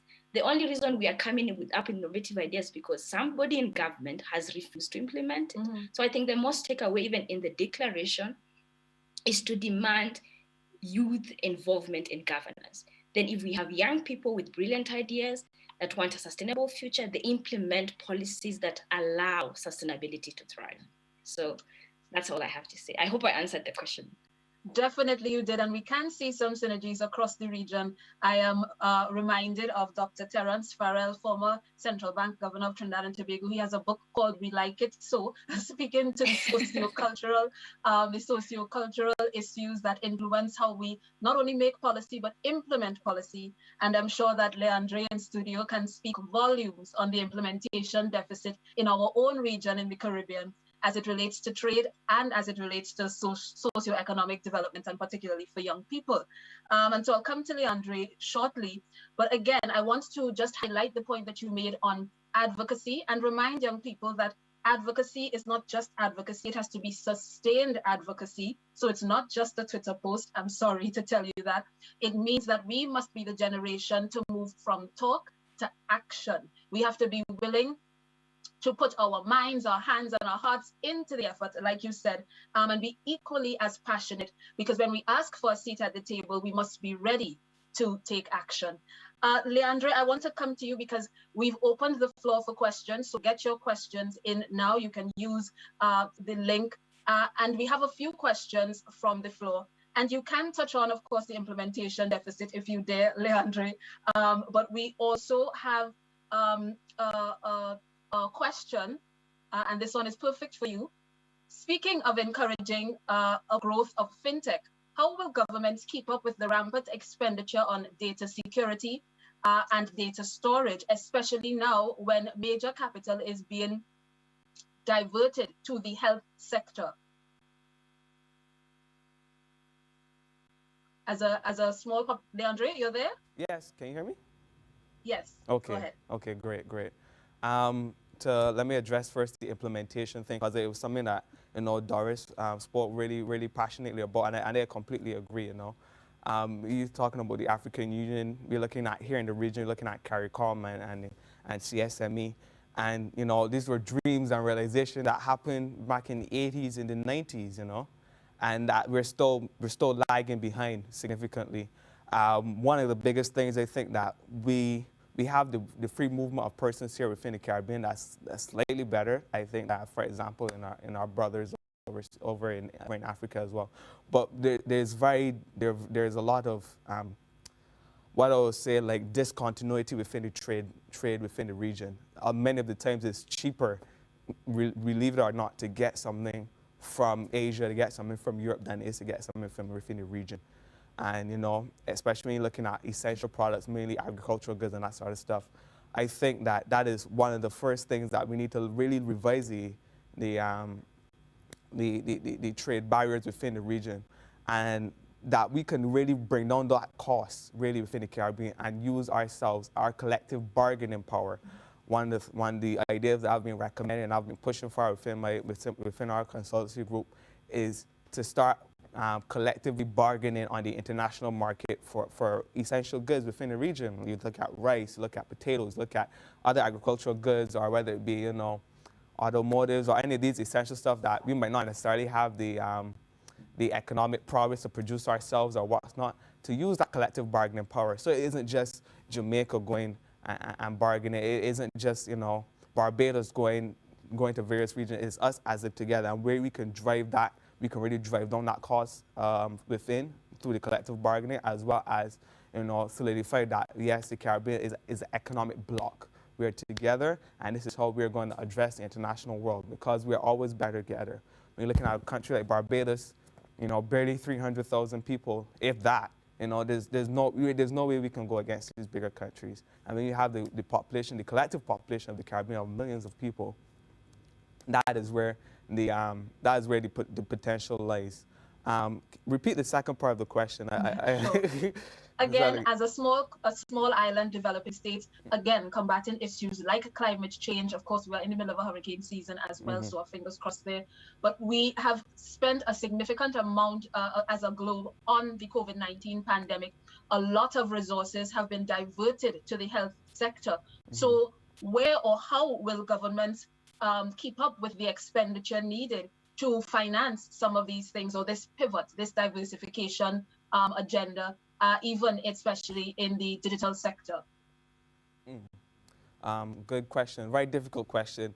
My expertise isn't necessarily, healthcare or anything like that, but One of the things I think is very important that, you know, COVID-19 has helped us with is that our investments in long-term, what I hope is long-term structural investment. You know, we've, you know, bought in Barbados, we've gotten ventilators, we've upgraded isolation facilities, we've done all these sorts of stuff, and hopefully, and it's my goal, it's my hope, I should say, that these changes extend and these are persistent, these are upkept into the future, because when it shouldn't be when we're looking at these investments as, oh, it's something for a pandemic. We should look at the projection of these things that, oh, we're going to get these ventilators, we're going to upgrade these rooms, and we're going to look to keep these up to a standard so that we will always have, that we will have these in the future, you know? So that is when we're looking at the healthcare aspect of it, you know? Now we're looking at digitization, you know? We've had this massive digitization push within the region, everywhere really. Most specifically, I would say, is education in the classrooms and what's not. The Barbados government, I can give, for example, has given out tablets and laptops to a lot of children, a lot of the children within the region.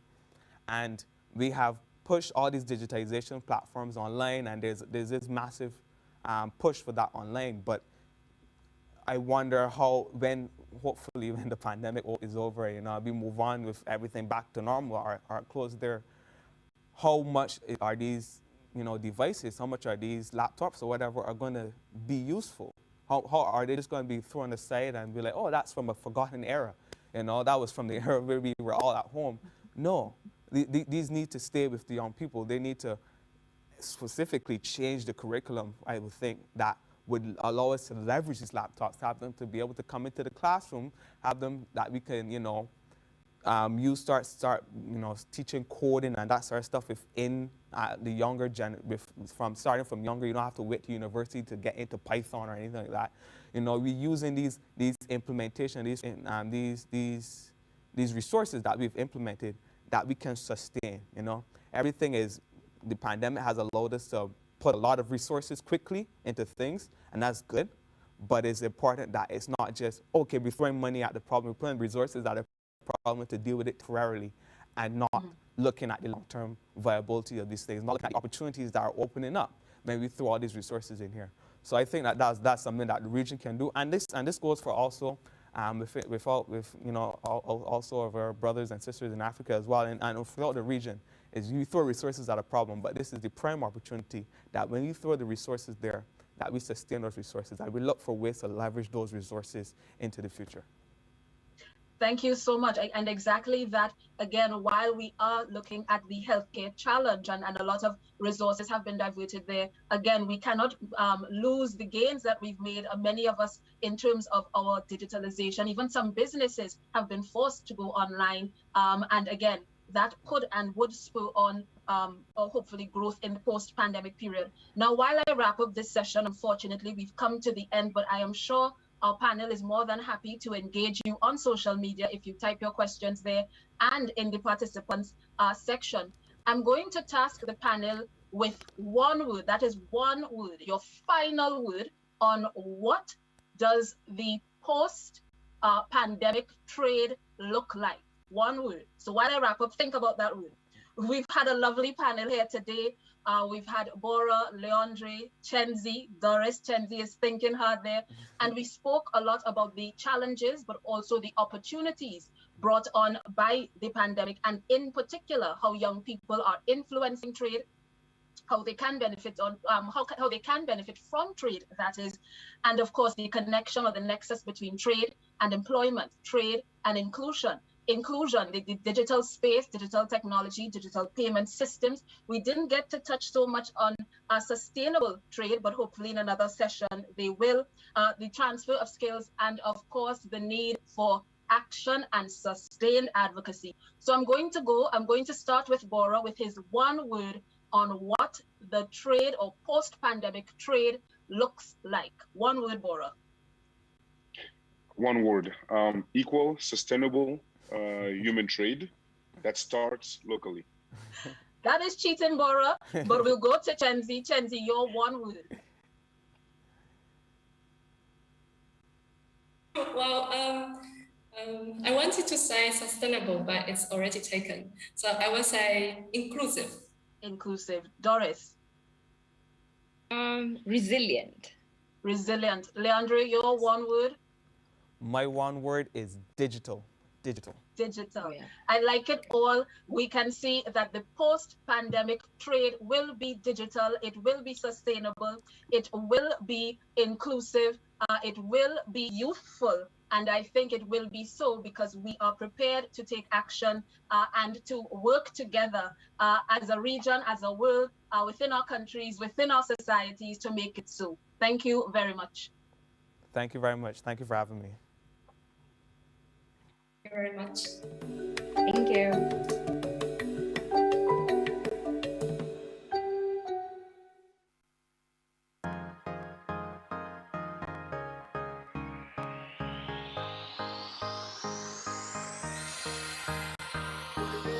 Out of crisis and catastrophe comes opportunity. Yeah. For real change in the world economy to reduce vulnerability and inequality. So we coming together virtually to expand opportunities for developing countries. At UNCTAD 15, we're solving trade issues, youth issues and gender issues too. Civil society and creative industries are part of the call to bring prosperity for all. Small island, big ideas, much more than the beach. Small country, big reach, touching the world virtually. We might be small, but proud people standing tall. Creative and hardworking, we bring Barbados to you. You can't come to Barbados, we bring Barbados to you. If you can't fly to Barbados, we take Barbados to you. If you can't get to Barbados, we get Barbados to you. UNCTAD, Barbados welcomes you.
Prosperity. The first thought that comes to mind for most persons, wealth, forgetting the things we easily take for granted. While this may be the reality for some, many young men and women around the globe lack access to basic necessities. from food and water to feminine hygiene products for a natural bodily cycle, or the chance to follow their dreams through education because they're now expected to work and provide for their households. Take a step back to think what prosperity for all really means. Even amidst a global pandemic, prosperity remains at the forefront of our minds. With major setbacks over the last 2 years, losing lives and livelihoods, it's forced humanity to think outside the box and pivot to prosper. The only limitations in life are those that we impose on ourselves. Reflecting on my growth as Miss Universe Barbados, I had the opportunity not only to represent my entire country, but also those whose story resonates with mine, feeling unheard or acknowledged. With great power comes great responsibility, and I used this opportunity not only to propel my personal goals and aspirations, but to also be the voice for those who are yet to find theirs, highlighting issues from women's rights and safety to racism and COVID-19. The most fulfilling part of my journey hasn't been the recognition that I received for my hard work, but it's been the lasting impact that I've made in the world and changed the lives of other women. As a survivor and advocate for gender-based violence, having the opportunity to take my story of resilience to millions across the globe is my view on prosperity for all, because I cannot prosper if my sisters are still silenced.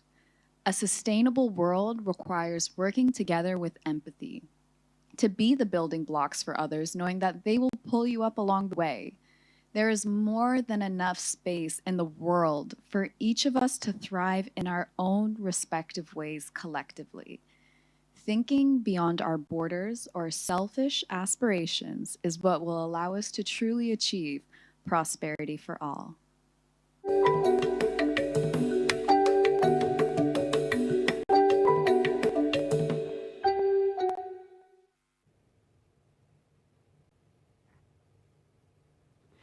Good afternoon, everyone. I'm Hilary Ann Williams, Miss Universe Barbados 2020, and I'm so thrilled to be a host for the UNCTAD Youth Forum this year.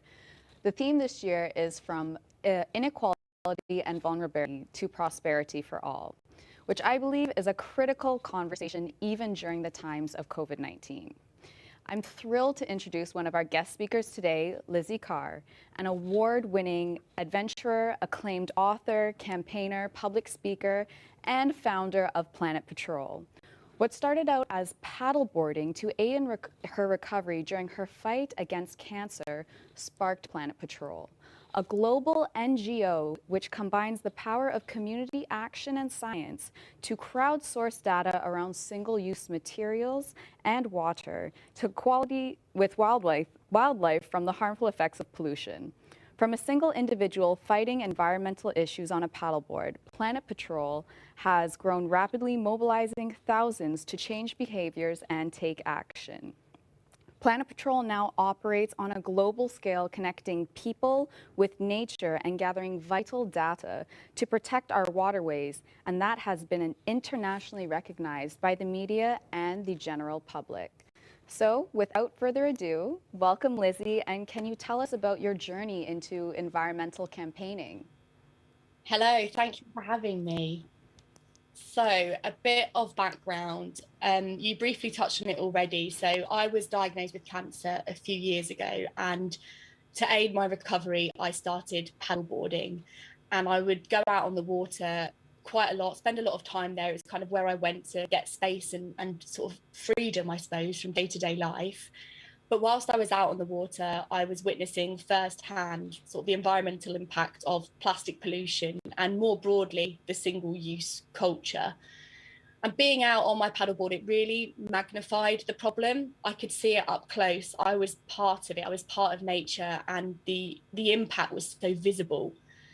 I would say that before my diagnosis, I was absolutely in an environmental sleepwalk, focused very much like on my own bubble, in my own world. And looking back, I would say it was quite a selfish mindset.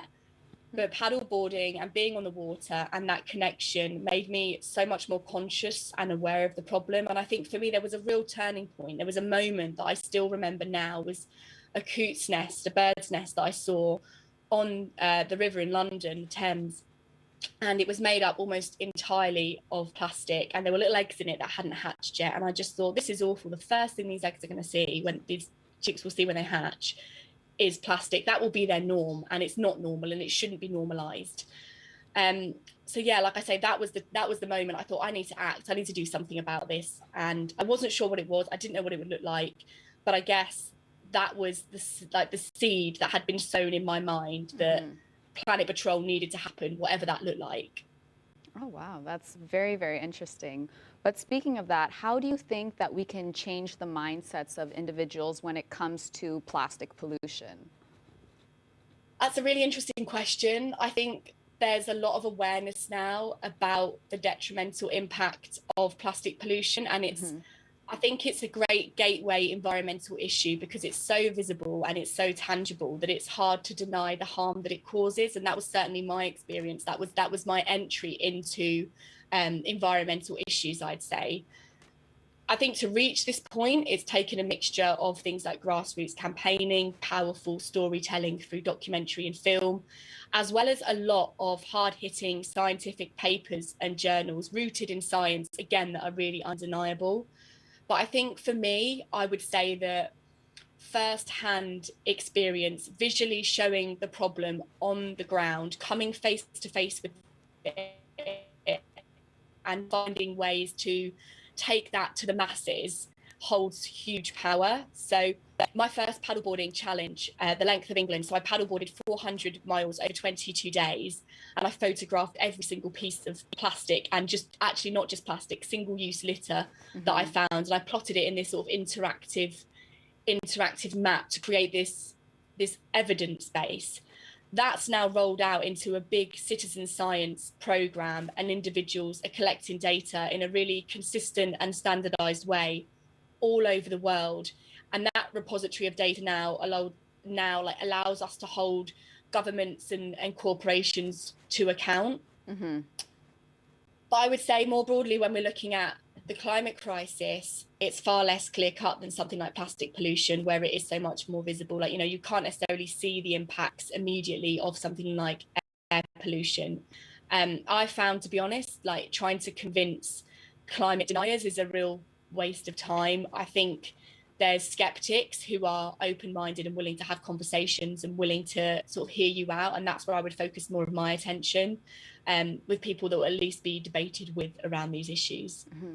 That's a very good point that you made, because I don't think many individuals would take into consideration what that one piece of plastic that they may be putting on the ground or into the ocean, that eventually accumulates over time. So I think it's very important, like you said, to have those hard-hitting facts and data surrounding that to show you the amount of litter and plastic pollution that is really happening. Even now, I honestly think sometimes we've seen how the disposable masks, they're ending up in the ocean now, and they're getting caught up with the animals, and the straps are still attached to it. So even that also adds up. So definitely having those numbers and statistics to help people be accountable is a great idea.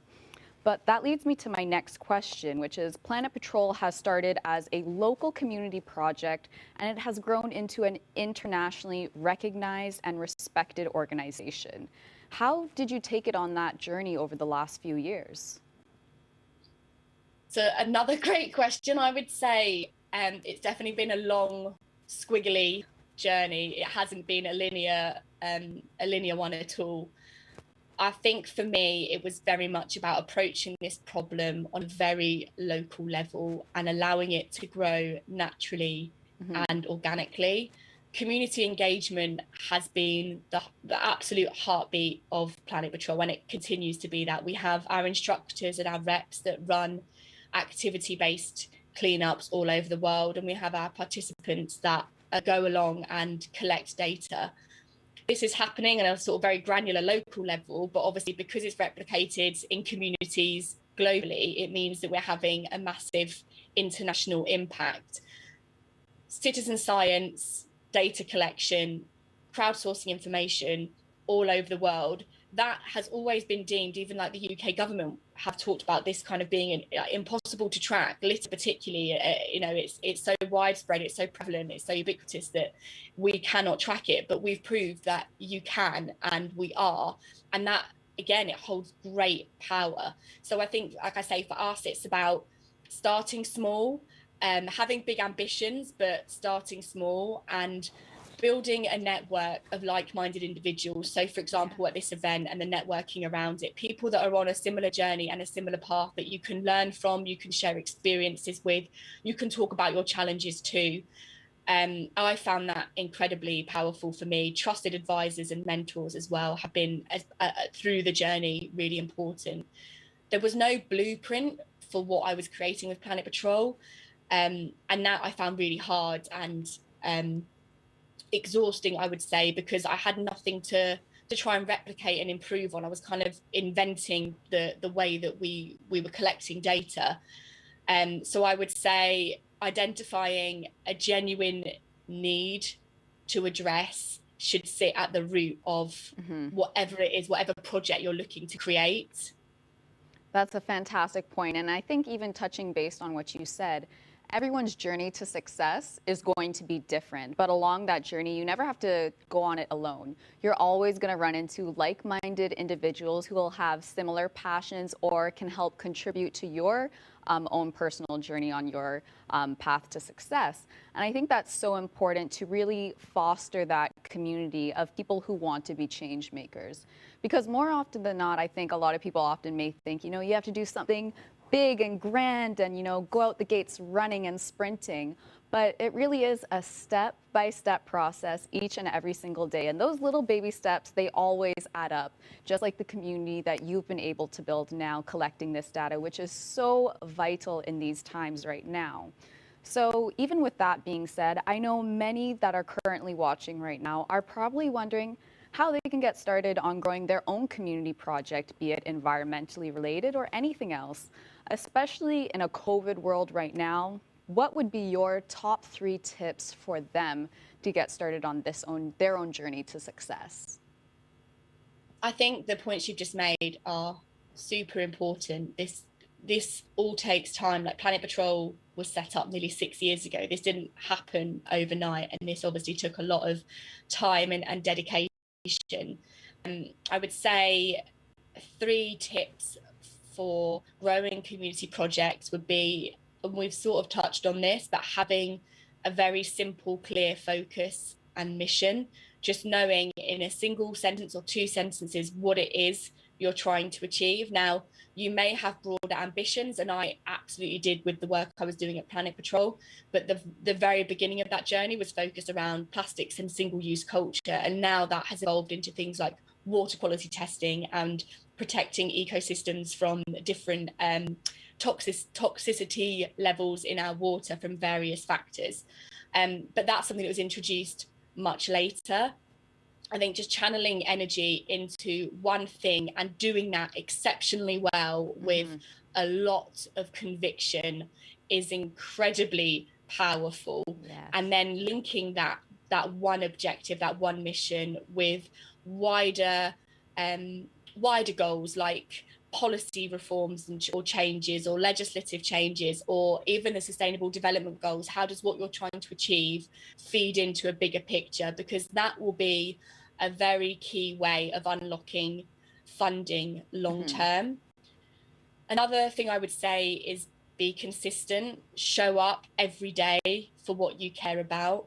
Building projects does take time, and it takes a lot of commitment and, to be honest, a lot of sacrifice, but you do it because you care and you're passionate and you don't want to rest. And if you're sort of feeling like you're not that motivated, maybe that's an alarm bell, and that's a question about, is it really what you want to be focusing your attention on? I think if you want to build something at an international scale, as we've said, this will take time. That doesn't happen overnight. You kind of got to put in the groundwork and have a very clear plan in order to achieve that. And thirdly, I'd say, to be honest, having passion and good intention and a good heart is important, but that must be balanced with commercial awareness. And I really have learned that on this journey for me. You know, I came into it purely thinking, you know, I want to do good and I want to change the world in a really positive way and sort of help contribute meaningfully to a cause that I care about. But I realized very quickly that without thinking about, you know, funding for staff, equipment, marketing, resource, and how I can actually grow this idea into something meaningful that can help drive solutions and scale and be sustainable, I'm kind of fighting a lost battle. So I would say that having some commercial awareness, some business awareness with whatever your project is key to grow it. Those are some fantastic points. Those are even some things that I had applied to my own journey when I was going to Miss Universe. No matter what you're doing, you always have to do it with a whole lot of passion, dedication, and patience. Because like you said, greatness does not just happen overnight. It is a daily journey. And you even had a good point of focusing on one thing at a time and putting your best efforts into executing that as best as you can. I think focusing on one thing, you know, instead of being scattered and all over the place, really allows you to perform to the best of your abilities. And I know a lot of people might be good at multitasking, but I think being focused and remaining passionate and committed to your cause is what will really help push you to achieve your goals. Because if you're not truly passionate about whatever topic you're focusing on or whatever project that is, it's going to lack in the dedication, the consistency, and the hard work that it will require to become something so much larger, even on an international scale. So that is some great advice that you provided just now that can apply to so many different aspects of anyone's life, really. But one other question I actually was interested in was, on your journey over the last couple of the years through Planet Patrol, what has been one of the most memorable moments for you? Oh gosh, that's a great question. Memorable moments to me, probably in 2019, I was in New York and I was organising a mass litter pick along the Hudson River, and just seeing all of these people turn out to this big event in a place that I felt there was still so much work to do in terms of awareness and understanding of the scale and the problem that we're up against, you know, in one of the world's biggest consumers of plastic pollution. And just seeing all these people turn out and be there, I just kind of felt really proud, to be honest. And I think that's another really important point about sort of going on a journey, is taking those moments to take a step back and see what's been achieved and celebrate those milestones, rather than just always having your head down and being really focused on the ultimate goal. Is taking those moments, say, do you know what, this is amazing, and this 3 years ago is exactly what I wanted to achieve, and here I am now and I've done it, and there's hundreds of people here celebrating this cause and actively participating in solving the problem that we're trying to address. Yeah. And it was just an incredible moment for me. It kind of made me realize, you know, Planet Patrol had gone global, and to be honest, at the beginning, it was a very lonely journey. I felt like I was banging my head against a brick wall. Yeah. And it took a long time to feel like people really got the problem I was talking about. And that came from things like big TV documentaries that helped bring it into the mainstream. So having these events and meeting like-minded people as in this community was so motivating for me and really drove me to keep going. That is such a great point that you made, because very often when we're on these journeys, we always look forward to how much further we have to go, what door is next, what mountain or hurdle or challenge is going to lay before us, that we don't take enough time to step back and look at everything that we've achieved on the way. So I think, like you said, it's very important to appreciate where you are and celebrate every little milestone that you'll encounter on the way, because that is really so amazing when you can look back and see how much you've achieved, how much you've been able to grow, and how far Planet Patrol or anything has really come because of your dedication and hard work. But with that being said, what was that one moment where you realized, I could actually do this? This is going to become so much larger than life and what you first initially envisioned it to become? I don't think I've ever had a moment like that. It's just felt very natural and organic. Like, I didn't ever really set up Planet Patrol with the intention of it becoming what it has, and I actually think that was such a blessing, because I didn't initially have all that pressure on myself. I think what I created was a space for people to feel like they could contribute to something that felt very overwhelming. And because it's based on coming together at events and using an app on your phone to log information, it could be used by people all over the world individually, feeling like they're coming together for a common cause. So I would say for me that's been the I suppose the moment that I've realized this has become much bigger than I expected, because I look at the data and I see, you know, Planet Patrol has been used in 85 countries now around the world. We've logged nearly 400,000 pieces of litter data that can be analysed and scrutinised to help solve problems at a policy level or help drive solutions with corporations. And that to me is incredible. Yeah, that is amazing. One last question I also have is, you know, speaking from my own experience as an activist for gender-based violence, campaign burnout is something that everyone will experience at some point. And how do you personally find balance and motivation between your passion for your work and downtime to relax and appreciate the journey? Honestly, I don't think I've quite got there yet. I think that for me is still very much like learning on the job, work in progress. I think the best piece of advice I've been given since I've started this, very simply, is just to make time to sharpen your axe. If you keep trying to go at this with a blunt axe, it's going to take you 5 times as long. Just stop, sharpen, think, and then go at it again. And I think that has been vital for me, not to just feel like I have to keep pushing and being productive. And I think when you're working on something you care about and you're passionate about, it feels very urgent. Everything has to be done now. There's nothing can wait. But it's really about forcing yourself to prioritize. And that goes back to that point about sort of the commercial awareness and the business awareness. Okay, I care about this, but what is the important task that I have to do today and what can wait till tomorrow? I'd say that I've seen a saying on social media a lot: self-care is a radical act. And I think that is absolutely true in the activism space. I think as a general rule, you don't give yourself that time to relax because you're always pushing and pushing because you want to see change. But you need time, I think, to be away from the noise so that you can be creative, so you could sit outside your organization and look in and find ways to refine and streamline and strengthen what you're doing.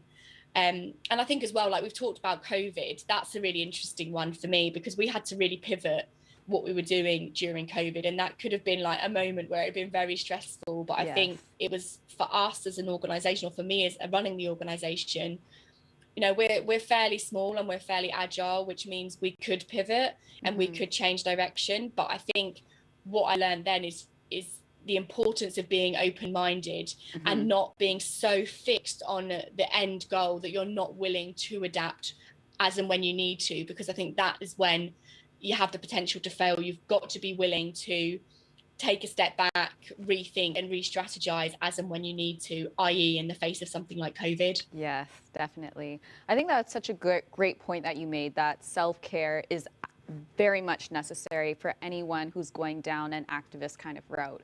Because like you said, when you're so passionate about something, everything feels urgent. You want to do everything as soon as you can because you want to see change. You want to see that your passion and your purpose is paying off for something so much larger than what you initially may have envisioned. But like you also said, there's no sense in going at something with a dull axe. You're going to get yourself nowhere, essentially. So taking that moment to really step back, you know, appreciate the journey you've been on, maybe take a little care of yourself, take a little mental break, and come back to it sharper, fresher, maybe with some new and brighter ideas, and you can be ready to tackle it again. I think especially now, maybe a lot of people in our generation, they don't like to take breaks. They like to be busy and they like to feel like they have a lot of things going on. But taking those breaks to really step back, reevaluate, and then hit the ground running again can be so beneficial to whatever cause you are campaigning towards, or whatever your purpose and passion really is. But you also touched on a really important thing that I want to discuss really quickly before we get to some questions, is COVID-19. Now, we've all had to pivot. It has been a wild almost 2 years now. how has COVID-19 impacted Planet Patrol and how you campaign for environmental change?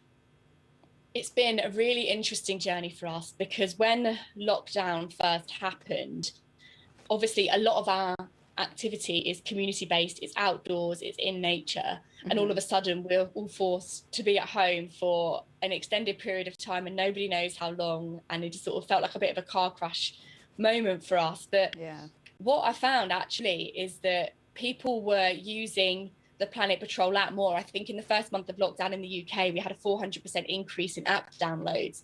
And in people's time outside in nature, when they could go for exercise, maybe for an hour a day or something, they were going out and logging data, even though they weren't part of our community events, which is what we really encourage. But we haven't seen that level of people using the data, using the app outside of events. And all of a sudden, it was like exponential growth in that space, which was so helpful, because at the end of the year, what we found is that we'd recorded and analysed as much data throughout COVID and during that sort of lockdown period as we had the year before. So in terms of the ultimate goal of litter and data collection, we weren't that impacted by it.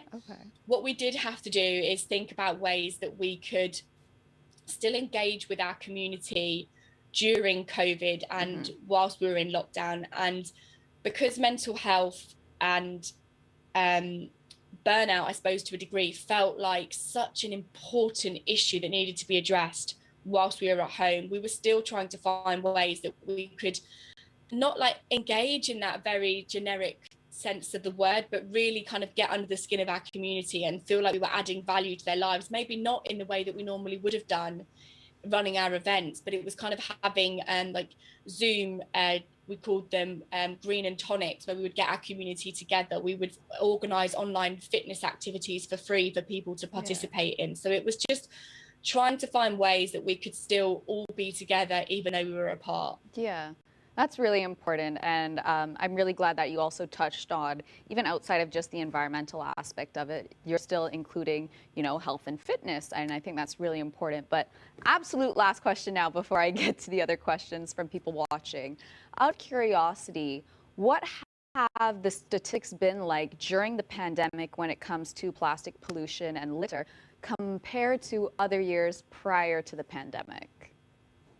Yeah, great question. So what we found is PPE, for example, that we only added to the app in July last year. So that was 6 months of our reporting period, our 12-month reporting period. PPE, so face masks and well, primarily face masks, to be honest, had made up 1.6% of all our litter. So that was, over 1 in every 100 pieces, which, considering, like I say, it only been on our app as a category for half the time of everything else, I felt that was quite a staggering amount. And I think this year will be really interesting because I imagine that number, that percentage will be much, much higher. Definitely. We also found there was a huge rise in disposable coffee cups because a lot of coffee shops in the UK, particularly, I'm focusing very much on the UK because that's where about 70% of our data comes from. So it means that we get a much more comprehensive overview. But single-use coffee cups, which we hadn't seen such huge amounts of in previous years because coffee shops weren't accepting reusables anymore due to concerns over COVID and it being contagious. We were seeing obviously people going back to these single-use coffee cups, and that was then impacting what we were finding in nature more and more. So those are the two big changes that we'd identified as a result of COVID that had changed from earlier years. I think that's very, very interesting, and I'm very intrigued to see what the statistics will be like at the end of the year. And I remember I was doing some reading myself over the amount of masks that have been accumulating within, the whole pandemic so far. And of course, we're all very focused on getting past COVID-19 and getting back to a normal life. But at the same time, if we're also not paying enough attention to our environment and climate change and litter and pollution and things like that, once we get past COVID-19, we're going to have a whole nother problem on our hands. So I also think we need to find a little balance between the two to really give them each the amount of focus and change that is needed. But just touching on a few questions now from people that are tuned in, what would be a contribution for sustainability of our projects?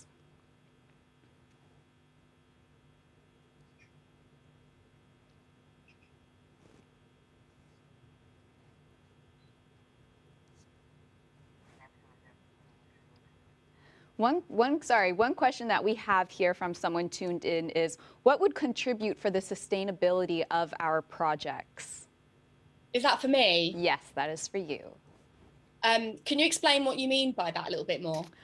I'm presuming this person is wondering how they could probably play a better role within society when it comes to sustainability within the Caribbean.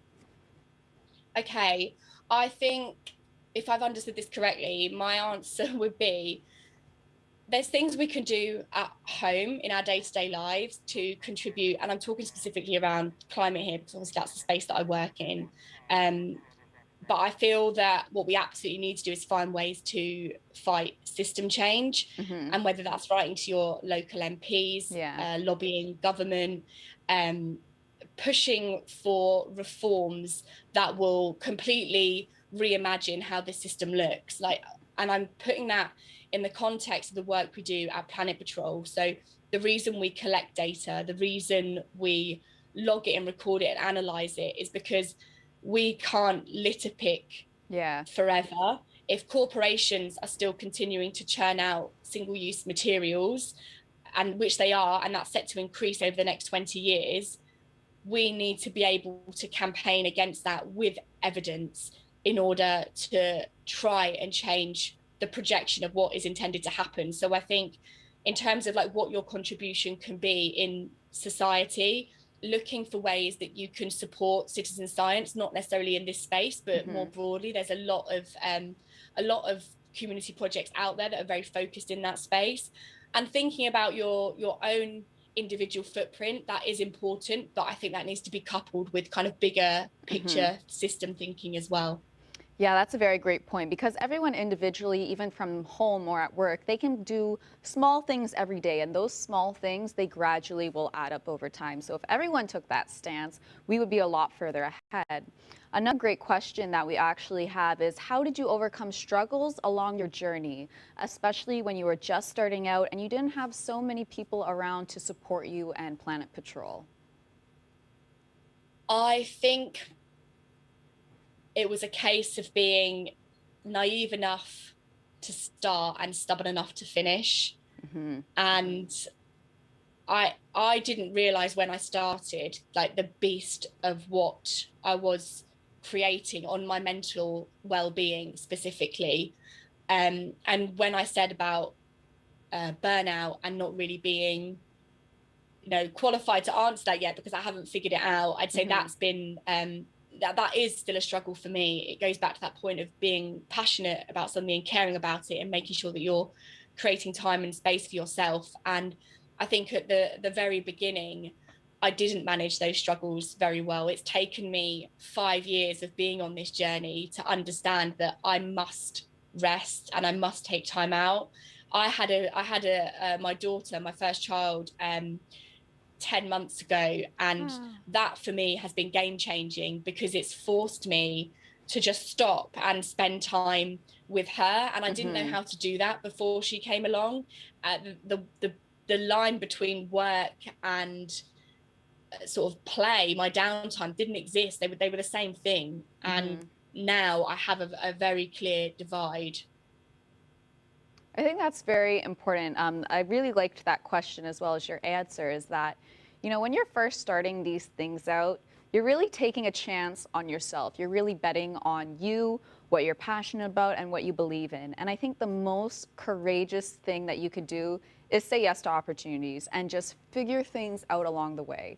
You might trip up here and there will be hurdles, but continuously waking up every day, challenging yourself, trying to learn something new, trying to continue to be the voice for others and let others then join in on the conversation. I think that's such a courageous thing to do, and it can spark such a large movement and change like what Planet Patrol has become now over the years. And that takes a lot of dedication and consistency. But our last question that we have here is, what is your vision for Planet Patrol and where do you see it in the next 5 years? Yeah, it's a great question. I mean, to be honest, wrongly or rightly, I do try not to limit the vision, because I feel if I had a clear end goal in mind of what I wanted Planet Patrol to achieve, based on what's happened over the last 5 years, I think I would actually I would put a ceiling on what it could do. I think what you've said hits it perfectly about taking opportunities and seeing how things roll out and believing in the journey and believing in the process and believing in what you're doing and the reasons you're doing it for. I think one really great piece of advice I've been given is about like judging days by what you sow rather than what you reap. And it's not sort of looking at every day, like the achievements might be that you've just sent an important email that's taken you 5 hours to write. Definitely. And it might not feel like very much, but in 6 months' time, you might get a reply to that will completely change the face of what you're trying to achieve in your organization. So I think that for me is a really important additional point to make in this as well. I think that's really, really interesting as well, because, you know, like I said, everyone always likes to be so busy when they're very passionate about something. Everything is urgent. But, you know, having that reminder that every single day is going to look a little bit different. You know, one day you might have a whole lot of potential growth and opportunities and things that have been on the table. And then there are going to be some days where you're like, well, I feel like I'm not getting recognition. I feel like I'm not getting responses, and that you're not really taking those steps forward. But remembering and being patient with yourself, like we keep going back and saying, is such an important thing on this journey towards whatever goals you have in mind. So I think that's also very important. But even so, when everyone asks, you know, what's your 5-year plan, or where do you see yourself in the next couple of years? In a pandemic, you know, none of us predicted any of this to happen. And so to make those plans, while you may have a perfect vision of what you may like, remembering that some things really are just beyond your control. And like you said, learning to go with the flow and pivot and manage things where you can is going to be so important when planning anything that you would like, Planet Patrol or any other endeavor going forward in the future. So lastly, I'm sure everyone tuned in is wondering what's next for Planet Patrol. How can we continue to support you on this journey? What would you like to share with us? Oh, where do I start? Well, I think going back to the 5-year plan question, one thing that we're looking to do, more of a 3-year plan, is introducing more of a standardized water quality testing program, which is really exciting for us because it's sort of the next step in our journey to protecting our waterways all over the world. I suppose the big ask for me would be anybody watching that wants to contribute specifically to this cause, just to download the app. Wherever you are in the world, you know, if you see litter somewhere, just literally photograph it and tag the brand. It's really intuitive to use. And then our partner scientists will analyze all of that. The information can be shared with activists that maybe want to campaign for something on a very local level. So it kind of goes back into the community and supports the work that people are doing. So it is really valuable data that we have there. And also, if anyone wants to join one of our events, they're completely free. We have paddleboarding, cleanups, parkour, hip fitness, yoga. So it's a way to get people really involved in an active sense and connecting with nature, but also doing something really good and positive to connect with the planet. We have a volunteer program called Community Guardians that people might want to find out more about on our website if you want to sign up and apply for that. You know, we're always looking for passionate people that want to support the cause and kind of be the voice of Planet Patrol within their own local communities. You can listen to the Earthshakers podcast, which is the podcast that I run around all things sustainability, and there's about 16 episodes on there that you can delve into across various different topics. And then you can follow Planet Patrol on social media, on Instagram with @on Planet Patrol, and you can follow me and sort of my journey leading Planet Patrol on Lizzie_outside. Perfect. I will definitely make sure to tune into the podcast and follow all your platforms. Another question though, do you have any plans to come down within the Caribbean to do any of these kind of cleanups or any other projects from Planet Patrol? I would absolutely love to if that's an invite. Always welcome to beautiful Barbados. But we do have another question. What has your experience with policymakers and what kind of policy do you think could help us better protect our waterways? Yeah, that's a great question. So we released a campaign in April this year called the Big Bag Ban, and it was calling for a ban on single-use plastic bags in the UK. And I won't go too heavy in the reasons for it, but we felt from our research that the stats cited around the success of the levy that's been introduced, again in the UK specifically, is very misleading. And we're still finding a lot of plastic bags littering and polluting nature. And we've all seen those awful pictures and videos of what that means when they are caught up in nature. So for us, an outright ban on single-use bags across major retailers is a huge step in the right direction to eliminating unnecessary single-use plastics. I wrote a letter to the Environment Secretary, George Eustace, at the time, who had recently replied and isn't looking to make any significant policy changes. But what we have done is then speak to other parties on their sort of political stance on this, who are both looking to potentially update their view on plastic bags and whether they should be banned in this country. So that looks really promising, I think, and that's our most recent example. We had a petition that we launched around it, and we had cross-parliamentary support from MPs that all agree with what we're calling for, and we had a host of sort of celebrities and activists get behind it as well. So it's really promising, but as with all of these things, it doesn't happen overnight. We're very aware of that. We're in this for the long haul. Definitely. This isn't something we expect to happen immediately, but I think all the signs are there, all the right noises are being made to show that this has great potential for policy change. And an outright ban on bags, you know, that could be a significant sort of beat of the drum in terms of the levels of plastic pollution specifically in this country. Definitely. I think, you know, the ban on the plastic bags has been a really important and much needed policy to have been implemented, because especially here in the Caribbean, every household had that one bag full of plastic bags just piling up and piling up. Yes, they would eventually get reused at some point, but it has to end up somewhere, because people think that, you know, when they just throw something out, it's gone. It has to go somewhere, and 9 times out of 10, it's a landfill or in our ocean or out in nature. So trying to reduce our footprint is so important, which actually leads me to my next question, which is how can persons reduce their plastic trail, and how can we change the way that people are really treating our environment? In terms of how to reduce your individual plastic consumption, I think it's just about looking at where you use plastic unnecessarily in your day-to-day life and identifying where you can swap that out, but not necessarily swapping it out for another single-use material. I think the important thing to remember here is that plastic, metal, glass, they all have an environmental footprint. Every single-use material has some kind of environmental cost. So what we want to do is swap out these materials for reusables and things that are more durable and have a longer lifespan, because that will ultimately reduce the environmental cost altogether.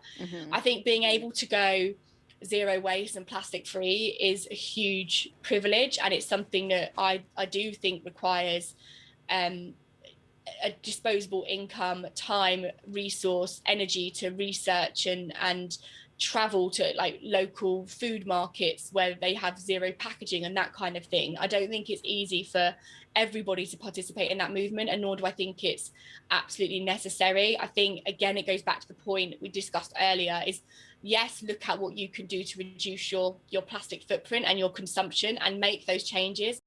If you can't, just focus on the things you can do. Tweet your MPs, tweet all your leaders, write letters to government, do the things that are within your power. Don't just focus on things that maybe are out of it. Mm-hmm. I think that's really important because all the small little things that you could implement just from yourself, those add up and that could spark change within somebody else, be it how they view plastics, what they're purchasing, or, you know, how they're using their voice and their own platforms to influence change is really important. But you actually touched a little bit on zero waste. And when I think about zero waste in a time like now, I don't think many people could challenge themselves, or how they might not know how they could go about a zero waste kind of lifestyle. What has your experience been like if you've ever done that, or what kind of tips would you like to share with us? I think my biggest tip with the zero waste lifestyle and the zero waste movement would be to really think about what zero waste means. So what I've seen in this space is people looking to, say, make their own deodorant instead of buying maybe like a tin or a reusable stick.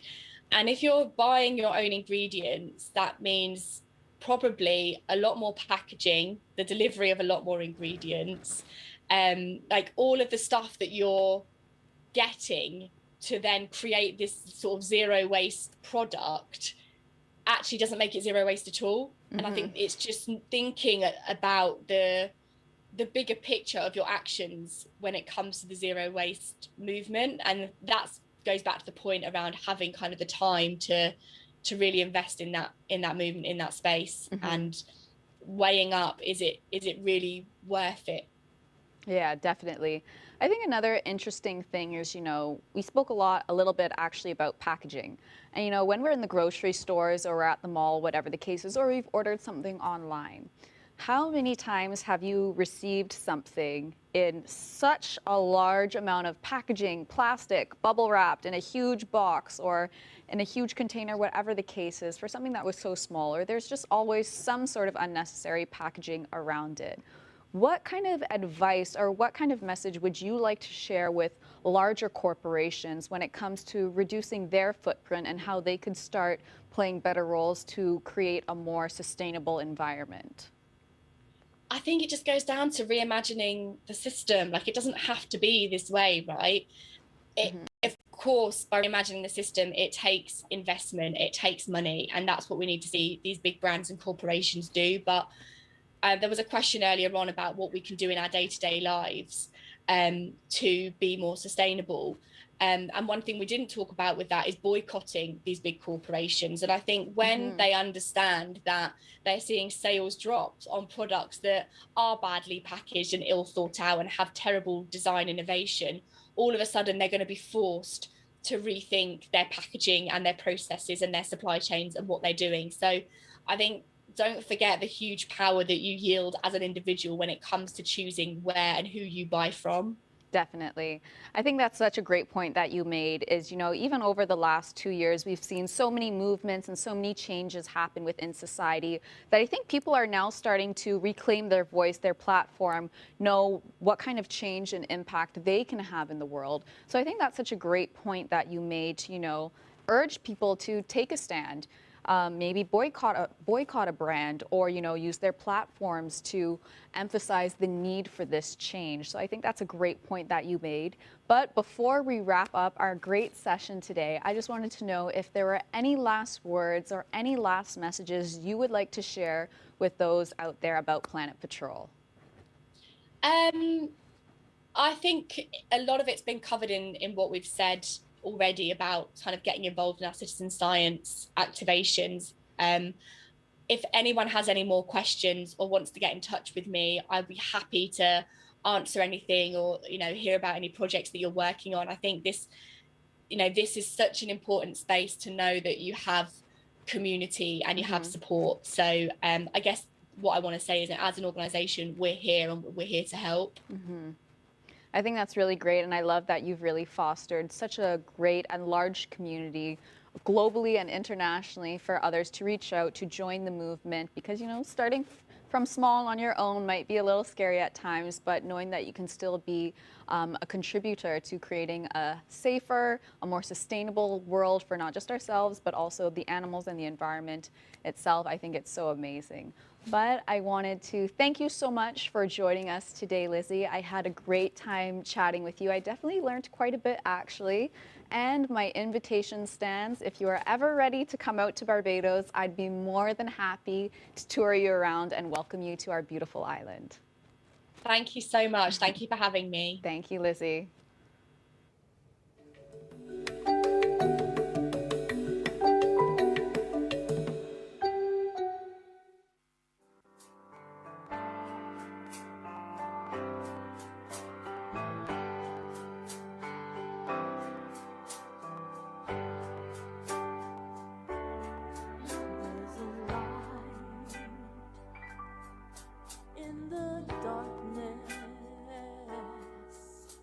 Though the night is black as my skin, there's a light burning bright, showing me the way. But I know where I've been. There's a cry in the distance. It's a voice that comes from deep within. There's a cry asking why. I pray the answer's up ahead. 'Cause I know where I've been. There's a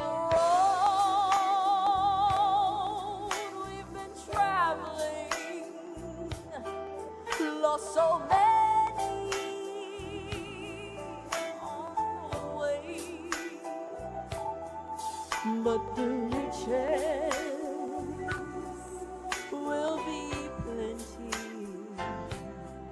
worth the price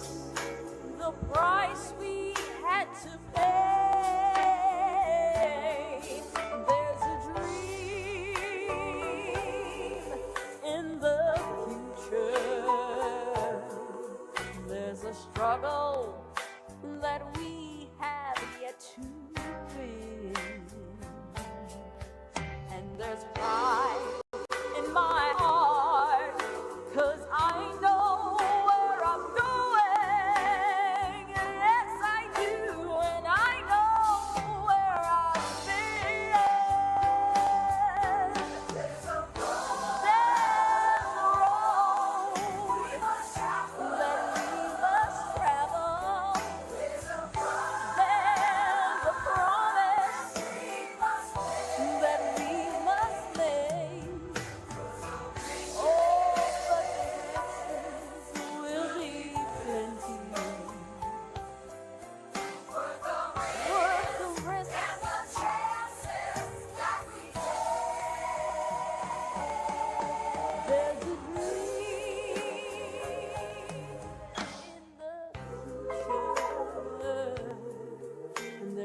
Struggles that we have yet to win. Use that pride in our hearts to lift us up until tomorrow. 'Cause just to sit still would be a sin. Lord knows I know.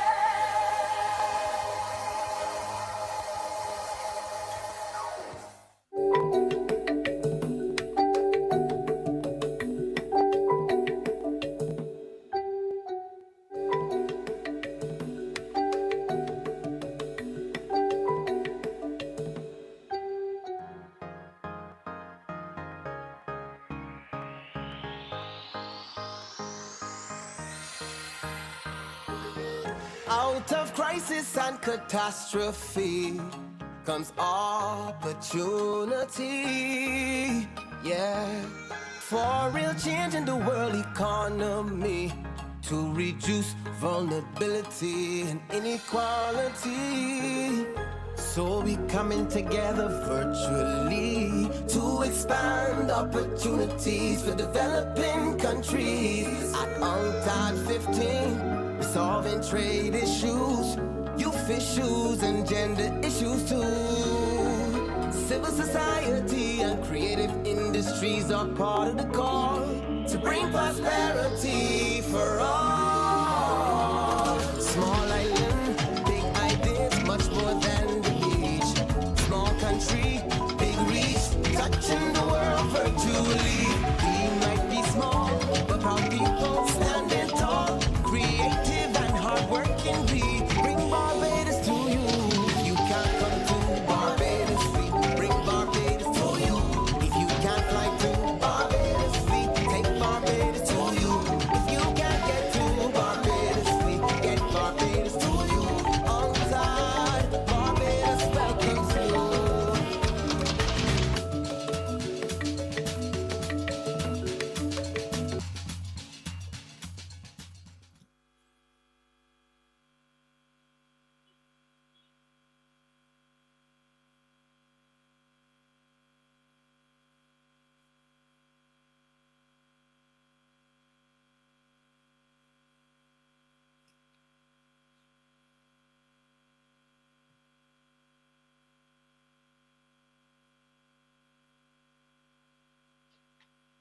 Good morning, good afternoon, and good evening to all those tuning into this UNCTAD Youth Forum 2021 Youth Café. Thank you for joining us. My name is Arthur McLean, and I'll be the facilitator of today's discussion with 3 inspiring Youth Action Hub coordinators from around the world. Before we begin, here's a quick rundown of how this session will proceed. I'll ask some questions of our youth leaders here, and each will have 5 minutes to share their experiences and learnings. After that, we will have 10 minutes where we'll open the floor to your questions. So without further ado, please allow me to introduce our panelist speakers. First, we have Mohammed Sarim Raza. Mohammed is the founder of Retex, a platform connecting sustainable textiles SMEs in Pakistan to the international market. He is also the co-founder of Riayat and Mawesh Imandi. Riayat is a platform working on reducing urban inequalities in Pakistan, whereas Mawesh Imandi helps farmers sell their livestock directly to consumers. He is also working as a fellow with Teach for Pakistan, which is a network partner for Teach for All. He is the coordinator for the UNCTAD Youth Action Hub in Pakistan and sits on the coordinating committee of Joint UN Youth Engagement Community of Practice for Pakistan. He has also represented Pakistan in international conferences such as our Ocean Youth Leadership Summit in Oslo and the World Forum for Democracy in Strasbourg. Our next speaker will be Linda Okero. She is a communications and development enthusiast at Growth Africa, enhancing socio-economic transformation over the last 7 years in the microfinance, government, business acceleration, and advocacy space. She has served in various capacities and has been instrumental in the development of strategic sustainable agendas focusing on inclusive development. Her interest is to accelerate innovative solutions to the world's most pressing challenges by inspiring, supporting, and connecting ecosystem players across countries, organizations, and sectors through communications development. And our final speaker will be Hanotu Chiziweli. He is a tech entrepreneur and co-founder of Spry Software Solutions and the 36th Youth Forum, which focuses on improving the socio-economic welfare of Nigerian youths by inspiring and motivating them to embrace information and communication technology. He's an activist towards the movement of more technological awareness and involvement of the Nigerian youth in today's technological advancement. So let's kick things off in Pakistan and hear about the youth action hubs there from Mohammed. So to begin with, Mohammed, tell us a little bit about how the youth action hubs was created in Pakistan. Thank you so much, Arthur. So the story of Youth Action Hub in Pakistan is very closely linked to the story of the pandemic. When the COVID-19 pandemic started here in Pakistan, one of the things that it showed was a difference between the haves and the have-nots of society. Inequity in society was very visible, and that came out in Pakistan in the form of food insecurity. And the first thing that I, as a person, started doing was tackling the food insecurity situation that had arose because of the lockdowns that were happening throughout the country. And while I was working in that space, I recognized that the entire system that we're living in promotes inequity. And what I wanted to do was create a platform where youth can voice their opinion about how the system that we're living in promotes inequity and come up with solutions that can solve for those inequity. And that is how the idea for the UNCTAD Youth Action Hub in Pakistan came into being. And the first project that we did was very closely linked to the COVID-19 pandemic. The COVID pandemic exposed a lot of inequities. The most important inequity it exposed was inequitable access of digital services. And that is how the UNCTAD Youth Action Hub in Pakistan came into being. Our first project was Right to Technology in COVID-19, where we were advocating for a basic level of digital inclusion for everyone, regardless of their socioeconomic class. Wonderful. Thank you very much, Mohammed, and thank you for touching on the Right to Technology project. Did you want to expand a bit more on the Right to Technology project? Sure, Arthur. So the idea for the Right to Technology project came into being when we saw that Pakistan has a huge population that is living in the rural areas that has little to no digital access. And during lockdown, the digital access was necessary for education, it was necessary for healthcare, it was necessary for livelihood. And me as a person was seeing a very dystopian future if this access to technology was limited. And that is how the Right to Technology project came into being.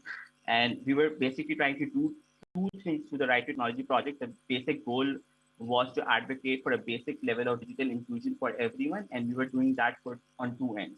The first was advocating for a basic level of digital inclusion. And the second was coming up with models that could actually work on promoting a right to technology for everyone. And one of the things that we did under the Right to Technology project was establish an e-health clinic in a low-income area in Karachi, where we converted a non-profit school into an e-health clinic when COVID-19 was at its rise in Pakistan. And that school allowed a community of 10,000 people to access healthcare through a digital solution. And that was us thinking innovatively how we can actually use our current resources and set up solutions that cater to the population. Thank you, Mohammed. And I heard there was another project that you had, which was the establishment of the e-health clinics. Did you want to expand on that one? So what we did was we targeted a low-income area in Karachi. That's one of the biggest cities in Pakistan. We identified a non-profit school here. And what we did was we first trained the teachers from that non-profit school regarding the usage of e-health.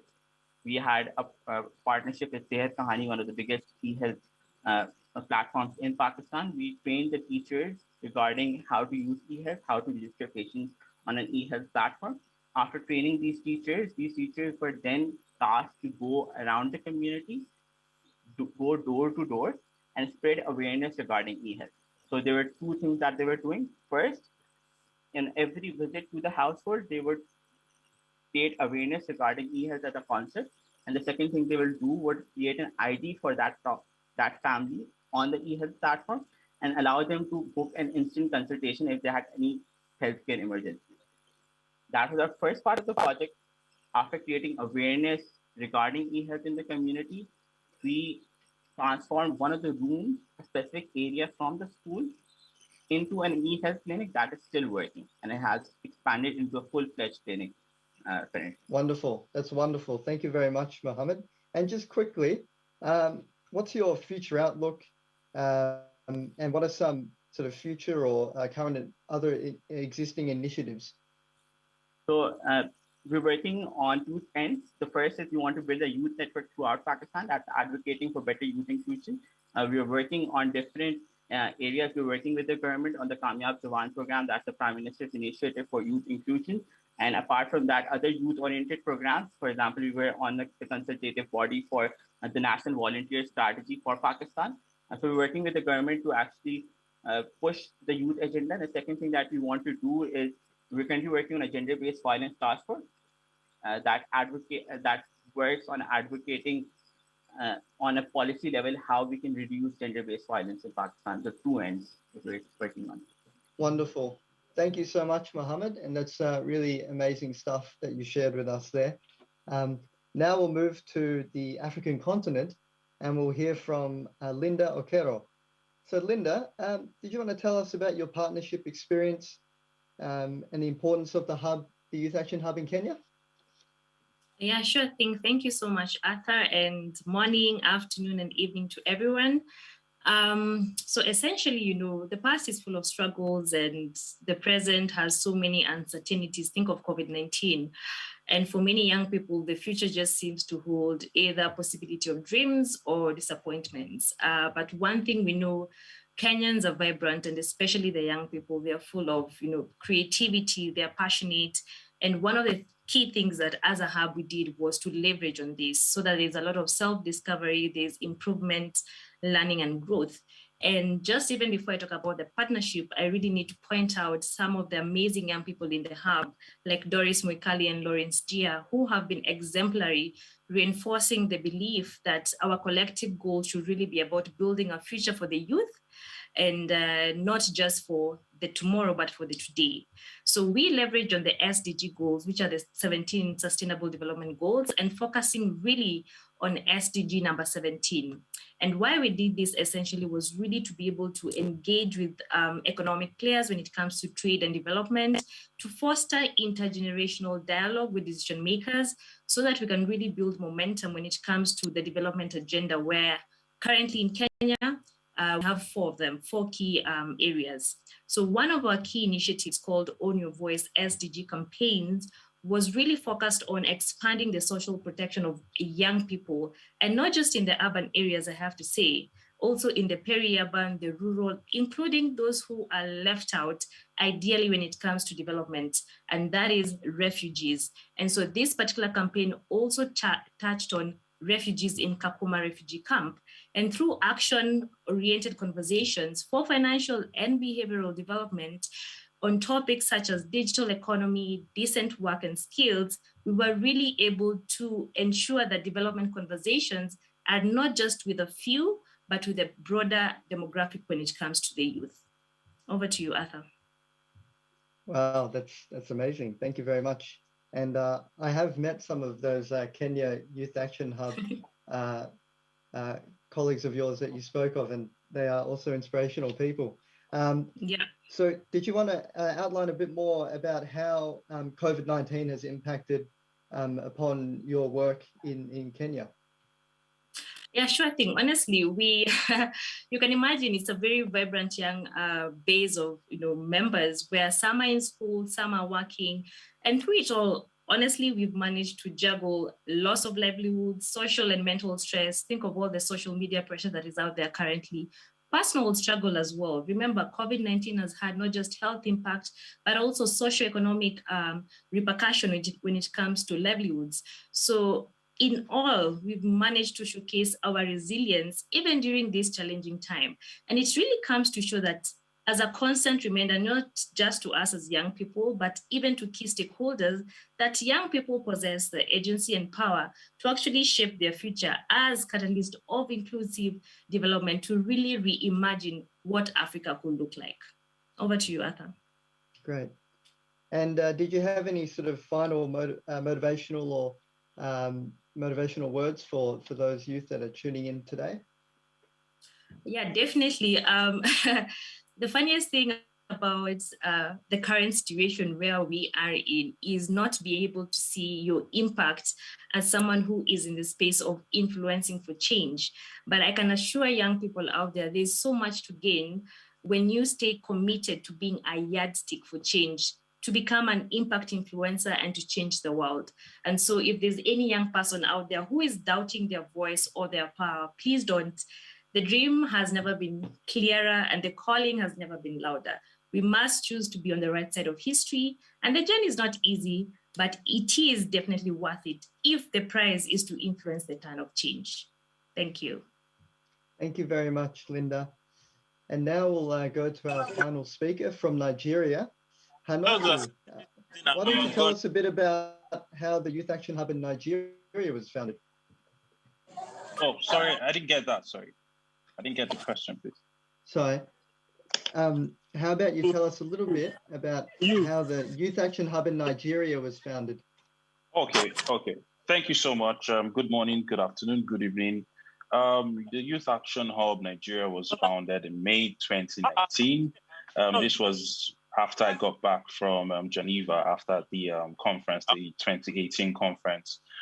We found the Youth Action Hub. I was actually appointed to lead or serve the Youth Action Hub Nigeria.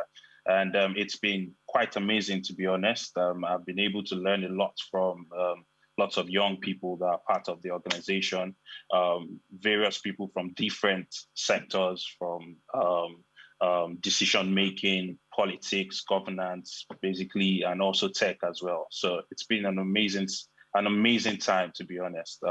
About 3 years now. There are lots of initiatives we've been able to implement, and it's been going so well, to be honest, here in Nigeria.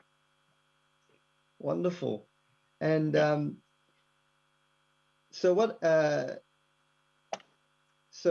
you talked about Geneva. What was your experience from the Youth Forum in 2018? Okay, so I'm so glad I was able to get to Geneva. What that did was it expanded my mindset, to be honest. There are so many things I was able to learn. And then when I got back to Nigeria, I was able to implement these things. And at that point, I think there was an email that was sent to be part of the Youth Action Hub. And then I applied. The reason I applied was because I got charged up after that meeting in Geneva, because I knew that there were so many things I was going to do for young people. There were so many ways to serve as well. And I already had a lot of young people I was working with, but honestly, I didn't have a structure. So what that meeting did was it helped me organize myself and learn how to actually build a structure and organization. Yeah. Thank you very much, Hanotu. Yeah. And I've heard that the Youth Action Hub in Nigeria is working with private companies. Can you tell us a bit more about how that relationship is going? Okay, so what we've been able to do, it's been quite tough, to be honest, being in a country like Nigeria and doing so many things like this. So we've been able to partner with Shell. We worked on something called Livewire. What we did was we got most of these links, and then we put it on a portal for a lot of young people, since I had some kind of leverage with people in Shell, So I was able to put a lot of young people into Shell to work. And I think that really helped a lot of young people at that point. And then we also worked with NIIT. That's an institution that's focused on technology as well. What we did was we gave free scholarships to about 7 to 8 students to learn coding, to learn robotics as well, and automation. We also worked on Youthilize, YOUTHILIZE. So that's Youthilize. What I wanted to do was bring young people that already had skills, but did not have the tech side of, didn't understand the tech side of these things. So for example, you're into woodwork. I wanted them to also understand how they can actually use like machine learning to improve on, what they've been able to learn as well. So I worked with lots of companies on this. I also worked with the Rotary Club, Rotary is actually an international organization. I've been able to do a lot with them as well here in Nigeria. In fact, we've been able to get, Okay. Yeah, no, thank you very much. That's So sorry, the portfolio is too long, so I can't say everything. No, now. that's excellent. Yeah. It's lovely that you have so much to talk about, and that's just a testament to the work of the Youth Action Hub in Nigeria. So we might open the floor just to a few questions. The first question we have here, and this is to all of our inspiring speakers today. What would you advise a young person who is just starting in their journey as an impact influencer? Okay. Start for me. Start my question. Yeah, you can begin, Hanotu, if you like. Just keep it brief as well. Okay, yeah. So I actually had this conversation with a young person on social media today, and he was so furious and telling me that he wants to leave Nigeria. And I'm like, you can't leave Nigeria. There's so many companies actually making it. A lot of young people actually making it big here in Nigeria right now. You're talking about Paystar, talking about Kuda, and these are fintech companies in Lagos, in Port Harcourt, making a lot. So I feel like a lot of young people right now need to be more focused, need to, just be more focused and stay away from the noise, because there are lots of things to actually do and achieve, because we need to start thinking of creating a cycle whereby by the time I went to Geneva for the conference, I learned I can pass it on to the next person, and the next person passes it on to the next generation. And that's how we create a sustainable society. So, yeah. Great. Wonderful. Thank you. Yeah. Linda, would you like to share your thoughts on that question? Yeah, definitely. So first of all, I proud myself as an impact influencer, but as a nano influencer. And I think that's very critical for young people to know is do not be very keen on growing so fast. So there are levels to the chain of influencing, where there's the nano, micro, macro, getting all the way to be a meta and mega influencer. So for me as a nano influencer, the thing is start from where you are.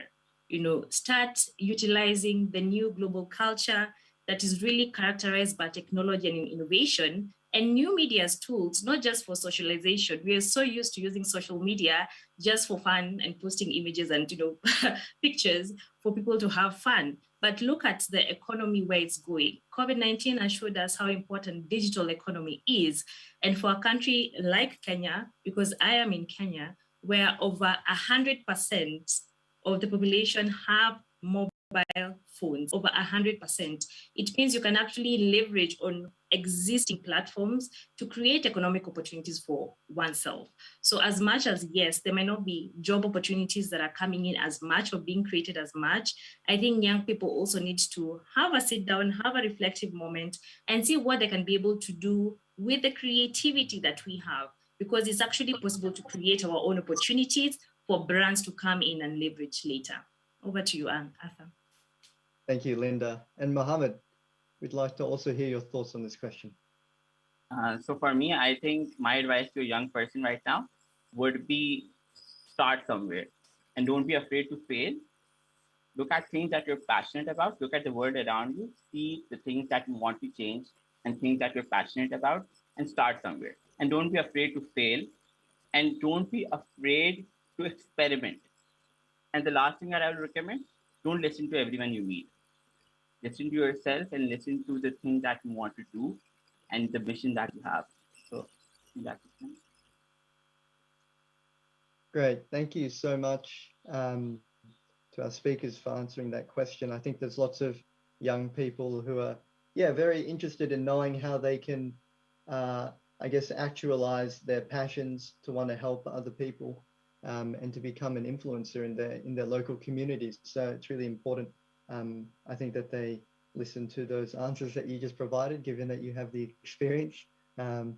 So we have another question from the floor, and we're coming near to the end of our session. So this may be the last question I'm thinking. What are your experiences, both positive impacts and problems that you have faced in integrating the institutional and structural synergies in localizing the 2030 agendas, including financing and harnessing technology for data collection and utilization to drive its implementation? So I'm guessing here the question is, what are your experiences, both positive and negative, in integrating the institutional and structural synergies and localizing the 2030 agenda.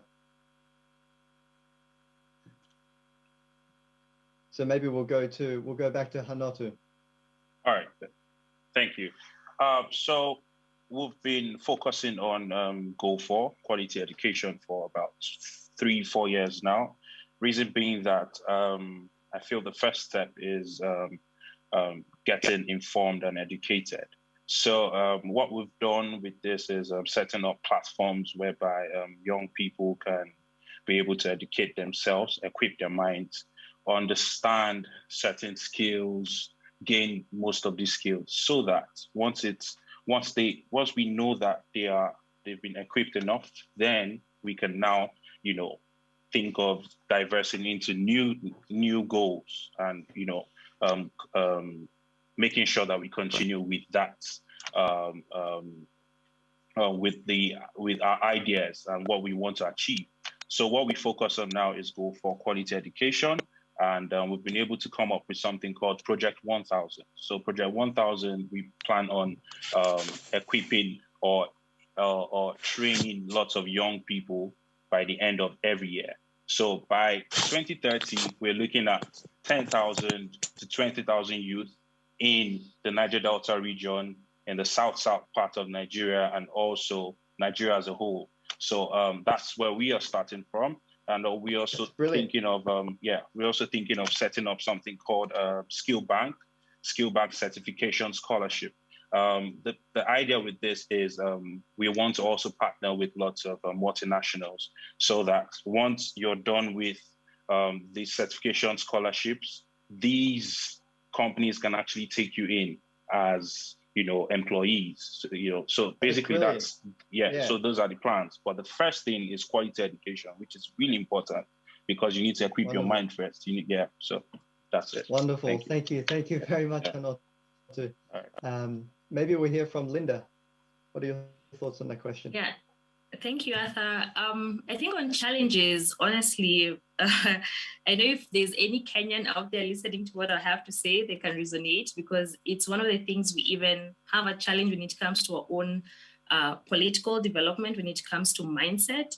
And you know how people say, by the youth, with the youth, for the youth. It's very easy to ride along when it comes with the youth and for the youth.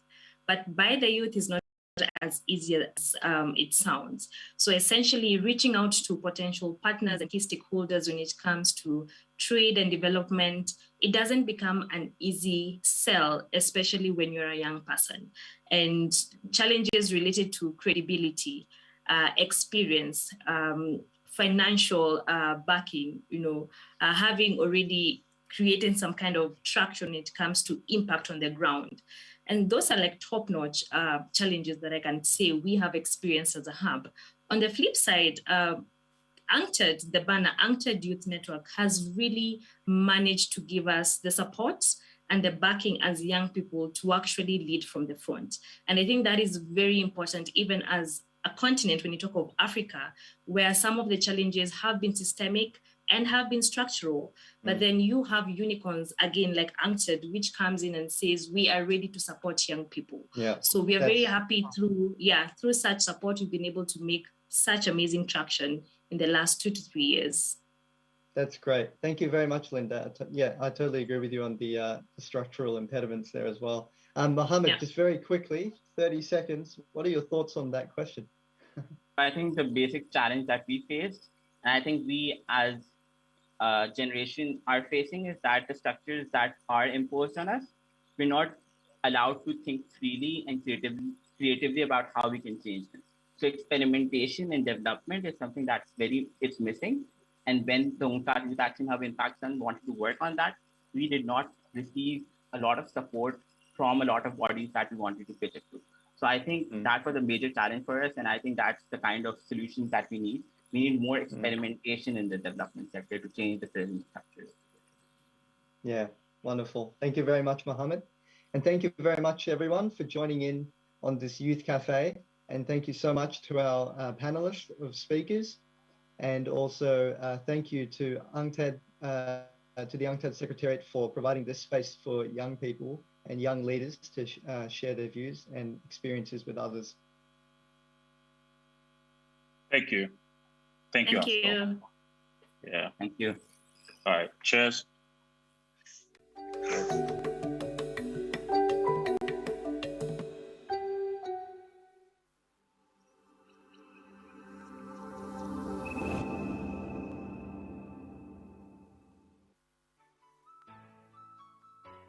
Hello, young people and Caribbean governments. I'm Janine Shepherd, founder, board co-chair, and president of multi-award-winning NGO Youth for Excellence that serves to eradicate education inequality across 7 Caribbean countries. Young people are the leaders of the now, not just the future. Youth for Excellence has been doing the work with the backing of 7 Caribbean governments. So then, I think the question isn't one of what role young people play, but more so how can we be supported in our role? And the answer to that is twofold. 1, access to funding, and 2, an ear from decision makers. These two have greatly limited the scope of our work. Yet despite this, we have impacted the lives of thousands of children across the region and their education. Just imagine how much further us young people could go with less performative acts of support. Resilience and adaptability are key attributes. This pandemic has proven that those who are unable to pivot and learn the skills that are in demand by the world at the moment will get left behind. We had perfume manufacturers, spirits producers, and luxury brands making sanitizer during the pandemic to keep afloat. You have to be alert to change. Caribbean governments would also do well with an increased prioritization on data sciences. Big data is leading the world right now in terms of opportunities for the workforce and will only get bigger as time goes on. The Caribbean government, if they want us to get up to speed with the 4th Industrial Revolution, need to prioritize data fields and show this by their increased commitment to financial support. Caribbean education system could do well from the creation of knowledge transfer networks. The Caribbean is unique in that countries possess a larger diasporic population compared to the populations on their mainland. Take Jamaica, for example. We have 3.5 million Jamaicans in the diaspora and roughly 2.9 million Jamaicans on the mainland. Remittances account for more than 10% of GDP in most Caribbean countries. So then it would beg to reason that if Caribbean governments were able to tap into the skill sets of its diaspora members and get those skill sets transferred back to persons on the mainland, our education system could benefit greatly. This is something that we should seriously look into, especially as we try to pivot into the 4th Industrial Revolution. People are the leaders of the now, not just the future. Youth for Excellence has been doing the work with the backing of 7 Caribbean governments. So then, I think the question isn't one of what role young people play, but more so how can we be supported in our role? And the answer to that is twofold. 1, access to funding, and 2, an ear from decision makers. These two have greatly limited the scope of our work. Yet despite this, we have impacted the lives of thousands of children across the region and their education. Just imagine how much further us young people could go with less performative acts of support.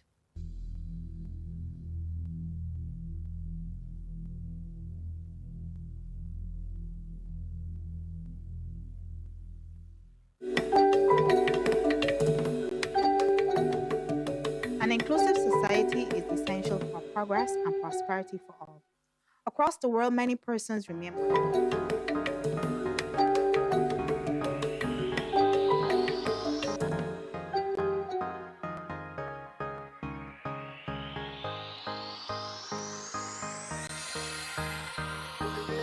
Out of crisis and catastrophe comes opportunity, yeah, for real change in the world economy, to reduce vulnerability and inequality.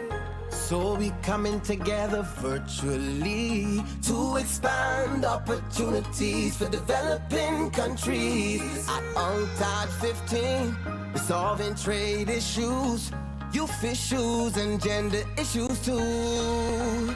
Civil society and creative industries are part of the call to bring prosperity for all. Small island, big ideas, much more more than the beach. Small country, big reach, touching the world virtually. We might be small, but proud people standing tall. Creative and hardworking, we bring Barbados to you. You can't come to Barbados, we bring Barbados to you. If you can't fly to Barbados, we take Barbados to you. If you can't get to Barbados, we get Barbados to you. UNCTAD, Barbados welcomes you.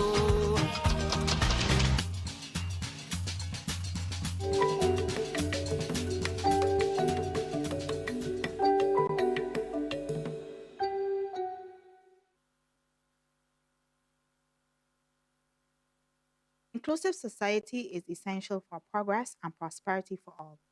Across the world, many persons remain marginalized, and COVID-19 has compounded many of the problems that previously existed. It's time to discuss how we can redefine trade governance and address gender inequality beyond 2020.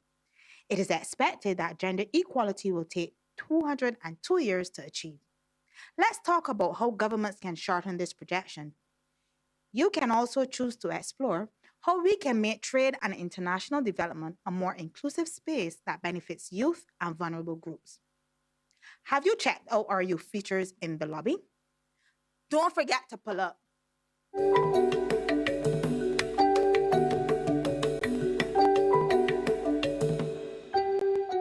I see so. Let's have fun, guys. Oh.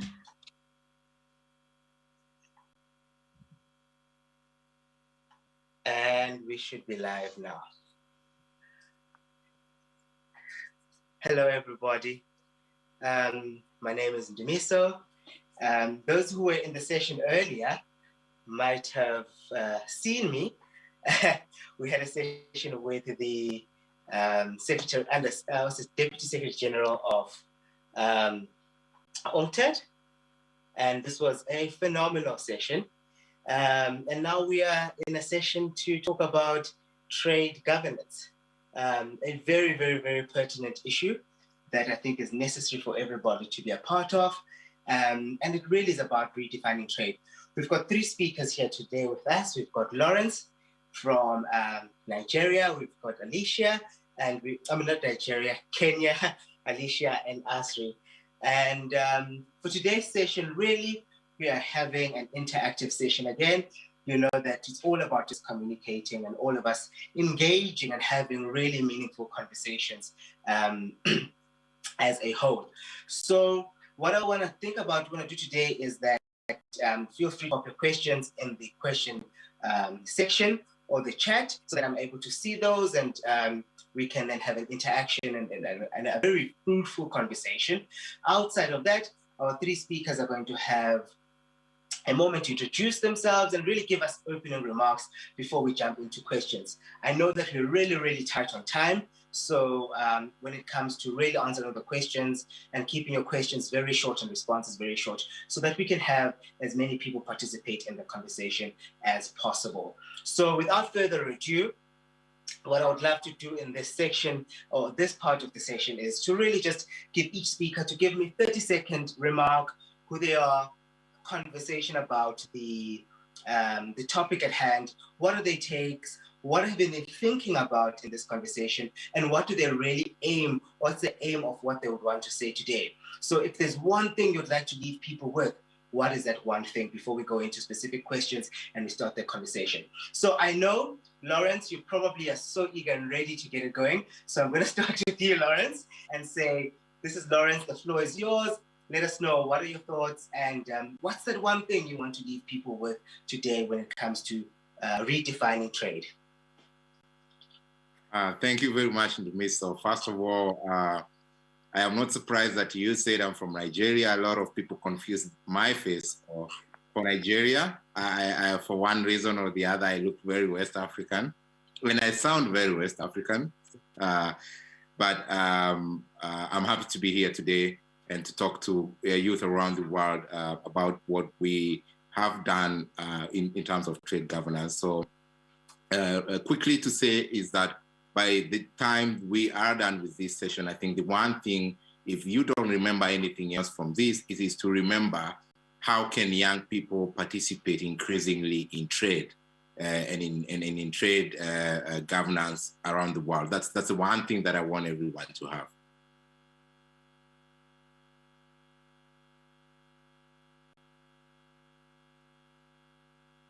So Ndumiso, he might, I don't know if you are still here.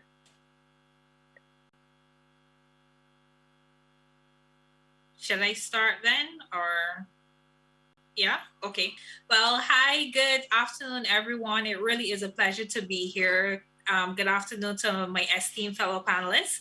My name is Alicia Nichols from beautiful Barbados, which is the host of this UNCTAD event.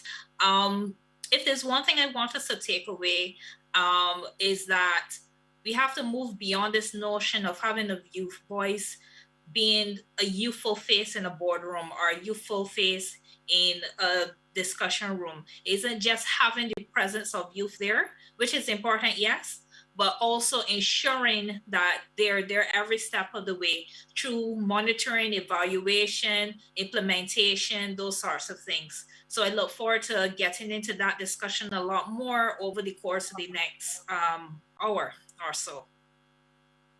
Thank you.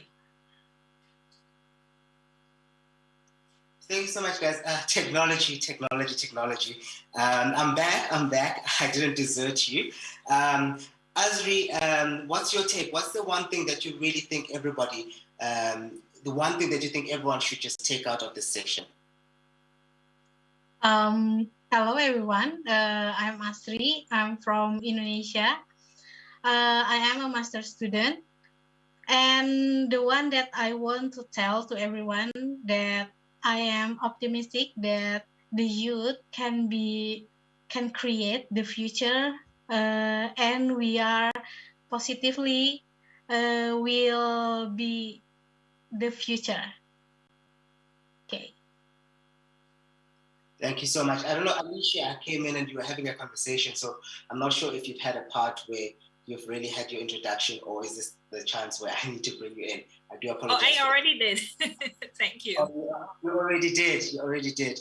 Oh, that's beautiful. So, ladies and gentlemen, as you've heard from pretty much everybody and what they would like to take out of this. So, and I'm going to go to Alicia, and I just would like to find out how do you think women can participate or increase their participation in shaping policy or shaping the world of policy?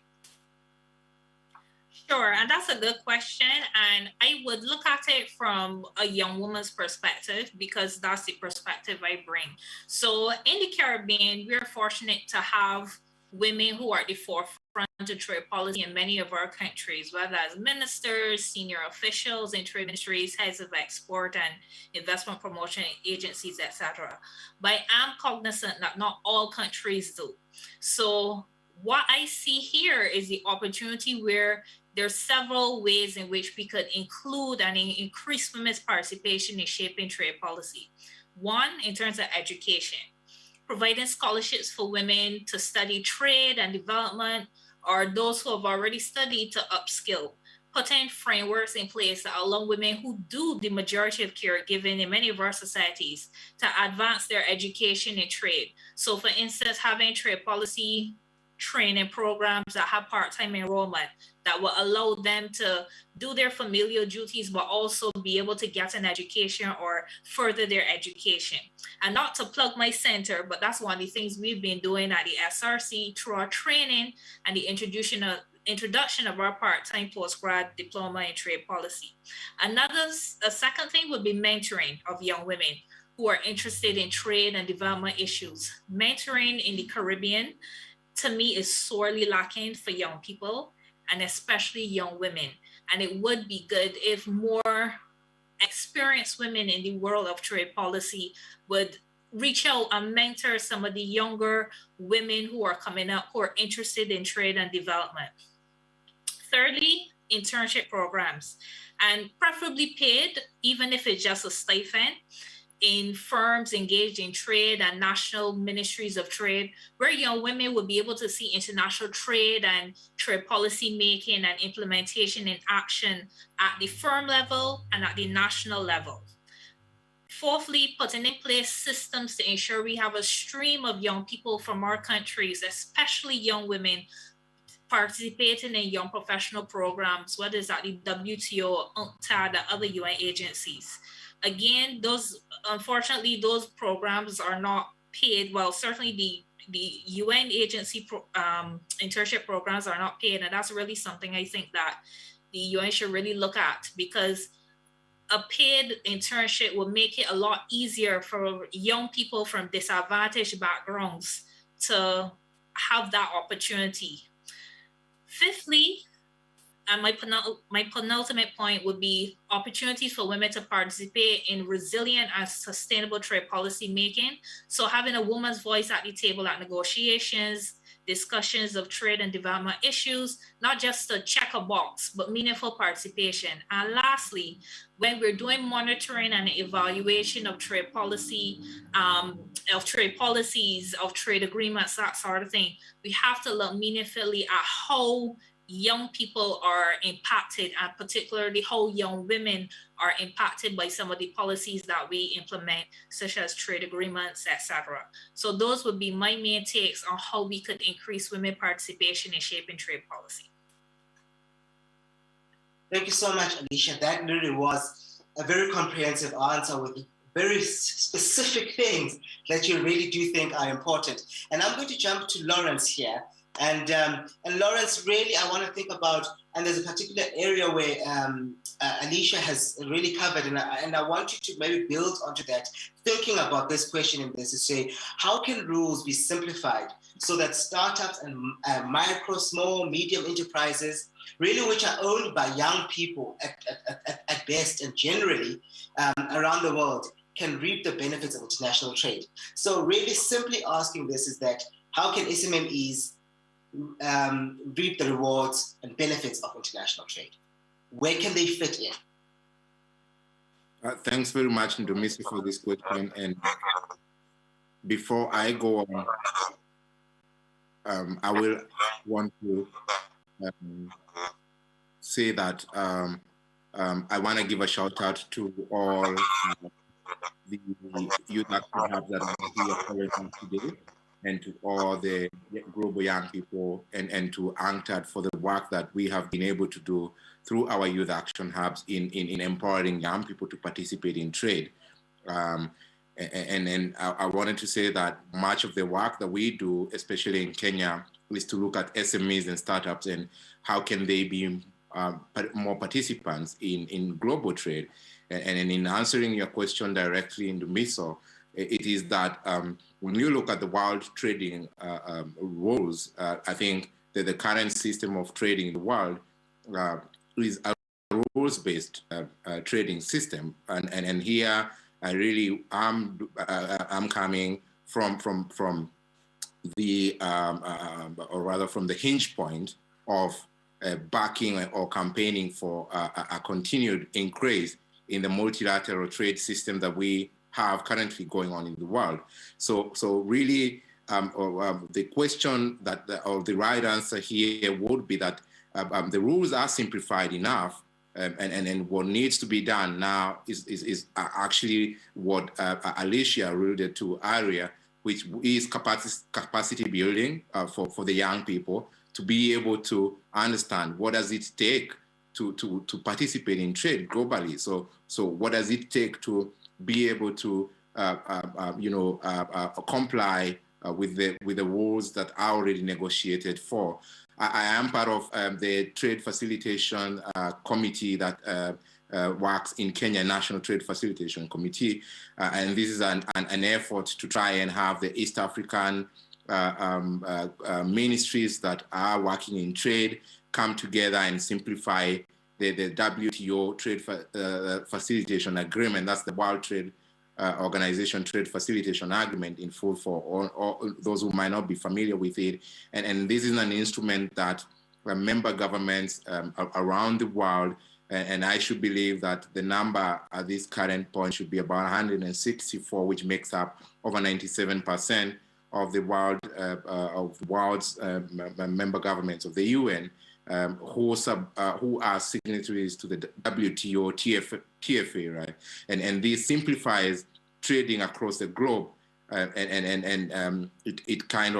gives that platform that countries can trade with each other. So there is evidence that shows that when countries trade with each other, then there is more development when there is global trade carried out between countries than when countries unilaterally decide that they will create their own trade agreements with one another. In fact, what this does is that it enhances or creates barriers to other countries because everyone and every country takes a similar position. So really, Ndumiso here to answer is that the rules are simplified, but what needs to be done, my opinion is that more young people need to be empowered and more capacity building needs to be done for them to understand what the rules are and to play by those rules.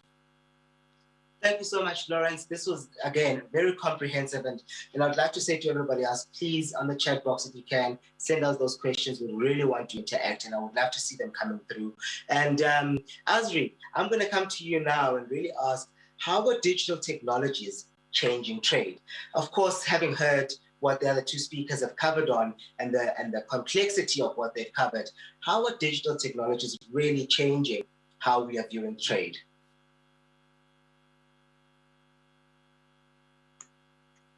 Okay. How are digital technology changing trade? Digital technology has an important role in changing the trading system. Technology makes a trade more effective and more efficient. Technology help a lot of business actors from the small medium enterprises until the large company to productive, a more good thing, good quality. So the more we have technology, the more quality we have. And then from the government side has already gave some regulation to support it. If the country has a big volume for the economic, so they can have the export-import with a large number. Okay.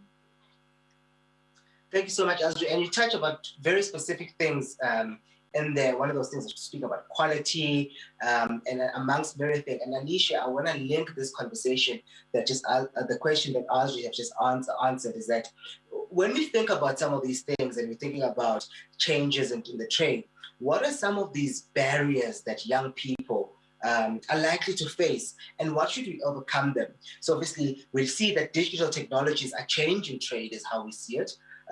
So thinking about how trade as we know it is, what are the changes that are there, which Azri has spoken about, but considering these two things, how are young people going to, what barriers are young people going to face, and how do we come over them, or overcome them, Alicia? That's a great question, and is especially more important now, given the fact that a lot more young people, certainly I could speak from Barbados, a lot more young people are getting into entrepreneurship, even export-oriented activities. And there are several barriers that many of us face. So for instance, slow and opaque bureaucratic processes. So that's one of the reasons why some young people who own businesses might not necessarily formalize their business. So many of the businesses, whether it is farming or soap making or app making, many times they are informal entities. They're not registered businesses, or they're not incorporated as companies. And that has implications when you're looking to get assistance from government, particularly in the case where, as part of our COVID response, there would have been assistance given to small businesses, etc., but you had to have been registered. So if you're in the informal economy, you wouldn't necessarily benefit from that. I think one of the biggest problems facing SMEs, and in particular youth SMEs, is the very slow business facilitation, slow ease of doing business. So yes, we have seen improvements, a lot of improvements over the past year because of COVID forcing digitization, but it still remains a frustration. No Caribbean country right now ranks within the top 50 countries on the World Bank ease of doing business. So this is an issue that has been long-standing. Lack of ease of doing business. So we need to improve that to remove the frustrations that a lot of young people face when they try to conduct business or to start a business. Another thing is improving access to information and reducing waiting times, as I said, in terms of ease of doing business for things like registering a business, incorporating a company. And then, of course, is the big one, the access to finance, which is a major problem, especially because there are few non-debt options out there for young people who are looking to start up a business. So in many cases, they have to borrow from friends or borrow from family members or that sort of thing. Those who are lucky are able to access certain schemes that they are out there. So in Barbados, we have the youth entrepreneurship scheme and what have you. So that's an option. But for many young people, it is very difficult to access financing for their business, made harder by the fact that you have increased bank fees, difficulties in terms of having the correct documentation needed for something as simple as opening a bank account because of know your customer requirements, because of AML, CFT issues. You know, you have to furnish a lot more information in order to open a bank account than you had 2 years ago. And some young people just don't have 2 forms of ID to show in order to open up a bank account. Some don't have the financial records in place in order to access financing or to borrow at rates that are not prohibitive.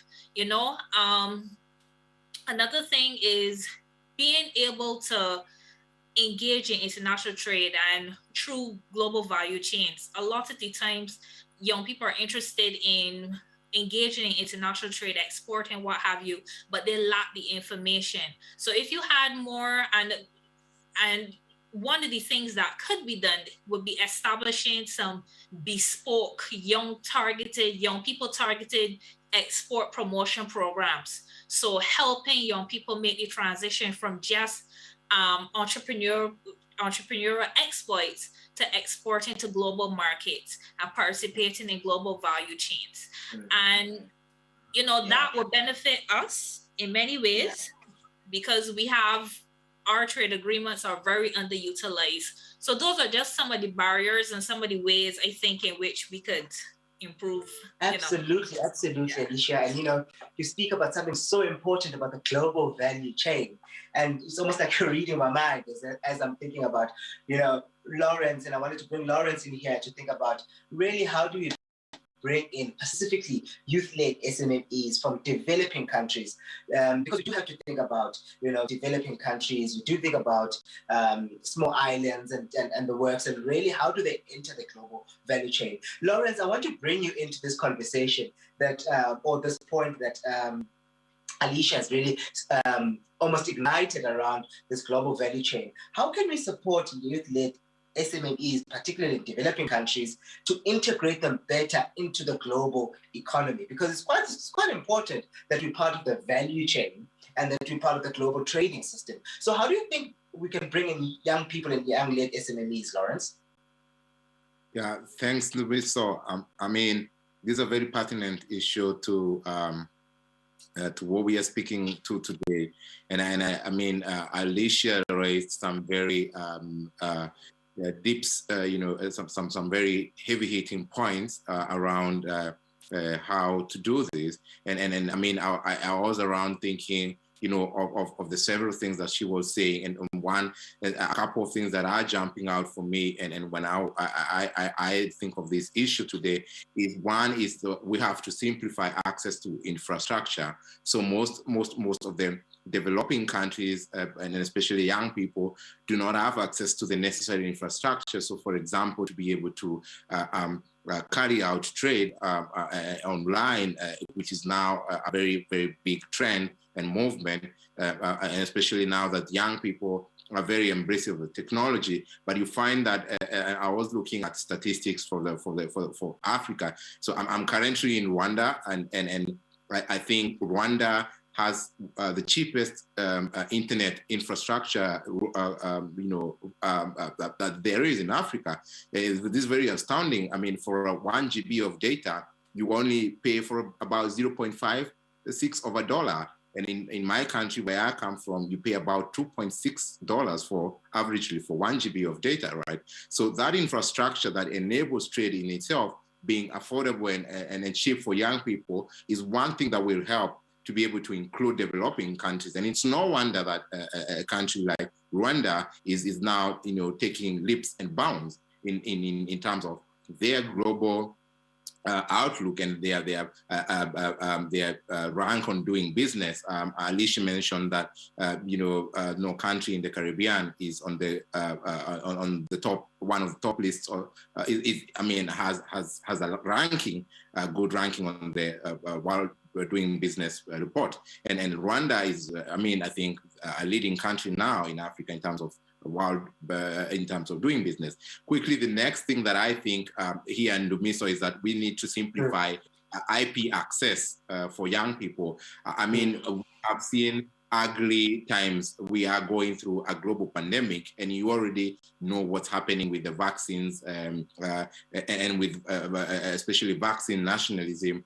And so we have young people being the crop of young scientists and the innovators and inventors who are ready to do business with the world, but already when we don't, there is a limitation in terms of access to, say, technology on how sequencing of vaccines happens, then that will limit the kind of trade that developing countries will have with other countries. Again, Rwanda is an example here. They are trying to set up a COVAX facility where Africans can be able to manufacture their own vaccines from here, but already IP exchange is a big issue on this one. And I think one of the last things that I would say here is implementing trade enhancing actions such as quotas. We need to know where these countries, developing countries, are coming from and their capabilities and their capacities. And so if we implement quotas for young people to be able to participate in the trading system, then I think we are going to be able to include more of the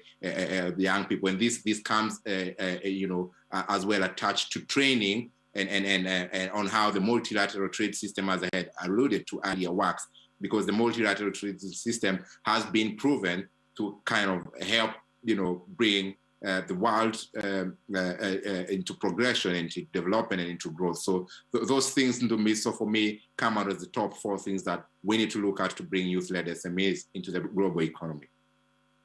Absolutely. What I'm taking out from what you've just said is the fact that at the foundation of it all, it's not about one solution. It is a mix of a policy mix that needs to almost be enacted here, and so that young people really can be supported, or youth-led SMEs can be supported to really play a better role in the global economy. So really a great policy mix is important to ensure that we are able to achieve these things. And of course, because it is a policy mix, it means that it needs to integrate multiple stakeholders. It's not just looking at who's in charge of trade and who's looking at the trade within a sectoral point of view within a country or at a global landscape. It's about looking at how do we integrate all the various role players so that they're all playing particular roles in making sure that we are able to get young people into the global value chain and that they are able to start trading and linking very closely to what Alicia is saying and what Alicia has spoken about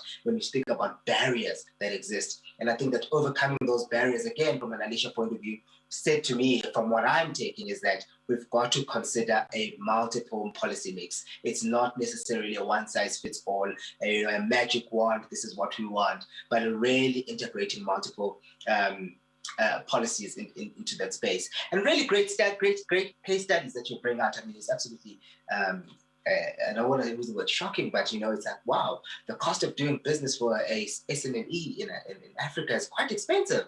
If that's the cost of just data getting online and then trading which means this is an extensively difficult thing for young people to get into the space, particularly in the COVID space, right? Where digital acceleration has been almost exponential. And so if this is a fundamental error, a fundamental challenge, a barrier, we've got to think about it. Azri, I'm going to bring you into here now. And I think this conversation needs you here. And I want to know, what role should youth be playing in the international trading system? And I know it's a very big question, but I think that if you can give us some nuggets, Azri, and what do you think and what role should youth be playing in the international trading system? We've heard what Alicia had to say about barriers. We can hear the policy mix that Lawrence is speaking about, but I want to know, what role should youth be playing in the international trading system? Okay. Well, I do agree with Alicia and Lawrence. You gave me the new insight. Actually, youth can play an important role for international trade system because there is two ways. The first one is the economic way, and the second one is the social way. The economic one is the youth become the entrepreneur, and they spread their knowledge, and they produce a good quality product, and they can be export then import. And then for the social one, we can campaign how the international trade system with positive mind, and then if we go to the next level, we can give our knowledge to the local people, for example, and then we increase the local people knowledge and skill, and then the local people can produce a good product.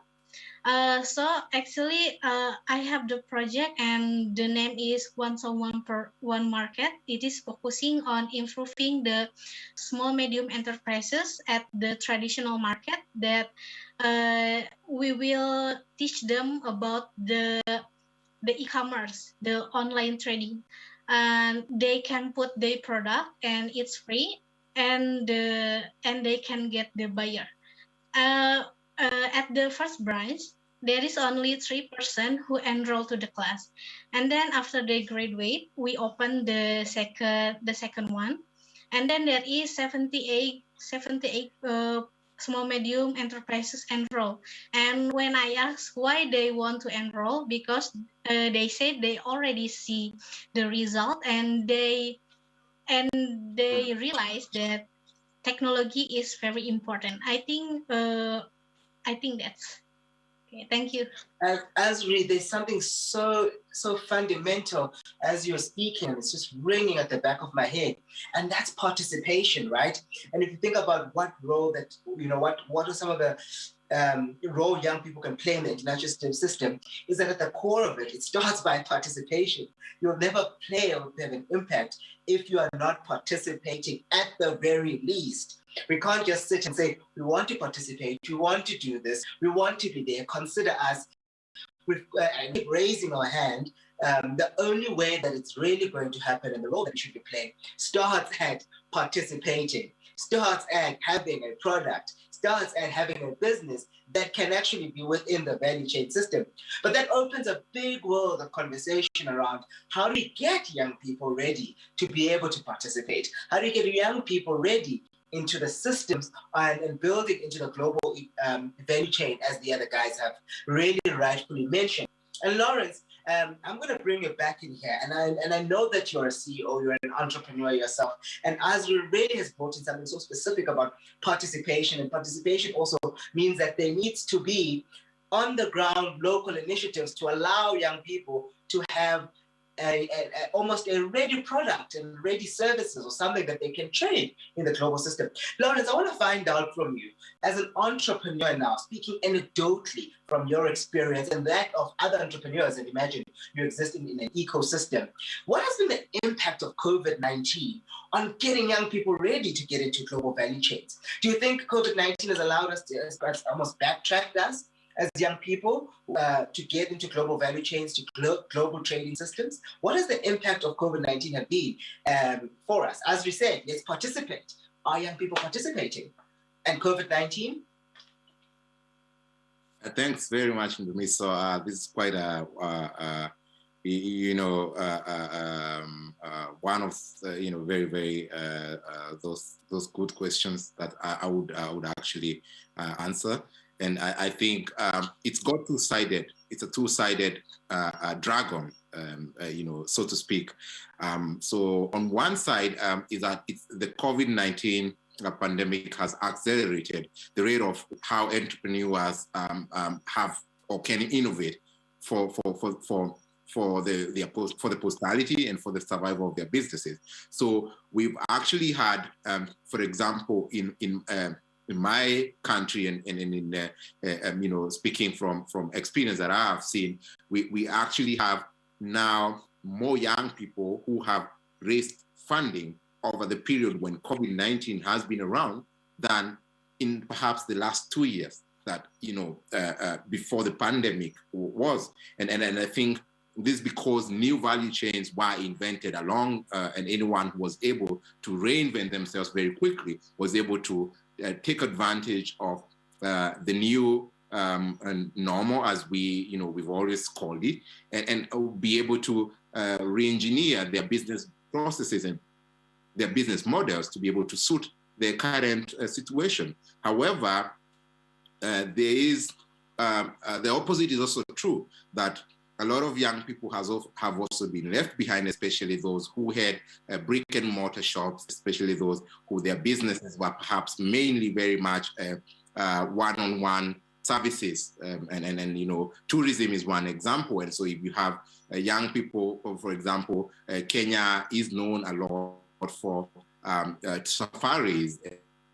And I know that there are many young people who had started safari and tour operation outfits, and that actually really hit them below the belt because they had to close operations. And you can imagine, of course, that some of them will not be able to bring back their businesses as a result of the pandemic. So really, I think this is a two-faced dragon, and it's affected a lot and left behind a lot. And I think really that's where most efforts, especially even in trade and in trying to correct the effects of the COVID-19 pandemic should be focused on. And then as well, many have also been catapulted into the next phase of their success. You speak about something so specific, and I keep in my head as you're speaking, what I just kept on thinking: rewiring, reconnecting, redoing, redefining. And this is what we're talking about. And Alicia, I'm going to bring you back here into this conversation. And guys, remember, please pop up your questions so that we can do a nice Q&A session with our panelists. But Alicia, whilst we wait for our audience to engage with us, and I know they're digesting quite a lot of what you're saying right now. But Alicia, I'm going to bring you back into this conversation because there's something specific I want to think about, and I want us to talk about between, given what Lawrence and Asri also were speaking about towards the end. And we are talking about redefining global, trade governance, right? Earlier on, I had a conversation with the Deputy Secretary General, Ms. Elizabeth Duran, and we had a very lengthy conversation. And so she had pockets of things that she was sharing with us and that we've got to consider. And young people were engaging extensively with her. But she did speak about something particular, and she was speaking about rethinking the idea of growth, GDP, etc., right? And now, as Lawrence is talking about this rewiring and reconsidering particular things, Asri, I just want to throw this question at you, and you might have an answer or not for it, but I'm just thinking, what is it going to take for us to really redefine global governance in terms of trade, and particularly trade governance? Do you think that COVID-19, the pandemic, has given us a very great platform for us to do this and rewire? Do you think that maybe the pandemic in itself has been a staggering block in getting that process going? I'm not sure whether you've got an answer for it, but I'm just going to put it out there. And any other panelists who thinks that they might have an answer for this is to what it's going to take for us to really redefine this. We've been talking about redefining many other things and bringing and making it more inclusive. So what is it really going to take for us to do this, Alicia? Well, thank you very much for that question, Demismo. And I think that it is a very important question. And I do agree, definitely agree with what Lawrence said in terms of the fact that COVID-19 has brought both challenges and opportunities. And I think even looking in the area of global trade governance, the same applies. Because let's think about the fact that global trade did not decline nearly as much and recovered a lot quicker than was initially forecasted. This is not to say that this happened throughout the world, because as the latest UNCTAD Trade and Development report, I think was released a few days ago, showed that not all countries have seen recovery from trade as quickly, but it did show that, there was some recovery. And I think there's several reasons for this. One of which, I think countries learned the lesson that, generally speaking, that protectionism, just rampant protectionism, is not going to be a way in which we could get out of the COVID-19 situation. I mean, yes, we see some issues in terms of vaccine nationalism, and I must say that our African brothers and sisters, by allowing us to access the African Medical Supplies Platform, really helped us in terms of vaccine access, in addition to COVAX, etc. So I think that in terms of redefining trade governance, there is a need, and I think there is a recognition that countries can't go it alone. Multilateralism, this whole, what seemed like a seeming turn towards unilateralism, particularly under the leadership of certain leaders in countries which will not be called, I think that there's I see you're laughing. I think that there's a recognition that, because we're facing many multilateral issues, whether it's climate change, whether it's the need to improve or an update our trade rule book, global trade rule book, COVID-19, etc. I think that there's a recognition that multilateralism has a role to play. Now, where do young people come in here? Because I think that's the real pertinent issue. I think that fora like this, where, you have people from Africa, you have someone from Asia, you have me from the Caribbean, and this is replicated throughout the Youth Forum. This is opportunities for us to share our ideas and our views and propose solutions, etc., on some of the ways in which the international community could face some of these challenges and help promote a more multilateral approach to them. So I hope that answers your question. I mean, it certainly does, because you know what it just said to me, and unfortunately we're out of time, because this conversation can go on, and there's so many things that I just wanted to plug in, but because of the limitation of time, and I wish we had more time to engage, but certainly what it said to me, that it took me again back to my earlier conversation with the Deputy Secretary General, where we were just speaking about multilateralism is not dead. It may be slow, it may be difficult, cooperation may be hard, consensus may be something hard to reach at, but every step that we take matters. And I think that that's exactly what we're talking about here, that even in the redefining what we call trade governance, we've got to think about every single step that matters and understand that cooperation, which you rightly said, the next 20 years about collaboration, cooperation, and this co-part. And it really is about bringing all those strings together, bringing everybody into a room. It may take a while. It may not give us the results that we need initially and as fast as we want them, but we certainly are getting there. And, because we're out of time, and again, I want to close with the same thing that I closed with last time, because I think it's so befitting, is the fact that, earlier this morning, I went and I looked at the UN Charter, and it reminded me that it reads, "We the people." And it really, again, says that within the trade space, within trade governance, it's not a we the government will redefine trade. We the head of states will redefine trade. It really is we the people. So it is a value chain right from the ground. getting products ready for young people so that they can enter the value chain, right through to policymakers, making it easy and accessible. It is about really collaboration and making sure that we are collaborating, we are working together collectively to make it work. Ladies and gentlemen, we're out of time. I really, really wish we had more time. Thank you so much to Azri, to Alicia and Lawrence for your nuggets and really giving us wisdom and giving us things to ponder upon, and, you know, from a youth perspective. And I can certainly say today the future is in the right hands, because we've got young people like you who are integrating into systems like this and thinking hard about where the future of the world is going and how we collaborate together. From my side, good night, because it is night time at 10 o'clock in South Africa. For those waking up, good morning. Good day for those who are awake, and God bless. It's been a pleasure, guys. Good night.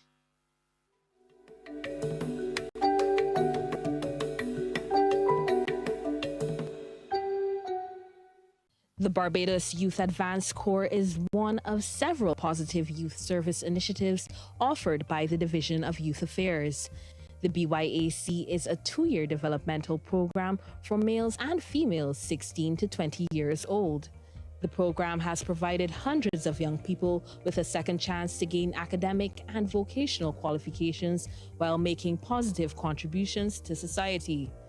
20-year-old Ashari Lawrenson says her experience in the Youth Advanced Corps changed her outlook on life. When I first went into the Youth Advanced Corps, I was a very angry person. I was very aggressive. And I was not much of a people's person. I was more I didn't want to be around most people. I learned people skills, communication skills, and I've learned a lot about different people, how different most people can be. And getting to know them shows you that you can't judge a book by its cover. The program gave Ashari an opportunity to improve her culinary skills and pursue her dreams of becoming a chef one day. I love to cook from small. If my mommy making macaroni pie, I end up doing. I try to enhance skills, enhance recipes, put my own twist to it. So it kind of taught me how to make new recipes and also change some of my recipes as well. I did not do the culinary CSC at school, but being able to do culinary arts at BYAC and BIMAC, that kind of helped me gain the certificates I needed so that I can be qualified as a chef. She has since been able to perfect her Bajan sweetbread recipe. I enhanced my recipe so now it's top tier chef cakes. It's top tier. I even tried it with my neighbors. I make carrot cake, brownies, sweetbread, but the sweetbread is the most favorite at the moment. So that's how I know I'm doing something great. While her bubbly personality and infectious laughter made it difficult to believe, Ashari revealed she battled with anger management issues as a teen. The turning point came in her second week of residential training when she received devastating news of her grandfather's death. Being angry before it happened, and then now getting the anger hitting me that I was not able to talk to my grandfather while I was there before he died, I just cried and let everything out. And then that actually showed me to be more appreciative of people around you. So then I started conversing with the other people, making new friends, trying to interact. She says the counseling sessions offered by the BYAC have transformed her attitude and improved her communication skills. Being able to talk about what's really going on through our minds and still interacting with other students, that kind of helped me to stop being so angry. As she reflected on her journey, Ashari says she is proud of her growth thus far. I don't let little things get to me anymore. You can tell me something and I can just laugh or I can just ignore and just keep on moving. Because now, in this day and age and then how times are now, you can't lose your life over stupidness. That's the truth. She wants to see more young people get involved. It's a great opportunity. Some people leave school with no CXCs and be in this day and age, you can't find a job. So the Youth Advanced Corps helps us. It honestly does. It helps us become more independent, and it teaches us a lot of extra skills as well.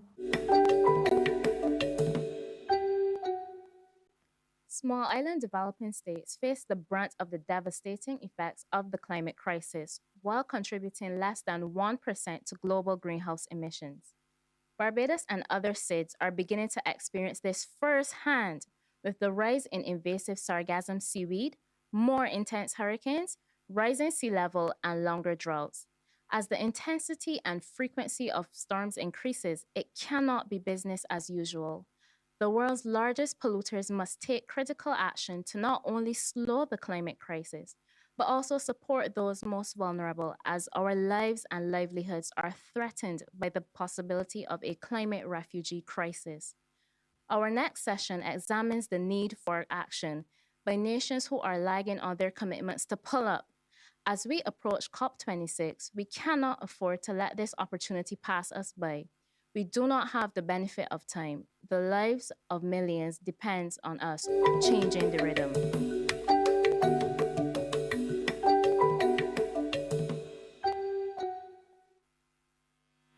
Welcome to this session on climate resilience and small island developing states. It's been a day full of events. And first off, I'd like to freshen you up a little bit and reconnect you with what's important. So feel free to shake yourself a little bit, move a little bit, and take a deep breath in, I would say. I'll do the same over here. And a deep breath out. And then I'd like to ask you a question to start off. Because for most of us, love for fellow human beings on this planet seems to be super important, right? And I want your mind that might be wandering a little bit away to reconnect with this purpose. What if your love for fellow human beings will be present in this room where you are? What if you could see it? Or what if you could feel it?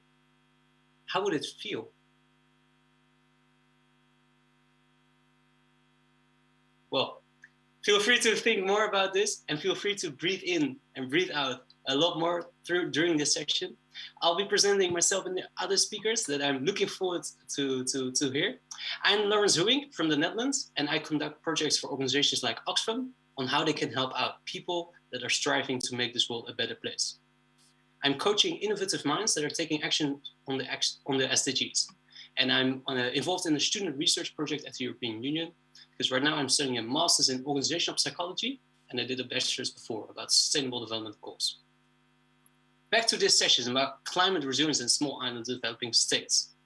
Small island developing states, SIDS, are not big contributors in terms of environmental emissions, but they are considerably damaged by the effects of climate change and biodiversity loss. Most of them are in the tropics and therefore affected by extreme weather events, drought, dramatic changes in rainfalls, and also rising sea levels. Very important to consider is how to build climate resilience. Climate resilience is the ability to prepare for, recover from, and adapt to environmental impacts. So what can be done to mitigate the impact of climate change on SIDS? What commitments must be made from the world's largest polluters to slow the climate crisis and support the most vulnerable? And what's the role of the SIDS themselves and the role of youth to mitigate the climate crisis? Here in front of you, you can see Daniela, Steve, and Shanna. Daniela is from the Dominican Republic, where she works for the Presidential Office for ICT. She obtained a master's degree in diplomacy and consular services and has been the driving force for the UNCTAD Youth Action Hubs in the Dominican Republic. Steve has a PhD in public health and has dedicated time and attention to environmental health and science. He lives in St. Kitts and Nevis, if I'm pronouncing it correctly. Sorry, not. Oh, cool. Oh, it is pronounced correctly. That's amazing. It's an island state in the Caribbean where he's instructor for science, technology, engineering, and math. And Shanna, she is from Antigua and Barbuda, if I'm pronouncing that correctly, and which is also in the Caribbean, kind of. Okay. She works there as a conservation biologist at the Environmental Awareness Group, and specifically, she works on the Offshore Island Conservation Program to manage offshore island ecosystems, which are places full of wildlife, in an adaptive and sustainable manner. Let's start with Daniela. Daniela, could you highlight a little bit more about your work and how to build climate resilience? Thank you so much, Lawrence. As you said, I work for the governmental office for ICT, where most of our challenges is how we support public sector to build those technologies, to build those solutions, digital or presential solutions for the government to take the right decisions and get better at decision making when we are redacting or drafting public policies. Right now, as a project manager, most of the challenges that Caribbean states such as the Dominican Republic is how to strengthen our technical capacity to make all our projects happen. Okay, that sounds clear. And food security is becoming a major challenge. So when we talk about resilience, small island developing states faced great difficulties in this area when the COVID lockdown occurred and trade stopped. In your view, what kind of measures should be put in place about this? This is a question for Daniela. Thank you so much. In case of food security, the COVID-19, at the beginning, we saw that it was mandatory and a human right for the citizens and the state to ensure food security. And the states and the private sector have the capacity to maintain all those food supply chains in production with the objective of allowing farmers and retailers for the food places to get the food to the most needed places. The measures that some of the states took at the beginning of March 2020 to prevent the spread of COVID-19 have caused the productive actors of the economy to reduce or completely limit their activities, which is now reflected in a decrease in the availability of food, and the food prices have risen as well. And those limitations that we had in 2020 really affected our farmers, the production plants, the transportation companies, services, retailers, because to give you an example of the COVID-19 impact, right now is before the pandemic, the cost of maritime transportation using container was in between $2,000 to $4,000 US per container. But right now in 2021, the prices are around $10,000 to $15,000 US, adding an extra cost to the import and the exportation of food, where in some type of product, the transportation cost is higher than the product itself. And this situation is causing an increase of prices, and small island states located in the Caribbean, for example, the transportation, the cost was even higher before that. So, there are some measures that can be taken to ensure food security in this context of not only the COVID-19, but climate change and all the challenges that the states and the citizens have. It's in general that the food supply in small island states must be strengthened by encouraging farmers, whether they're small farmers, cooperative, medium, or big production companies, is to organize their production and diversify it to have a more diversified economy. And investment is also needed to improve infrastructure, not only in transportation matters, but also to support the packaging of the food as well to prevent food losses. To finish, in relation to climate change factor, it is important to create and ensure adequate storage infrastructure to get better in production planning, and the use of technology to produce food are also important to reduce food loss in times of abundant crops or overproduction. That sounds very clear. Thank you very much. And then I would actually also like to know something about another topic, because with the new technologies that are on the rise, do you see other ways of financing the cost of protecting SIDS against the effects of climate change?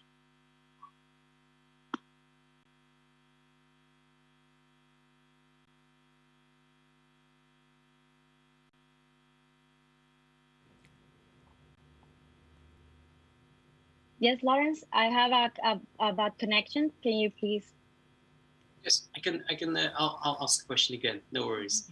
I would like to know: is with the new technologies that are on the rise, would you see other ways of financing the costs of protecting small island development states against the effects of climate change? Well, basically, small island states, we have the difficulties of that all country face in coping with those impacts. And those impacts are associated with sea level rise, extreme floods, storms, drought, and access to water. For example, in the Dominican Republic and some countries from the Caribbean, which are our small island states, are getting impact from the Saharan dust with increased heat, with increased also drought. We are vulnerable and we have severe financial losses because of that. And to continue from the Caribbean perspective, the hurricane season, which lasts from June to November every year, are threatened by hurricanes and tropical storms, which are causing food losses, infrastructure damages, people losing their homes, and many life losses as well. So those emergencies, they are important to have an effective response and an integrated alert system to ensure a better communication and telecommunication infrastructure when those disasters happen, to allow the service and the production continuity. And this is only possible by improving technical and infrastructure capacity to respond to those challenges that we have to encounter and have the right programs to protect citizens. But we need money for that, right? Right now, we have we are beneficiary from funding projects, but those projects must be funded, and the investment and the finance comes from the public sector, and also coming from the private and international cooperation to fund those projects, not only for public investment, but for also to threaten the technical capacity, because to get a right response from not only from the state, but also for those civil organizations that help to get those answers to those disasters, and volunteers as well. We need to finance that as well. So that's what the finance about. Okay, this is very clear. Thank you very much for your elaboration on this. Actually, before moving on, I just heard that Crystal Yearwood, consultant at the Commonwealth Secretariat, is also present in this call. And I would really like to welcome her. And if possible for you, Ms. Yearwood, I would actually also, like to ask you if you could briefly introduce yourself. Hi, my name is Crystal Yearwood, and I am a consultant for the Commonwealth Secretariat. I'm also working with youth across the region, particularly the Caribbean Regional Youth Council. So my role really is to help youth advocate for issues that are important to them, such as climate change, because as small island developing states, we are expected to take on so much of a burden that we really did not want to inherit. And I think youth advocacy and youth action is the only way that we can get through this crisis and have a positive impact at the end. Right, this is very clear. Thank you very much. Thank you very much. I would like to continue with Steve, because Steve, I have a question for you.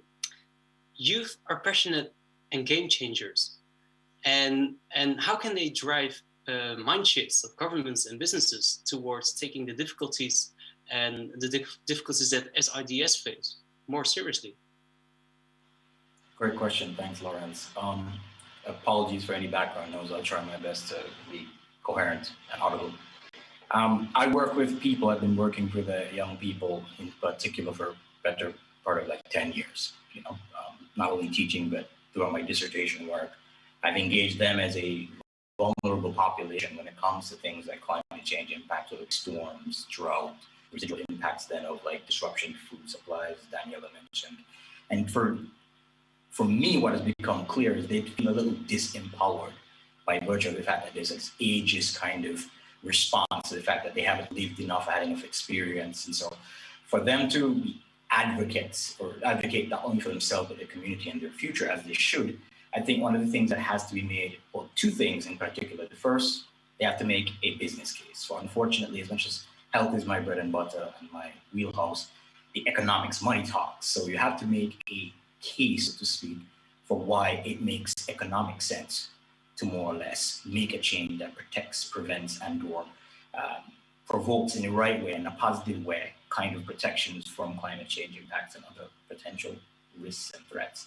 So you have to make a business case, talk to the potential employer, family member, relatives, friends, community members, why protecting themselves, their home, their livelihoods from more intense storms, for example, or drought-resistant plants. You have to have it make sense so that they're not going to lose any money. Storage for not only food, but water, things of that nature. Of course, there's upfront cost to it, but the return on investment is so much higher. So they have to make a business case. The second one is it's education.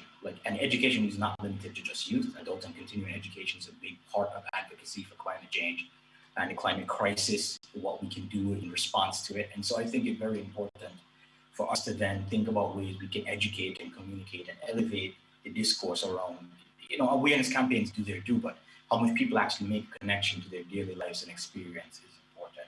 So I guess to make them more passionate, it would also empower them to know not only what they're talking about, but how to talk about it, who to talk to, about knowing their audience. And particularly on this last point of communication and education, data is a big issue in the Caribbean, and small and developing states always kind of are constrained by the fact that we do not know what our persons or people's experiences are.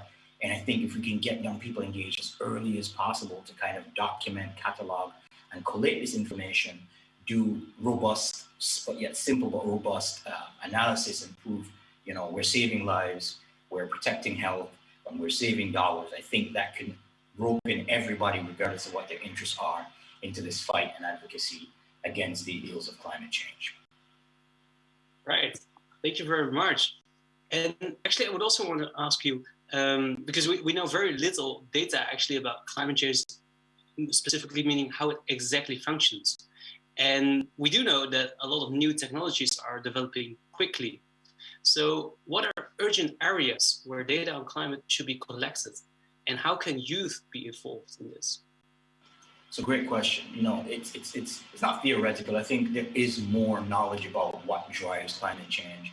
Increasing temperature, change in precipitation values, those combine to create situations of either intense storms or drought, whatever the combination is. But the technologies that we're going to probably have to really lean into as a vulnerable, resource-limited area in the Caribbean, especially small developing states, we're going to have to build better, not build back. There's a lot of conversation about building back stronger. We're going to build, as Mia Motley said, differently. Insofar as we're going to have to make sure we have storage tanks in times of drought. We're going to make sure that our roads that are along the road, the shorelines are better protected. We're going to have to get drought-resistant plants, so that's a little bit of biology in the mix. We're going to have, I don't believe in technocratic solutions alone. We have to look at the traditional knowledge and applications of those before us and see where we can integrate it into newer technologies. We have to, again, gain as much data as possible because we can't know how to respond to a thing unless we know a thing. And to know a thing, to call it by its name, requires us to actually have the information as much as possible, large sample size of people. So we need technical resources, we need human resources to merge with the technical resource. We need to collect this data, we need to crunch the numbers, and then we need to, as it were, start looking at ways in which we can reduce the negative impacts, whether it be loss of water, disruptions to supply chain, whether it be utility losses, whether it be cost of electricity, whether it be prohibitions in the education sector, health sector. We're going to have to look at every little sector, industry, and think about the ways how knowing more, data collection and/or data analysis and then application of the information we get that comes back to it. It's very broad and general, but honestly, we have to start collecting information for ourselves. For now, we're just importing and/or retrofitting according to what other nations tell us. And I can tell you, I love my Caribbean people, but Antigua is right across the water, but they're different from us. You know what I'm saying? So right there and then we have to make our solutions our own, and that ownership begins with understanding the building blocks, and that begins with data analysis and education and application and response build around. It has to be data-driven, data-configured, data-laden and/or supported, if that makes sense. Wow, it does make sense. We have to engage every single sector, is what you said. in order to get the data from where it should be derived from, actually. Thank you very much, Steve. And I would actually like to ask the next question to Shanna, because what would you say are the top 4 things that require the attention of small island developing states to protect their environment? Thank you for that question, Lorenz. Good afternoon, good morning, good evening, good night to whoever is listening and wherever you're listening from. Thank you again for the opportunity to speak today. I will say there are a lot of threats to choose from, so it was kind of difficult choosing my top 4. But the first one would be the continued threat of invasive alien species. Now, this one, especially for me, it has to do with my everyday work. For those who may not know, invasive species are basically animals and plants that are brought to a specific country from another one and then start wreaking havoc. Some examples that you would know would be rats, mice, mongooses, giant African snails, lionfish, that are, causing havoc right now in the Caribbean region. And so one of the things that happens with invasive species, of course, is the fact that it has a direct impact on wildlife and ecosystems, but it also has an indirect impact on a number of industries such as tourism, agriculture, health, and of course, economic development.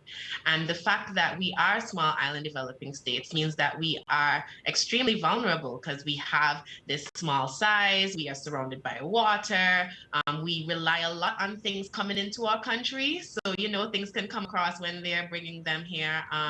And so there's always this persistent risk of invasive species coming to our shores. And so with my work with the Environmental Awareness Group as Offshore Islands Conservation Program Coordinator, we've actually restored 17 offshore islands to date in 2021. And we've done this through the removal of invasive species like rats and goats. These offshore islands have important species on there, such as our critically endangered Antiguan racer, nesting seabirds, etc.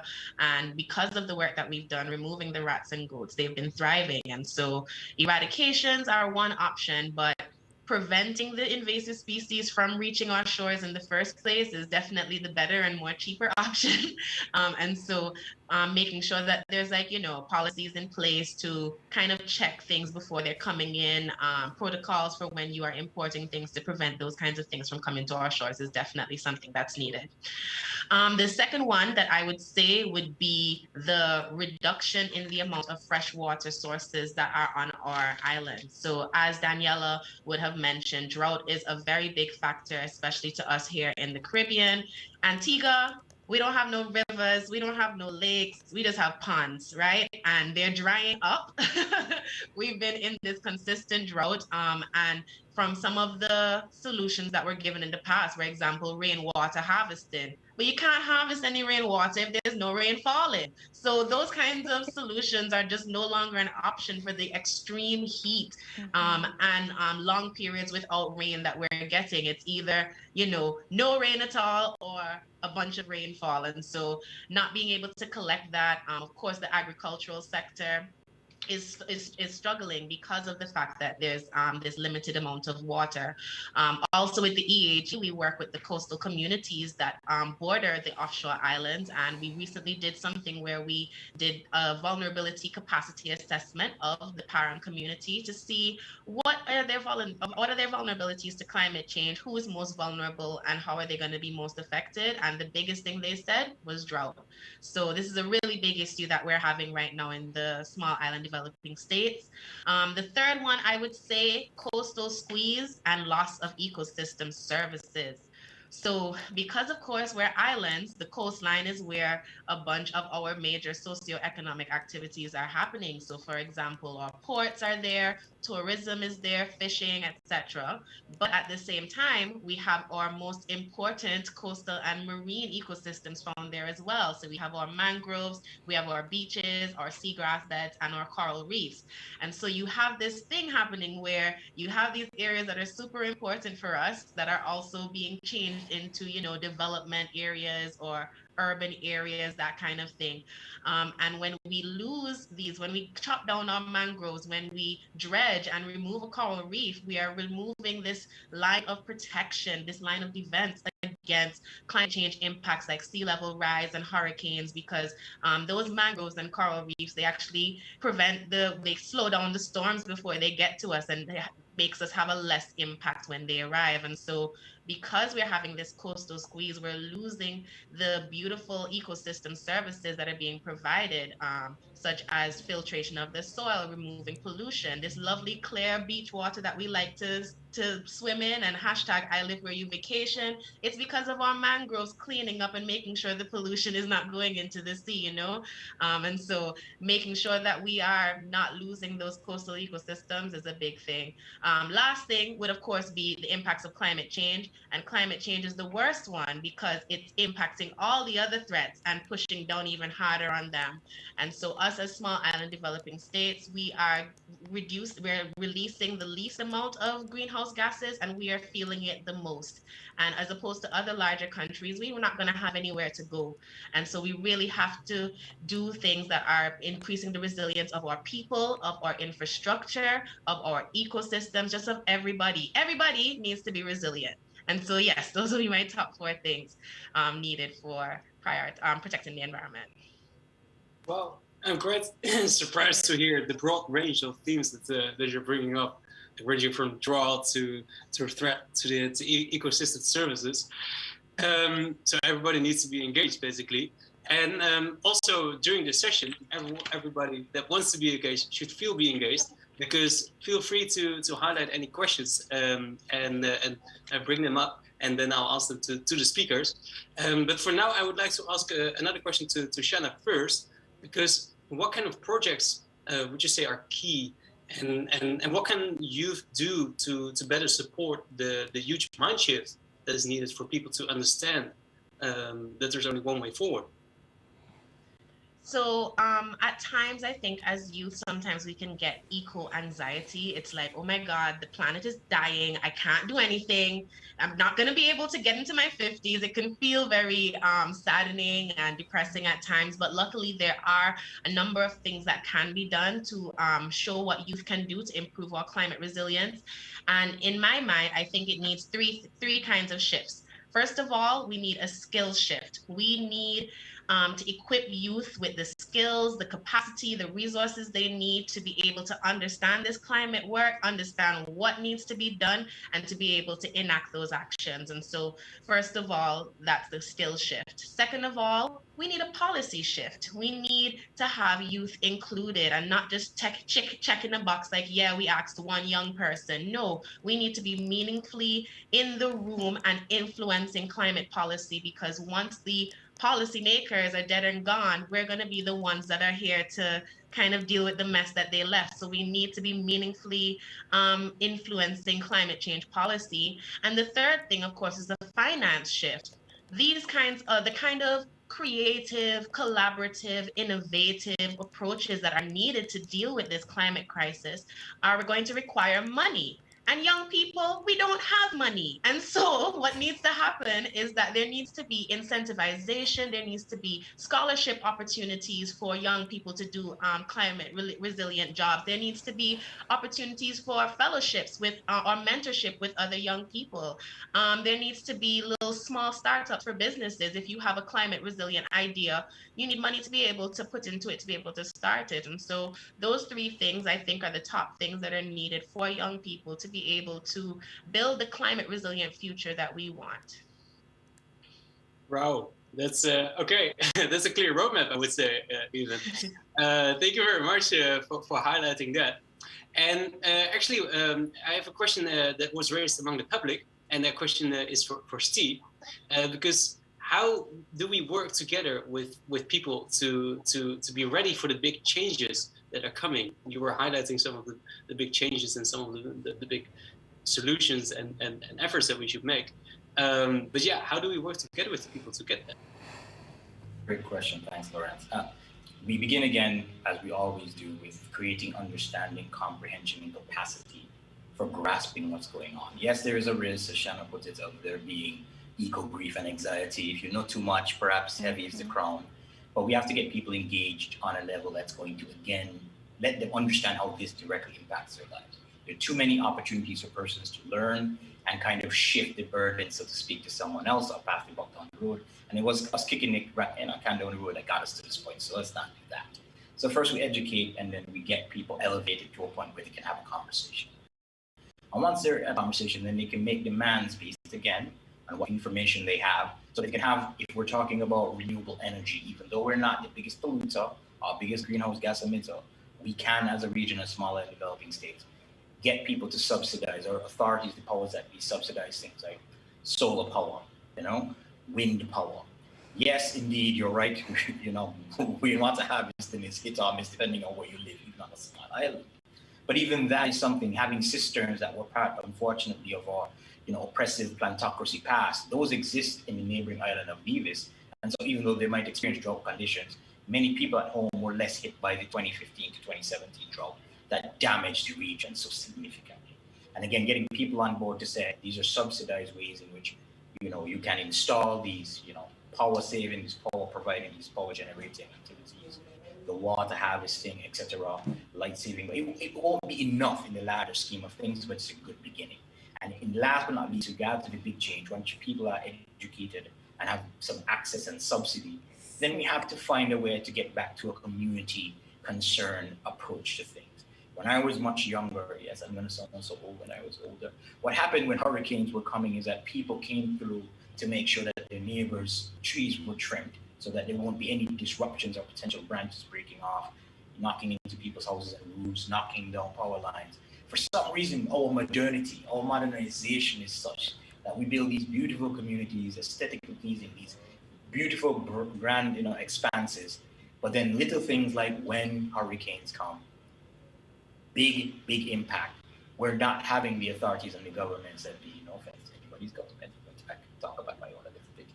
They're obviously overlooked communities that literally, had we had an Irma and Maria the year after, it would have been the same unfortunate situation that some of our neighboring islands went through, simply because one of the big changes that we need to is have a concerted evaluation of what needs to happen in preparation, short term and long term, and that begins with education, that begins with making accessible and affordable the ways in which people can protect themselves.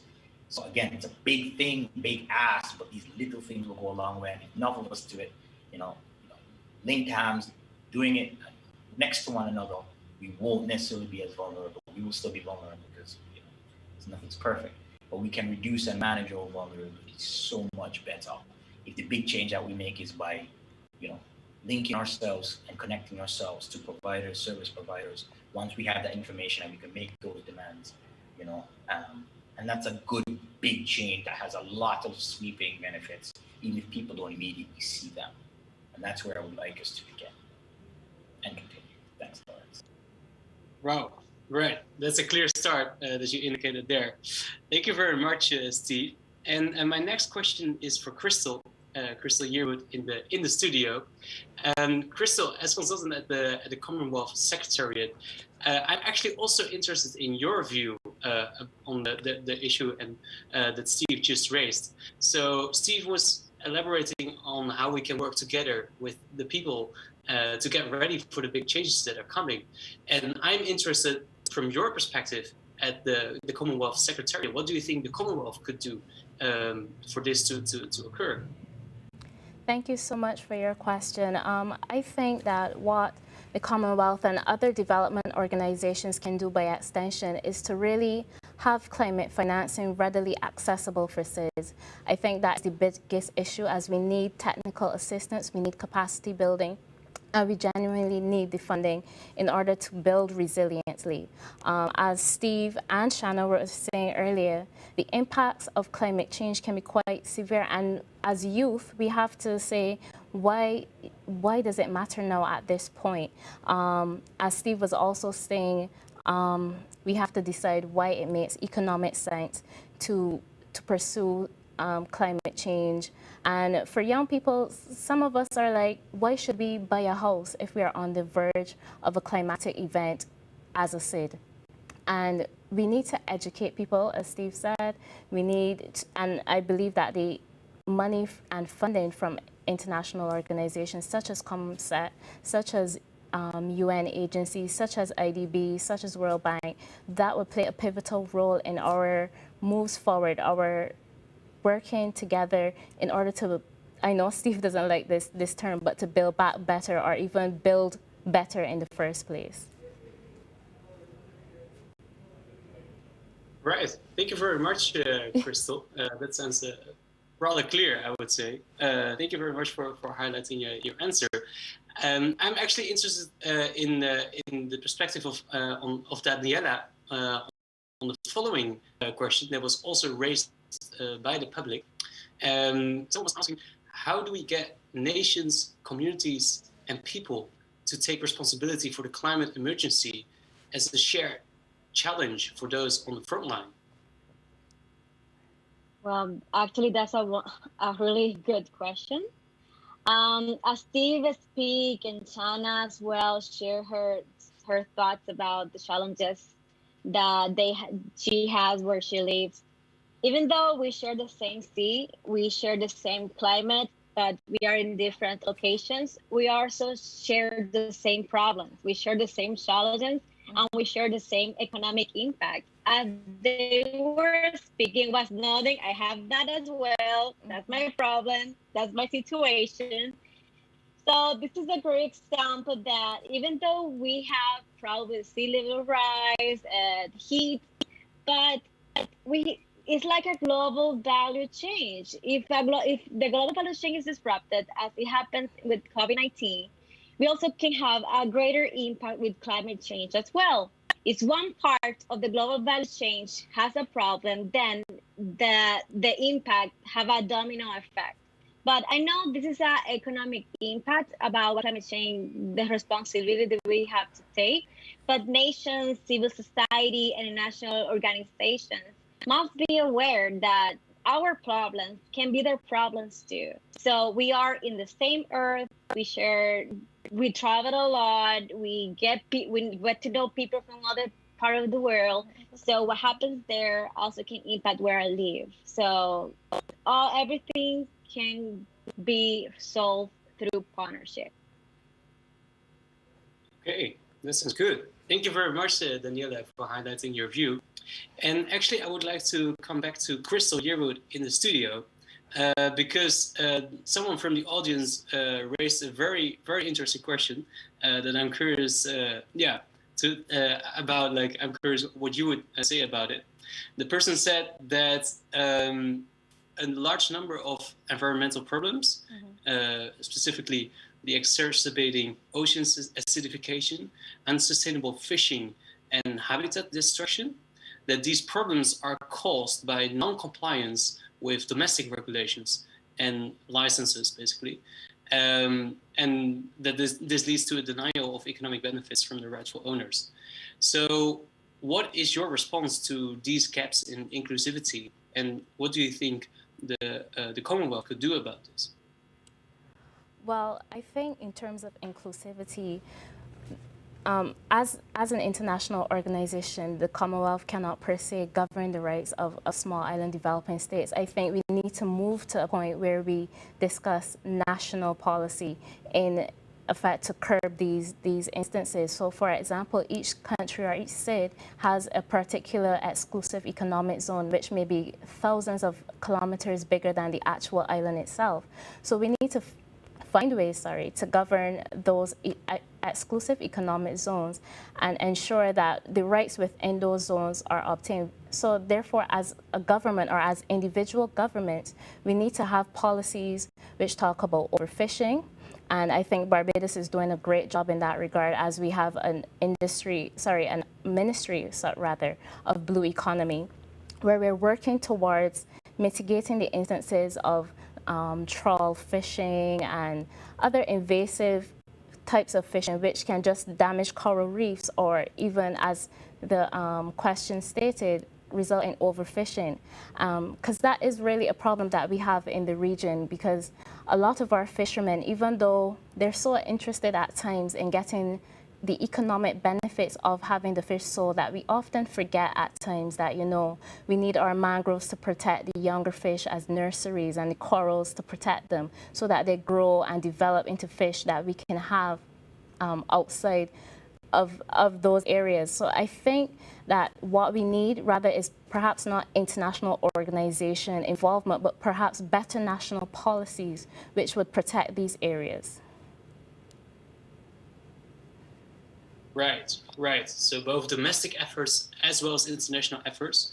I actually found it very interesting what you were saying about the degree to which international organizations should also be engaged on domestic policy domains. That sounds very interesting, I would say. And actually, I have a question for Shanna, and that refers to the eco-anxiety that you were briefly mentioning about. And I was interested to hear from your side if you've spoken with youth around you, or if you have any other cases of eco-anxiety that you personally experienced, and what you would say about this, how you can address this, and how others that might be listening and that might be experiencing this could address this. So yes, I actually discussed this with my friends quite a lot. My friend on Instagram, she messaged me, Shanna, why are we living when the planet is dying anyway? And like, I think we have like this very, like our generation has this very dark humor approach to the whole eco-anxiety thing. And it can, like, if you don't laugh, you'll cry. And I always tell people about the fact that this field, it can be extremely depressing. Especially here, you know, for example, you're doing something, you're saving some sort of species from extinction, and then boom, a hotel just dug up all of the mangroves that were protecting it. You know, it can be, you can have huge wins and you can also have huge losses. And so at times it can be extremely daunting, saddening. It can feel very heavy. It's like, oh my gosh, I have to save the world, almost feeling like a superhero. It can feel very daunting. And what I always tell people is that, again, I'm very transparent about the fact that it's not always, you know, sunshine and rainbows in our field, and that the reason why we have to keep going is because we have this greater thing that we're working towards. We've seen it fail. We've seen all of the things that were supposed to happen, all of the goals we were supposed to reach. We've seen that we haven't gotten there yet. And it's literally like, wow, we have to do something. And so one of the initiatives that I can talk about, one of the ways that at least here in Antigua, we're trying to do something about with the EAG, we're planning to have a green jobs fair, which I am supporting and actually leading, which will be a part of our annual environmental conference. And at this point, again, it was supposed to be mostly CSOs and, you know, community-based organizations, but I told my boss, we need to have a space for young people because especially in the Caribbean, and I'll have to see if Steve and Daniela agree, it might be different there, but there's always this connotation that, you know, if you're into the sciences, you must become a doctor. That's kind of the only career path that is seen as a viable option. And so what we want to do is use that opportunity, use that space to engage with older secondary school students, so like third form through fifth form, state college students, like first year university students, and bring them in and get them to chat with us, the expert. Let us tell you realistically about what it's like working in an environment here in Antigua. We want to show you the types of jobs that are available. No, even if you want to be in science, yes, you can still work in the Caribbean, you can still work in Antigua. We also want to talk about the gaps. What are the areas that we are missing that we need a specialist in? I keep telling everybody, like, climate is about to be the new environment, is about to be the new it sector, because again, the climate crisis is going at such a harsh rate. And one of the last things and most important things, I think, is the fact that we're not just opening it to science students, because even if you're not a science student, this climate crisis, this biodiversity crisis is still going to be impacting you. And so what we're planning to do is show that there's opportunities for you to, no matter what field you're in, there's opportunities for you to do something for the environment. So for example, if you're a journalist, you could be a science communicator. You can take all of the jargon that we're always talking in and put it in a way that people can more easily understand, like what Steve was saying. If you want to be into movies and all of that, you can be a wildlife photographer or a wildlife videographer. You can be making documentaries about our species and habitats. Even if you want to be an architect, you can be looking into sustainable development. You can be looking at LEED certified buildings. Like there's so many opportunities to be able to make your job greener. And so I use that as my kind of way to help ease the eco anxiety, because there's things that can be done for sure. Right. But that's amazing that you can channel and fuel anxiety into actual and efforts to create change and to create positive change. So that's amazing to hear. Thank you very much. Daniela, would you like to say something? I saw you raising your hand. Yes, I just wanted to add about what Shana said, that challenges come with new opportunities. For example, we are not now we have the Sargasso problem, which are affecting our beaches. But right now we have a lot of academic universities who are finding solutions what to do with Sargasso, to transform it into clothes, to transform it into food. So we have a lot of opportunities to overcome all the challenges that we are having right now. Yes, we have a gap with the technical capacity of our citizens and our states, but I guess we are on time to find the people and to help them to get the knowledge that they need and their tools as well. Not only the knowledge, the tools. Wow, knowledge and tools. That's amazing. That's good. And Steve, I would actually like to ask you another question, because if you would have any key messages for students or for youth in general with regards to this topic, what would it be?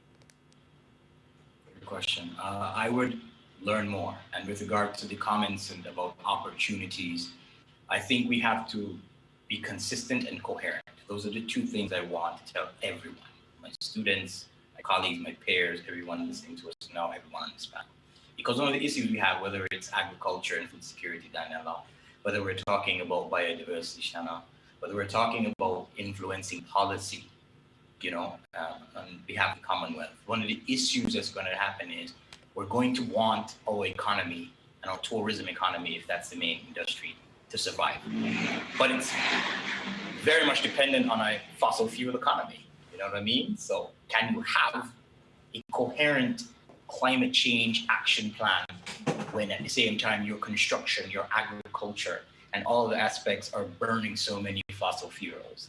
Are you going to be able to do that? So be coherent and consistent. I always try to, just to briefly put it to you, I always try to use real world examples. I always poll my students, environmental studies students, like, how many of you're 17 now, how many of you want your own car? And I have 30 students and everyone puts their hand up. I'm like, what does that carbon footprint look like? If you know that it's going to be potentially negative, what is your carbon? And even if it's just not on us, but less than 1% of contribution, we must be consistent and we must be coherent, whether it's policies, action plans, programs, or very individual behaviors. Think about what better ways we can take to get from A to B, professionally and personally, without negatively impacting our environment and your future. Because for some of us on this panel, it's a wrap, so to speak, for us. So yeah, think coherently and consistently, approach coherently and consistently with as much conscience as you can without too much ego grief, and maybe we'll be better about this thing. Thanks, Lance. No worries. Thank you very much, Steve. And Daniela, from your side, would you have any last remarks that you would like to bring up? Something you would like to say to just wanted to say that right now I work for the public government, which get your ideas into policies is not easy, I can tell. It demands a lot of reading, it demands a lot of benchmarking with policies that are implemented with other countries. Whether if you are a young student into policy or young student or in STEM, it doesn't matter what are your profession. It matters what are your ideas and what are your solutions that you want to implement, or the solutions you get there the government can establish. There's a lot of challenges to establish those policies, but there are also a lot of opportunities to get the seat and get in the negotiation table. Right, right. Also a lot of opportunities is what you highlight. Thank you very much for that. And Shanna, would you have any last remarks that you'd like to the audience to know about? Yes. My last thing would be just don't give up. It's our time. The youth, we are the key. The decision makers have already realized that youth empowerment, youth inclusion, it's important, but it needs to go one step further because we are the ones who are going to have the innovative and creative action to be able to deal with this climate crisis. Right. Thank you very much. Thank you very much. That's a very inspiring, I would say. And how about you, Crystal Yearwood in the studio? Would you have any final points that you would like to bring forward? For me, it's just to encourage young people to continue to advocate, continue to put in the work, but also to encourage our governmental partners and those non-governmental ones as well to be really invested in us and be invested in our futures. I think, as the others would have stated earlier, we are more than tokens, and I think we need to move beyond tokenism as young people and as we seek to advise policy.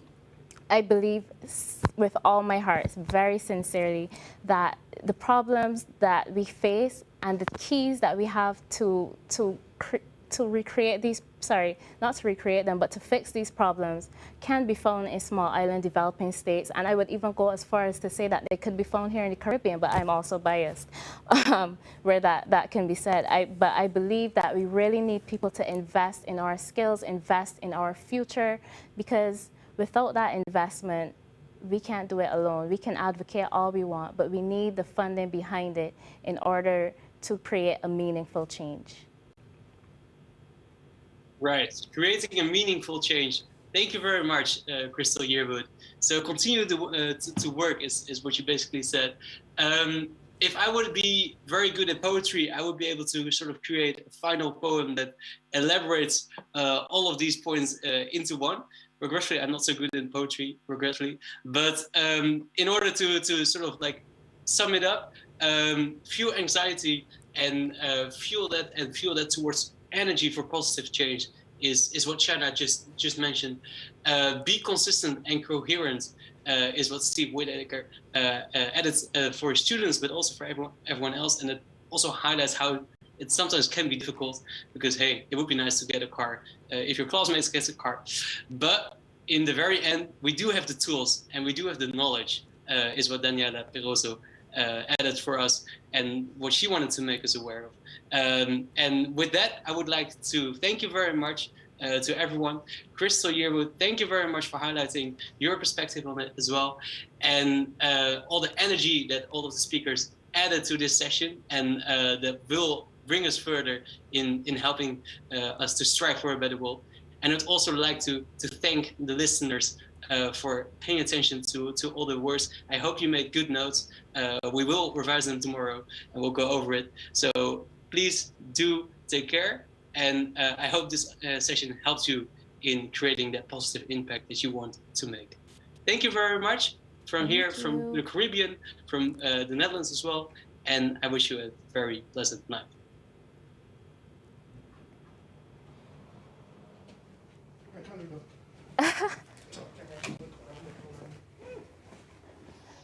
They can hear me?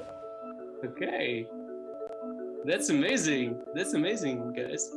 Thank you very much, Shanna, Steve, and Daniela.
Hi, good afternoon, everyone. We've had quite the day two, and this is the end of day two for the UNCTAD Youth Forum. Today, we talked about the role of youth in shaping a world with equal opportunities, particularly as it relates to gender and building climate resilience.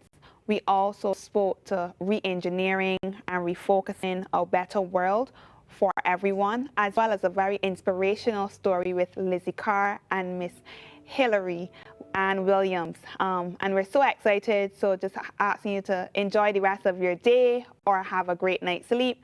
And we'll see you tomorrow for the final day of the UNCTAD Youth Forum. Don't forget to pull up. Let's change the rhythm.